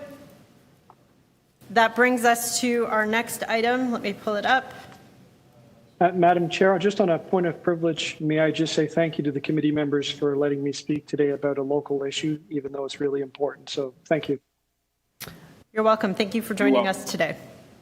That brings us to IE 22.13, Mechanical Sidewalk Winter Maintenance Trial, Wards 4, 5, 8, 9, 10, 11, 12, 13, 14, 15, 19. Who doesn't want to talk about snow in May? All right, we have some deputants that are lined up. Our first speaker is Igor Samardzik with the Advisory Committee on Accessible Transit. Igor, are you with us? Igor is not here. That brings us to our next deputant, Dylan Reed with Walk Toronto. Yes, I'm here. Thank you, Dylan. Can you hear me? Please go ahead. You have 5 minutes. We can hear you. Okay, thank you. I'm speaking on behalf of Walk Toronto, a grassroots pedestrian advocacy group that works to improve walking conditions and safety in Toronto. Walk Toronto strongly supports the staff proposal to expand municipal sidewalk snow clearing to all of the sidewalks in Toronto that do not currently enjoy this service. Walk Toronto has been working on this issue since our foundation in 2013. Over the intervening years, we have met with transportation services staff multiple times to press the importance of expanding sidewalk snow clearing to every sidewalk in the city. We also prepared extensive reports and deputations detailing the importance of sidewalk snow plowing and the manner in which other major cities are able to clear even narrow sidewalks. In the past, we were able to gain some small incremental improvements, but we're constantly told that the goal of equal service to all sidewalks in the city was not possible because sidewalks in the older parts of Toronto were narrow and obstructed. So we were pleased when the city finally agreed to a pilot program that would test the feasibility of plowing the narrower sidewalks in the older parts of the city. And now we are delighted to hear that this pilot project was a success and that staff are proposing to expand sidewalk snow clearing to every part of the city. We are especially pleased by staff's commitment to clear snow even in those 111 kilometers where the plows cannot operate because of obstructions. We hope that attention to these areas will encourage the city to make permanent improvements at these locations to deal with obstructions and make these sidewalks wide enough to plow in the future. Doing so will also bring these problematic locations in line with the city's own accessibility standards and enable people with accessibility needs to use them in other seasons as well, which they can't do at the moment. We are also pleased about the commitment to use city staff to operate these plows. We feel that in-house staff will benefit from more training and accumulated experience compared to contractors and will take more responsibility for ensuring good service and not causing damage to private property or infrastructure. The benefits of sidewalk snow plowing are significant. A 2016 report from Toronto Public Health showed the negative health and financial impacts of slips and falls caused by snow and ice in Toronto. But the impact on health extends beyond injuries to seniors and people with disabilities who may not even venture out to walk during some winter days because they are concerned about slips and falls, depriving them of the physical and mental health benefits of walking. The proposed service expansion will put every Torontonian at an equal level of service, but most importantly, it means that people who get around with a walker or other mobility support, who move in a wheelchair, who use a white cane or a guide dog to navigate, or who are seniors afraid of a debilitating fall, will all be able to walk as safely as other Torontonians during the winter. As well, in a city dedicated to goals such as Vision Zero road safety and reducing pollution and greenhouse gases, it is vital that walking on sidewalks be safe at all times and walking access to transit stops be available at all times. The pandemic has shown that the ability to walk in our neighborhoods safely is valuable to all Toronto residents. Furthermore, as a city that competes with other warmer cities around the world for talent, it is vital that winter conditions not be a deterrent to attracting people to work and invest in Toronto. Universal sidewalk winter maintenance will be cost efficient. It affects residents in the densest parts of the city where the largest numbers of people walk, thus benefiting many pedestrians for a small investment. It will save money by removing the need for seniors' snow clearing program, which has a $1.5 million annual budget at the moment. Enforcement officers can be redeployed to other purposes. The city will also likely save money on liability claims for slips and falls. Further reductions in spending may occur with reduced use of wheel-trans and through other hidden savings. Finally, well-maintained sidewalks will save individual Torontonians time and money and eliminate pain and lost opportunities caused by slips and falls. As well, purchasing the required equipment will be operationally efficient since the machines can be used for sweeping sidewalks and bike lanes in the summer. This snow clearing program will make a huge difference to pedestrians of all ages and abilities. Children walking to school, commuters getting to their transit stop on foot, dog owners walking their dogs, runners getting in shape, seniors walking for daily exercise, and everyone walking to the park, to a store, to a local restaurant, or just for pleasure. The inequity of not providing this service for the many people who live or work in the older parts of the city has been one of the most prominent obstacles to walking in Toronto for many years. I urge the committee to seize this opportunity to make Toronto a better city for walking. Thank you. Thank you for your deputation. Any questions, the deputant? Okay, seeing none, we'll move to our last deputant on this item, Adam Roy Cahoon with ARC 23.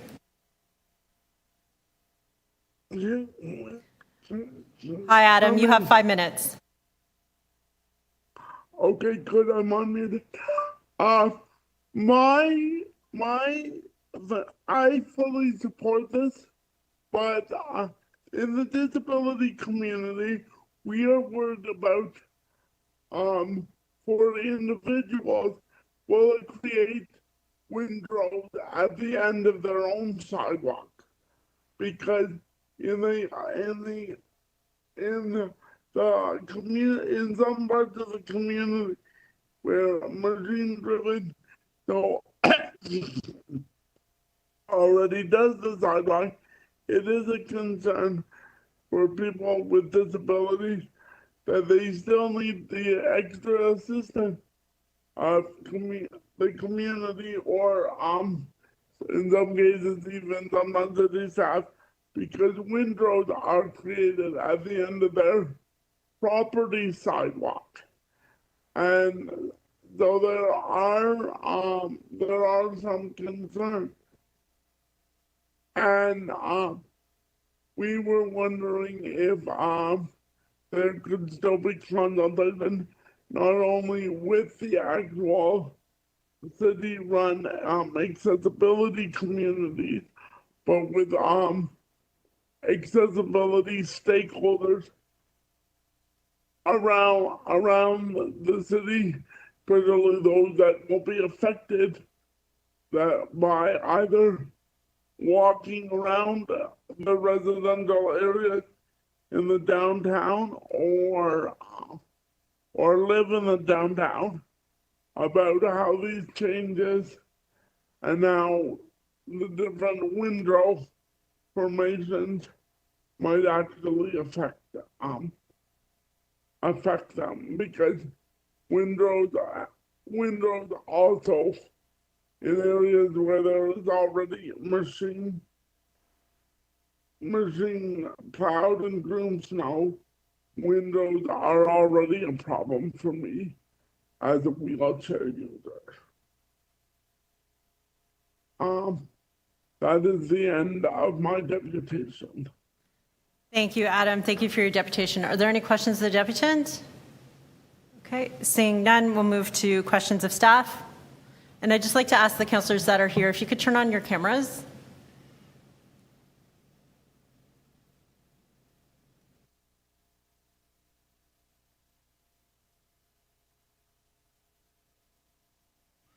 Thank you. Questions of staff? Councillor Pasternak, 5 minutes. Great, thank you very much.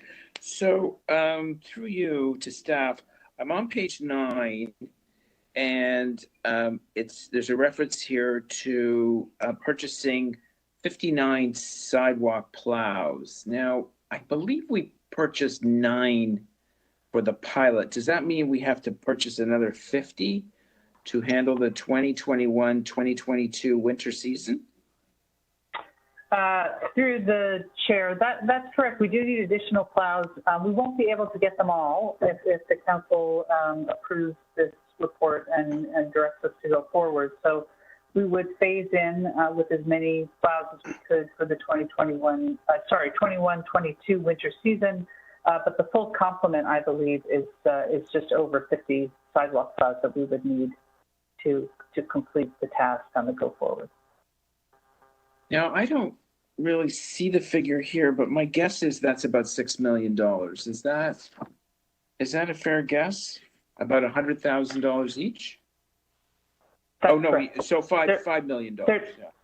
Yeah, the plows are 90,000 a piece, so it's for about $4.5 to $5 million. Right, because we've bought 9 of them, so there's $1 million there. Okay. Now, we've got a percentage of 9% of sidewalks in front of residences you won't be able to plow mechanically. Now, we're going to send out a team of staff with shovels. Is that the plan here, and is that realistic? Well, through the chair, so the sidewalk machines, as you can imagine, they also distribute salt. They have a calibrated salting unit out the back, and it's small enough that it has to be replenished as part of each of those beats. So we have figured in the cost of doing having a nurse truck that would help to replenish the salt, and then there'll be drivers of that truck that can help to manage the 111 kilometers that we cannot access with the plows. They will have shovels and electric blowers as necessary to help clear those areas. Okay. So when it comes to plowing across the city, it's not a downtown issue. And I'm really speaking for, you know, I realize many of the advocates for the disability community are watching this closely, that the problem goes beyond residential, single family detached or semi-detached. It's in front of, the problem occurs in front of commercial buildings, retail, restaurants, museums, art galleries, stadiums, sports facilities. In other words, non-residential locations, they are legally obligated to clear the snow and ice in front of their facility. Am I reading that correctly? Through the chair, yes, that's correct. And we already clear arterial roads, and some of those facilities are on arterial roads, and some of them are on local. You know, schools very often have their frontages on local roads. We work in sort of tandem with the school boards to try to provide a safe and accessible experience for students and staff getting to schools. But in many cases, we rely on the private owner to do that clearing as well. Right. So I know that when this has come up before, a big problem is enforcement, that when commercial property owners or multi-use unit residential, or as I said, any kind of sports facility or cultural facility are not clearing on a timely basis, we don't have the resources to enforce, to get that cleared on a timely basis. Is that correct?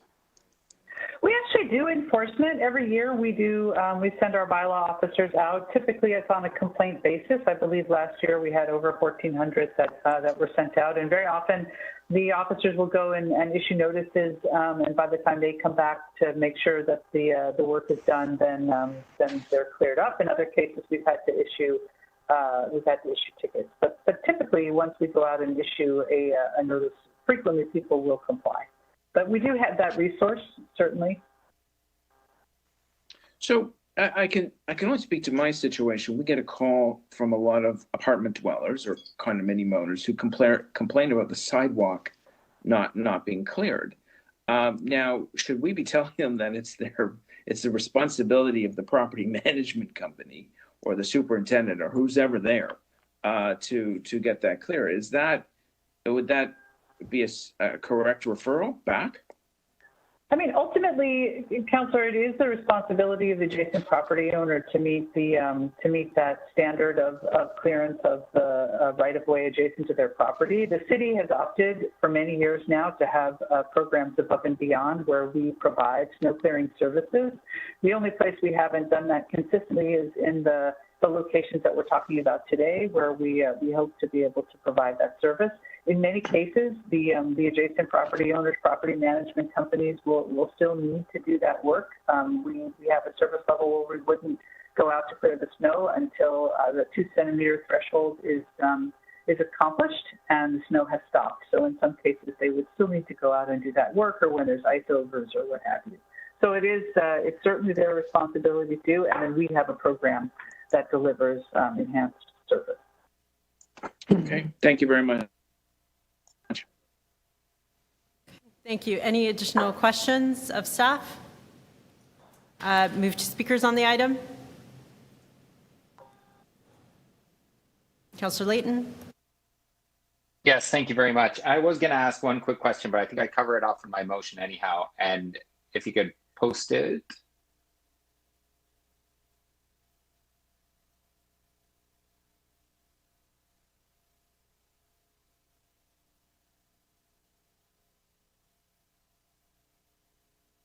Just 1 minute. They're pulling it up for you. Great. Thank you.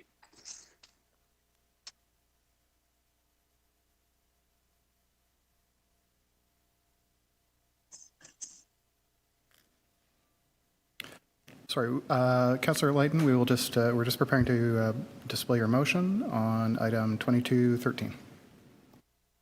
Thank you.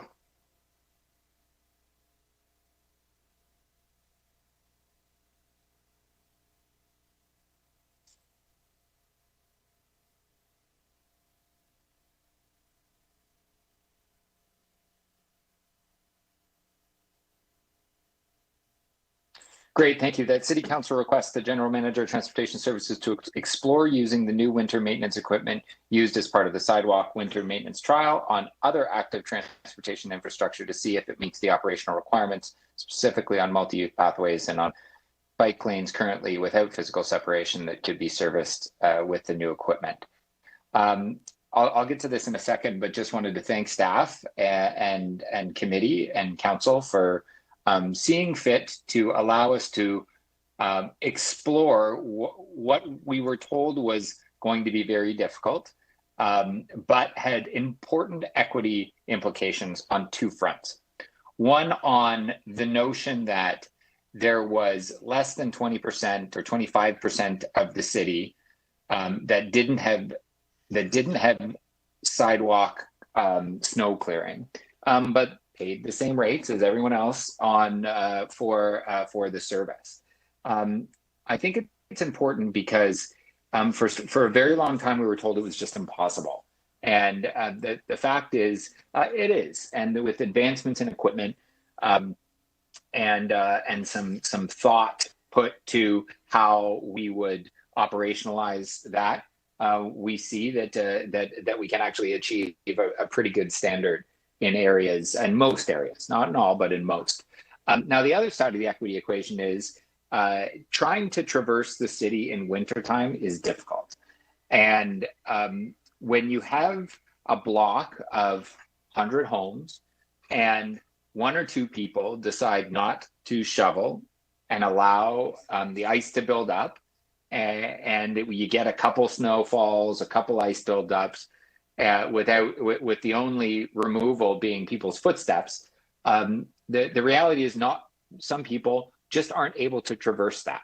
I've been in that position before when I've had to lift up a double stroller and carry it through a foot of snow several days after a snowfall because my family doesn't own a car, and so we were going to the grocery store for a regular trip and taking the kids with us, and it was something of an impossibility if you weren't able to lift 80 pounds of child and stroller, and then on the way home 80 pounds of child and stroller plus whatever groceries you got. And so we've got to think about this through the eyes of someone in a mobility assisted device, or someone who has children in a stroller, someone who's trying to get around the city but just can't. And unfortunately, we have tried for years to rely on enforcement. It just hasn't worked. And so I think it's about time we tried to get a more organized way of clearing sidewalks. And I'm happy to see these recommendations come forward. I would, of course, rather than be entirely rolled out by the end of or by the time the snow starts falling in a couple of weeks, in a couple of months. But that's not, I know there are some challenges with that. Now, my motion gets to a different problem. We are constantly told by transportation that because the width of the right-of-way doesn't allow for both a bike lane and a separated barrier. This is actually a really big challenge because on streets,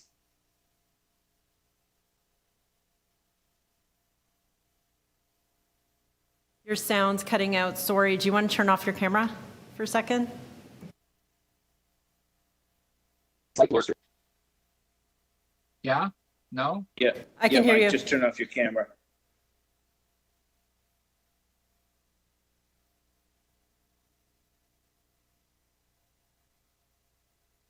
So safe, or no painted, no physical barrier, or we start to eliminate other lanes of traffic or parking in a community, which may or may not get support of the local community.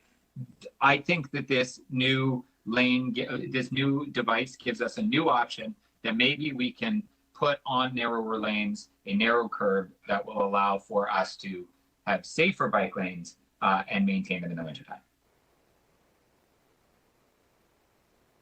Okay, thank you. We'll move to seeing no, is there any other speakers on this item? Okay, seeing none, we can vote on the item. We just need you to turn your camera back on for quorum, Councillor Layton.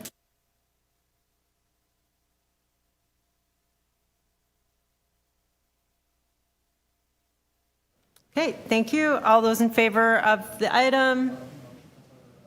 Oh, we'll vote on Councillor Layton's motion first. His amendment. Please. Sorry, was that what was that, Councillor Pasternak? Let's put the motion. Oh, there we go.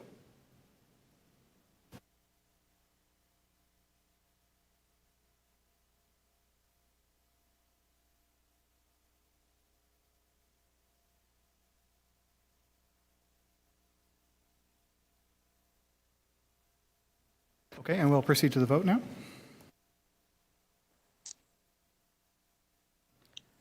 Okay, all those in favor of the amendment? All those opposed? The amendment carries. All those in favor of the item as amended? All those opposed? That item carries. Thank you. Snow in May.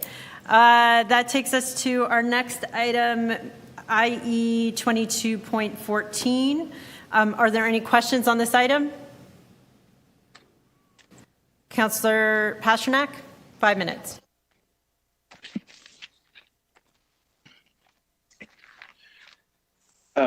Yes, so just a couple of comments that Councillor Layton made at the top of the meeting regarding this item. He mentioned a 100-year delegation of this, of control of this usage. I don't see that here. I see references on page 4 that it has to come back to council. I see a 70-year and an option for 30 years, but I don't see the 100-year issue. And of course, there is references to consulting with the local councillor.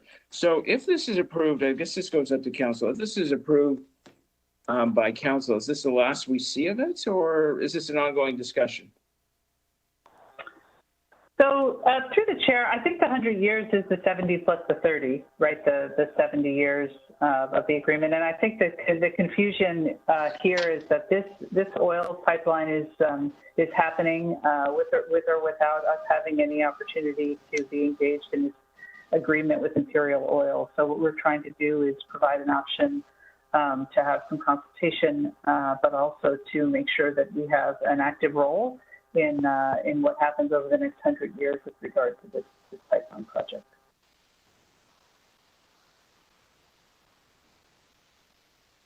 Okay, so I do see references, I guess page 5, page 6, to consulting with local councillors. If there's a material change in the agreement? I mean, we've already had some engagement with affected councillors, and I think we want to just make sure that we have an opportunity to continue that discussion and that dialogue. And again, this project is not something that we are saying yes or no. It goes or it doesn't go. It's the pipeline is being revised, and so we want to just make sure we have an agreement with Imperial Oil so that we can play a more active role on the go forward as a jurisdiction. So this pipeline is a replacement pipeline. This is based on current environmental assessments and materials and construction approaches and safety measures. It's not based on the original pipeline. This is a new facility. Yes, that's correct. Okay, that's fine. Oh, any idea on how many? I know how many people does it service, or is that something we really can't calculate? And I know it terminates at the Finch Avenue and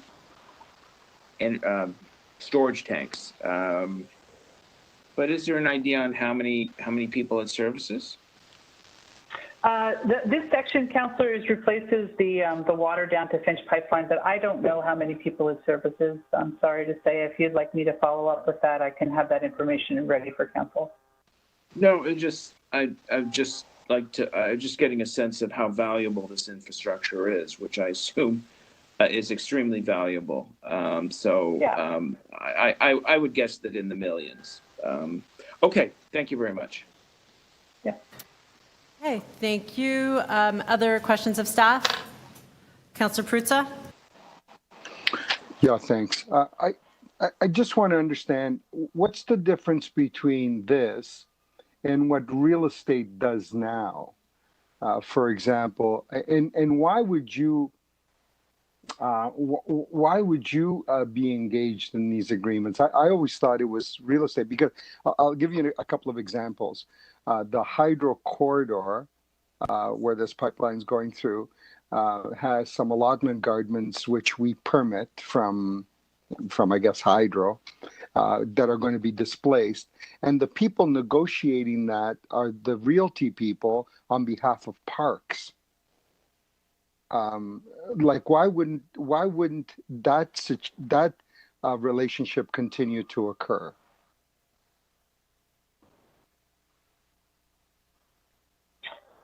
Through the chair, I mean, we have a number of agreements that impact right-of-way. We certainly consult with others in the city, whether it's real estate or legal or risk management around that. But I think in general, it's because it's a right-of-way agreement, so it's not a real property agreement.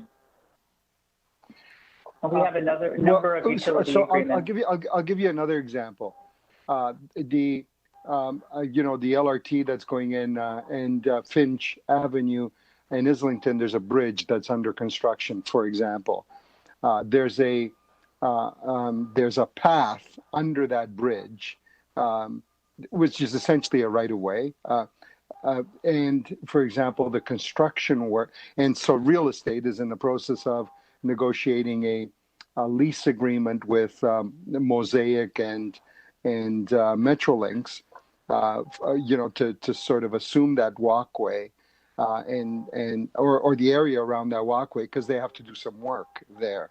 So that's real estate is doing that on behalf of parks, for example.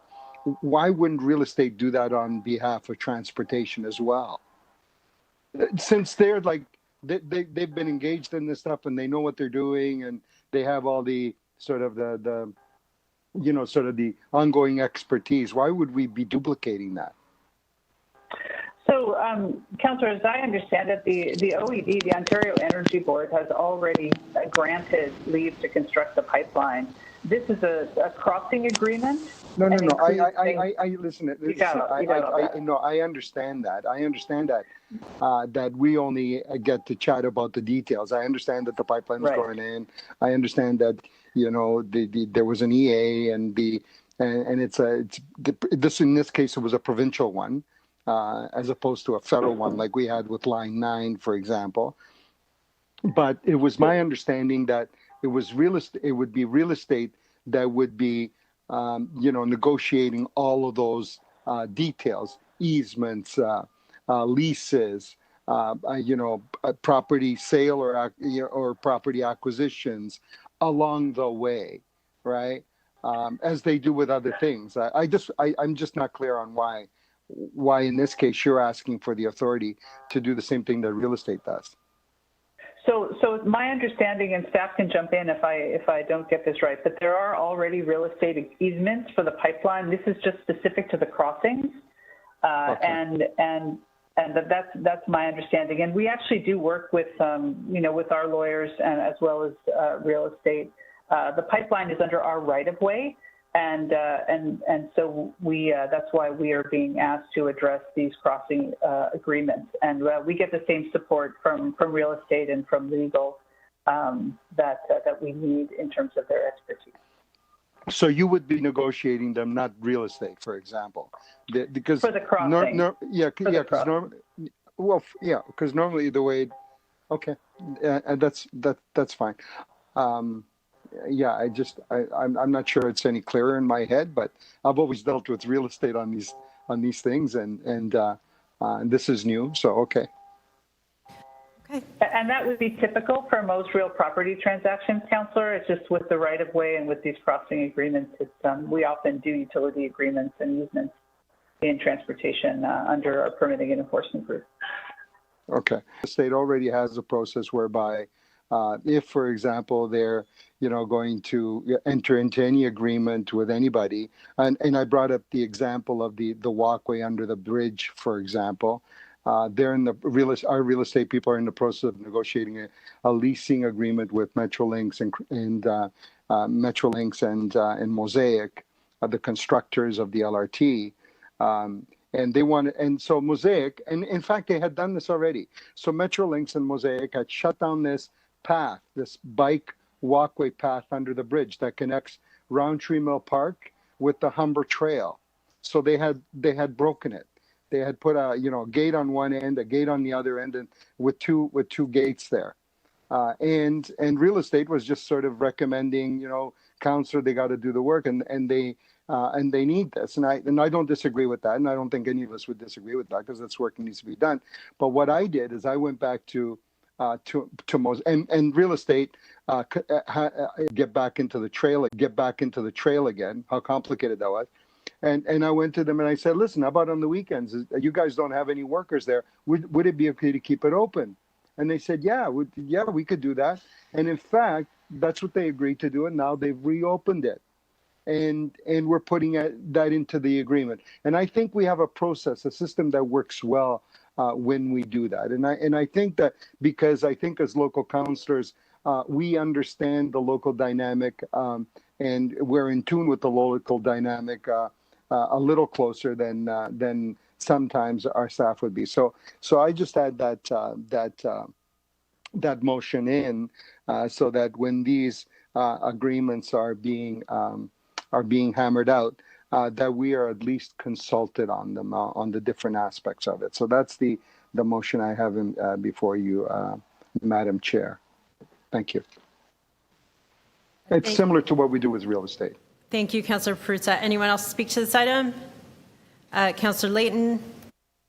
Yes, thank you. I'll be very brief. I just want to be recorded in the negative on this item. I suspect the payback for this piece of infrastructure is in the order of 70 years. And given our position as a species, as a city, as a country, we shouldn't be making investments into fossil fuel energy that would require 70 years to pay back. So for that reason, I'd just like a recorded vote and I'll vote in the negative. Okay, thank you, Councillor Layton. Anyone else speak to this item? But I'm hoping you support my amendment, okay? I have support Councillor Perruzza. I have a motion also. I'd just like to speak briefly.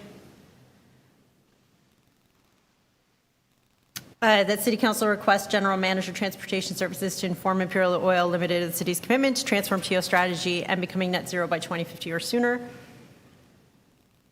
I appreciate that this is infrastructure that does need to be replaced because it is aging, but I do share some of Councillor Layton's concerns, and I think it's important that we're conveying to the oil and gas industry what our plans are in the City of Toronto so they can also prepare accordingly.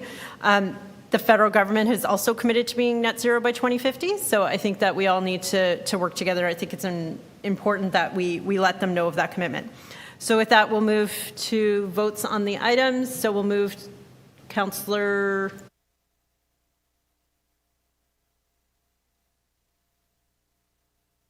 Okay, we'll do Councillor Perruzza's amendment first.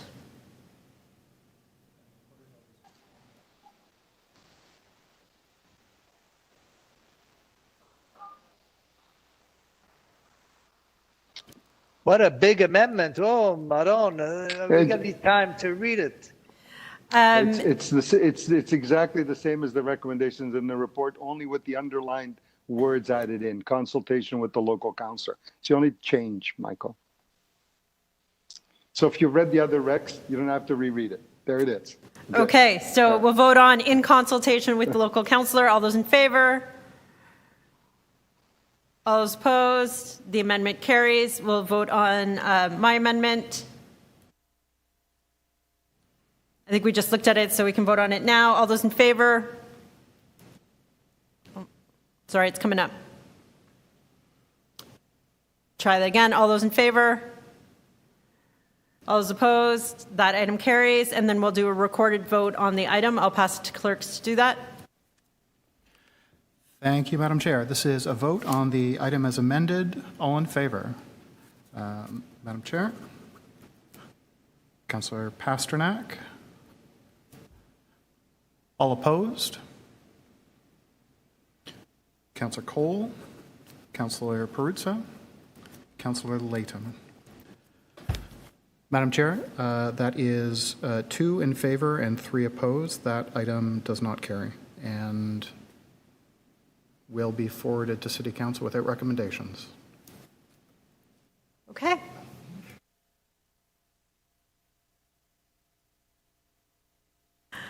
All right, that brings us to IE 22.15, regulatory clarity for cargo e-bikes.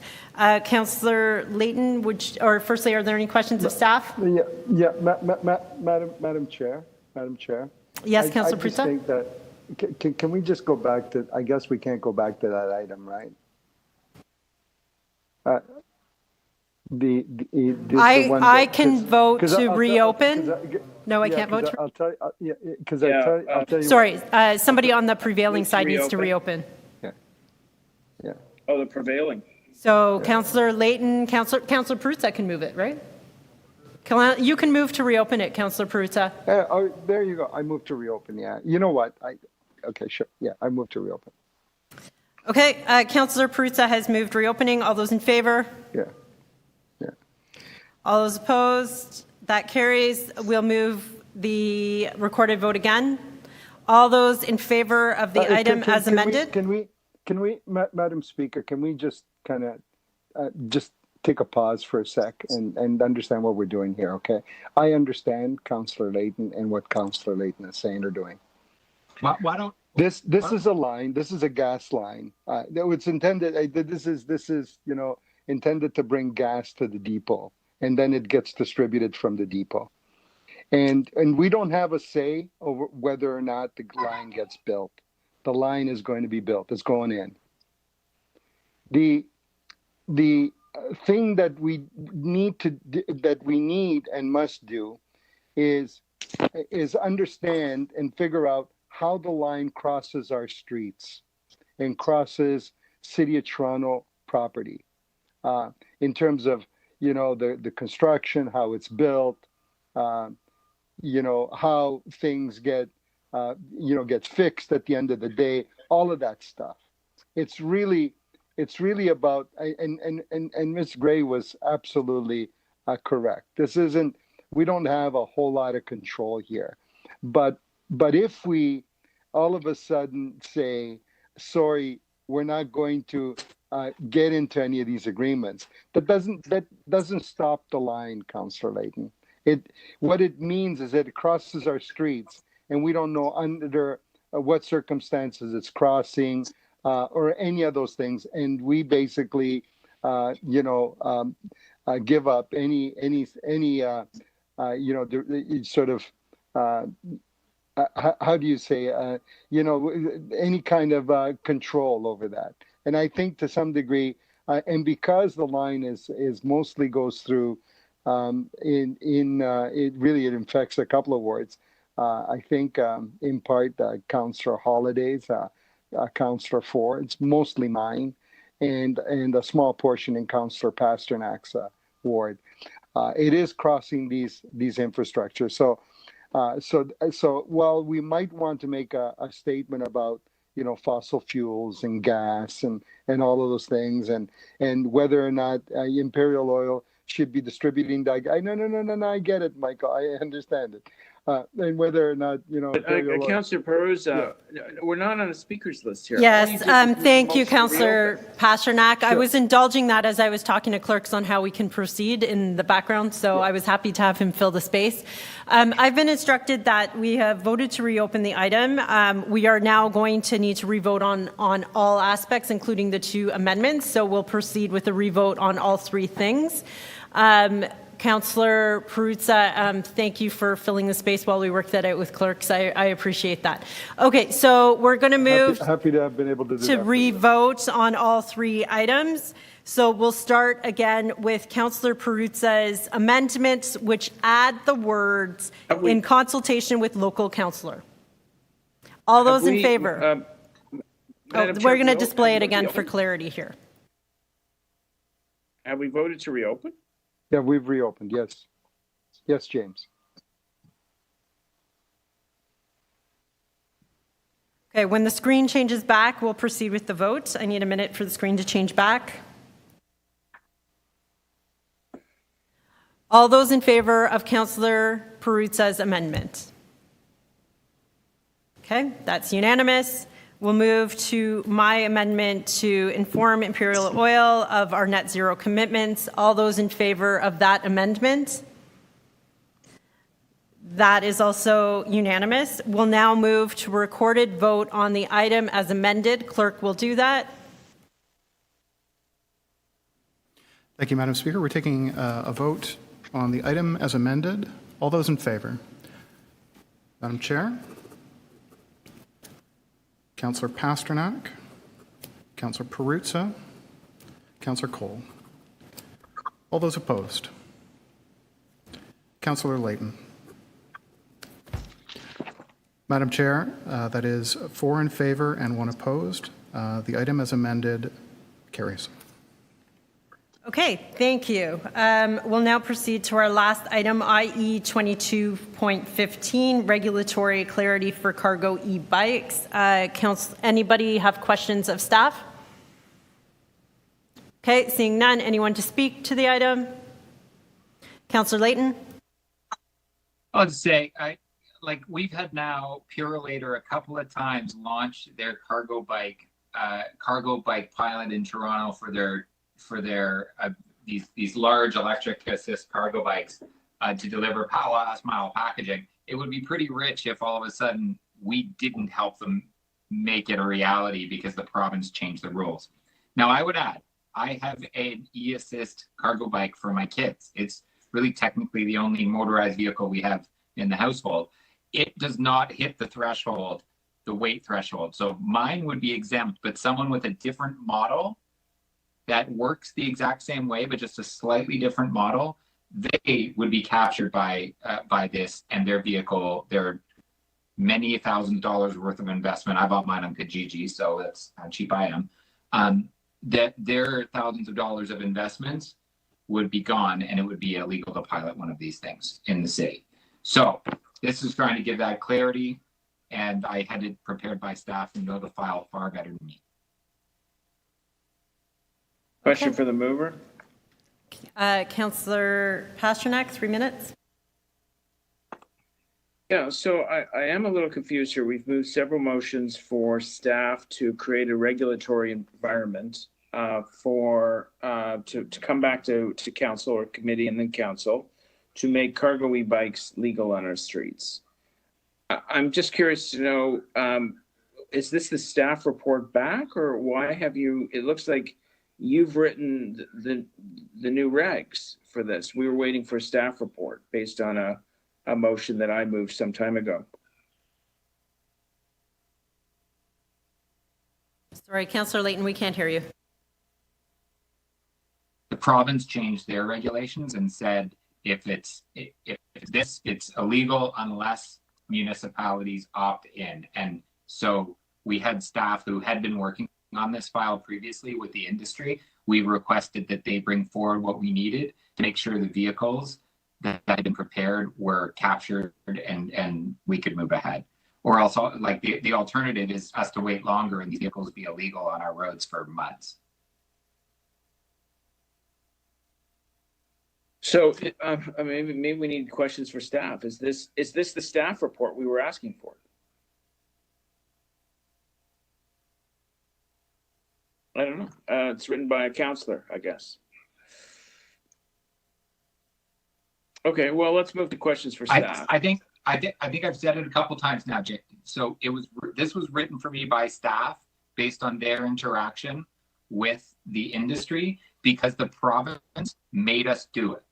because I think it was like two weeks ago, the province said no more e-cargo bikes above this certain range definition. And what they did was they captured, I think it was Purelator or FedEx, one of the two, and a bunch of family bikes. And they, like, the province made us do this. So we could either have a summer without these families being able to use their cargo bikes and Purelator or FedEx mothballing their fleet, or we could pass this now. And because the meat and potatoes of it is recommendation 8, where we're making an application to the province to establish something out of the no, it's not under 8. I lost it, but it's to actually essentially change it ourselves, which is what the province made us do. And Janet can answer this much better than I can. So how about I propose, Councillor Pasternak, can we step back and go back to questions of staff? I think we might have jumped over that a little bit too quickly for people. So why don't we do that? Councillor Pasternak, would you like to direct the question to Janet?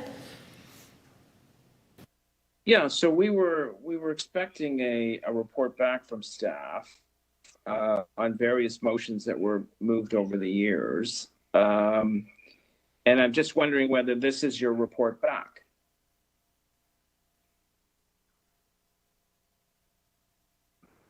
You're muted. Janet, you're muted.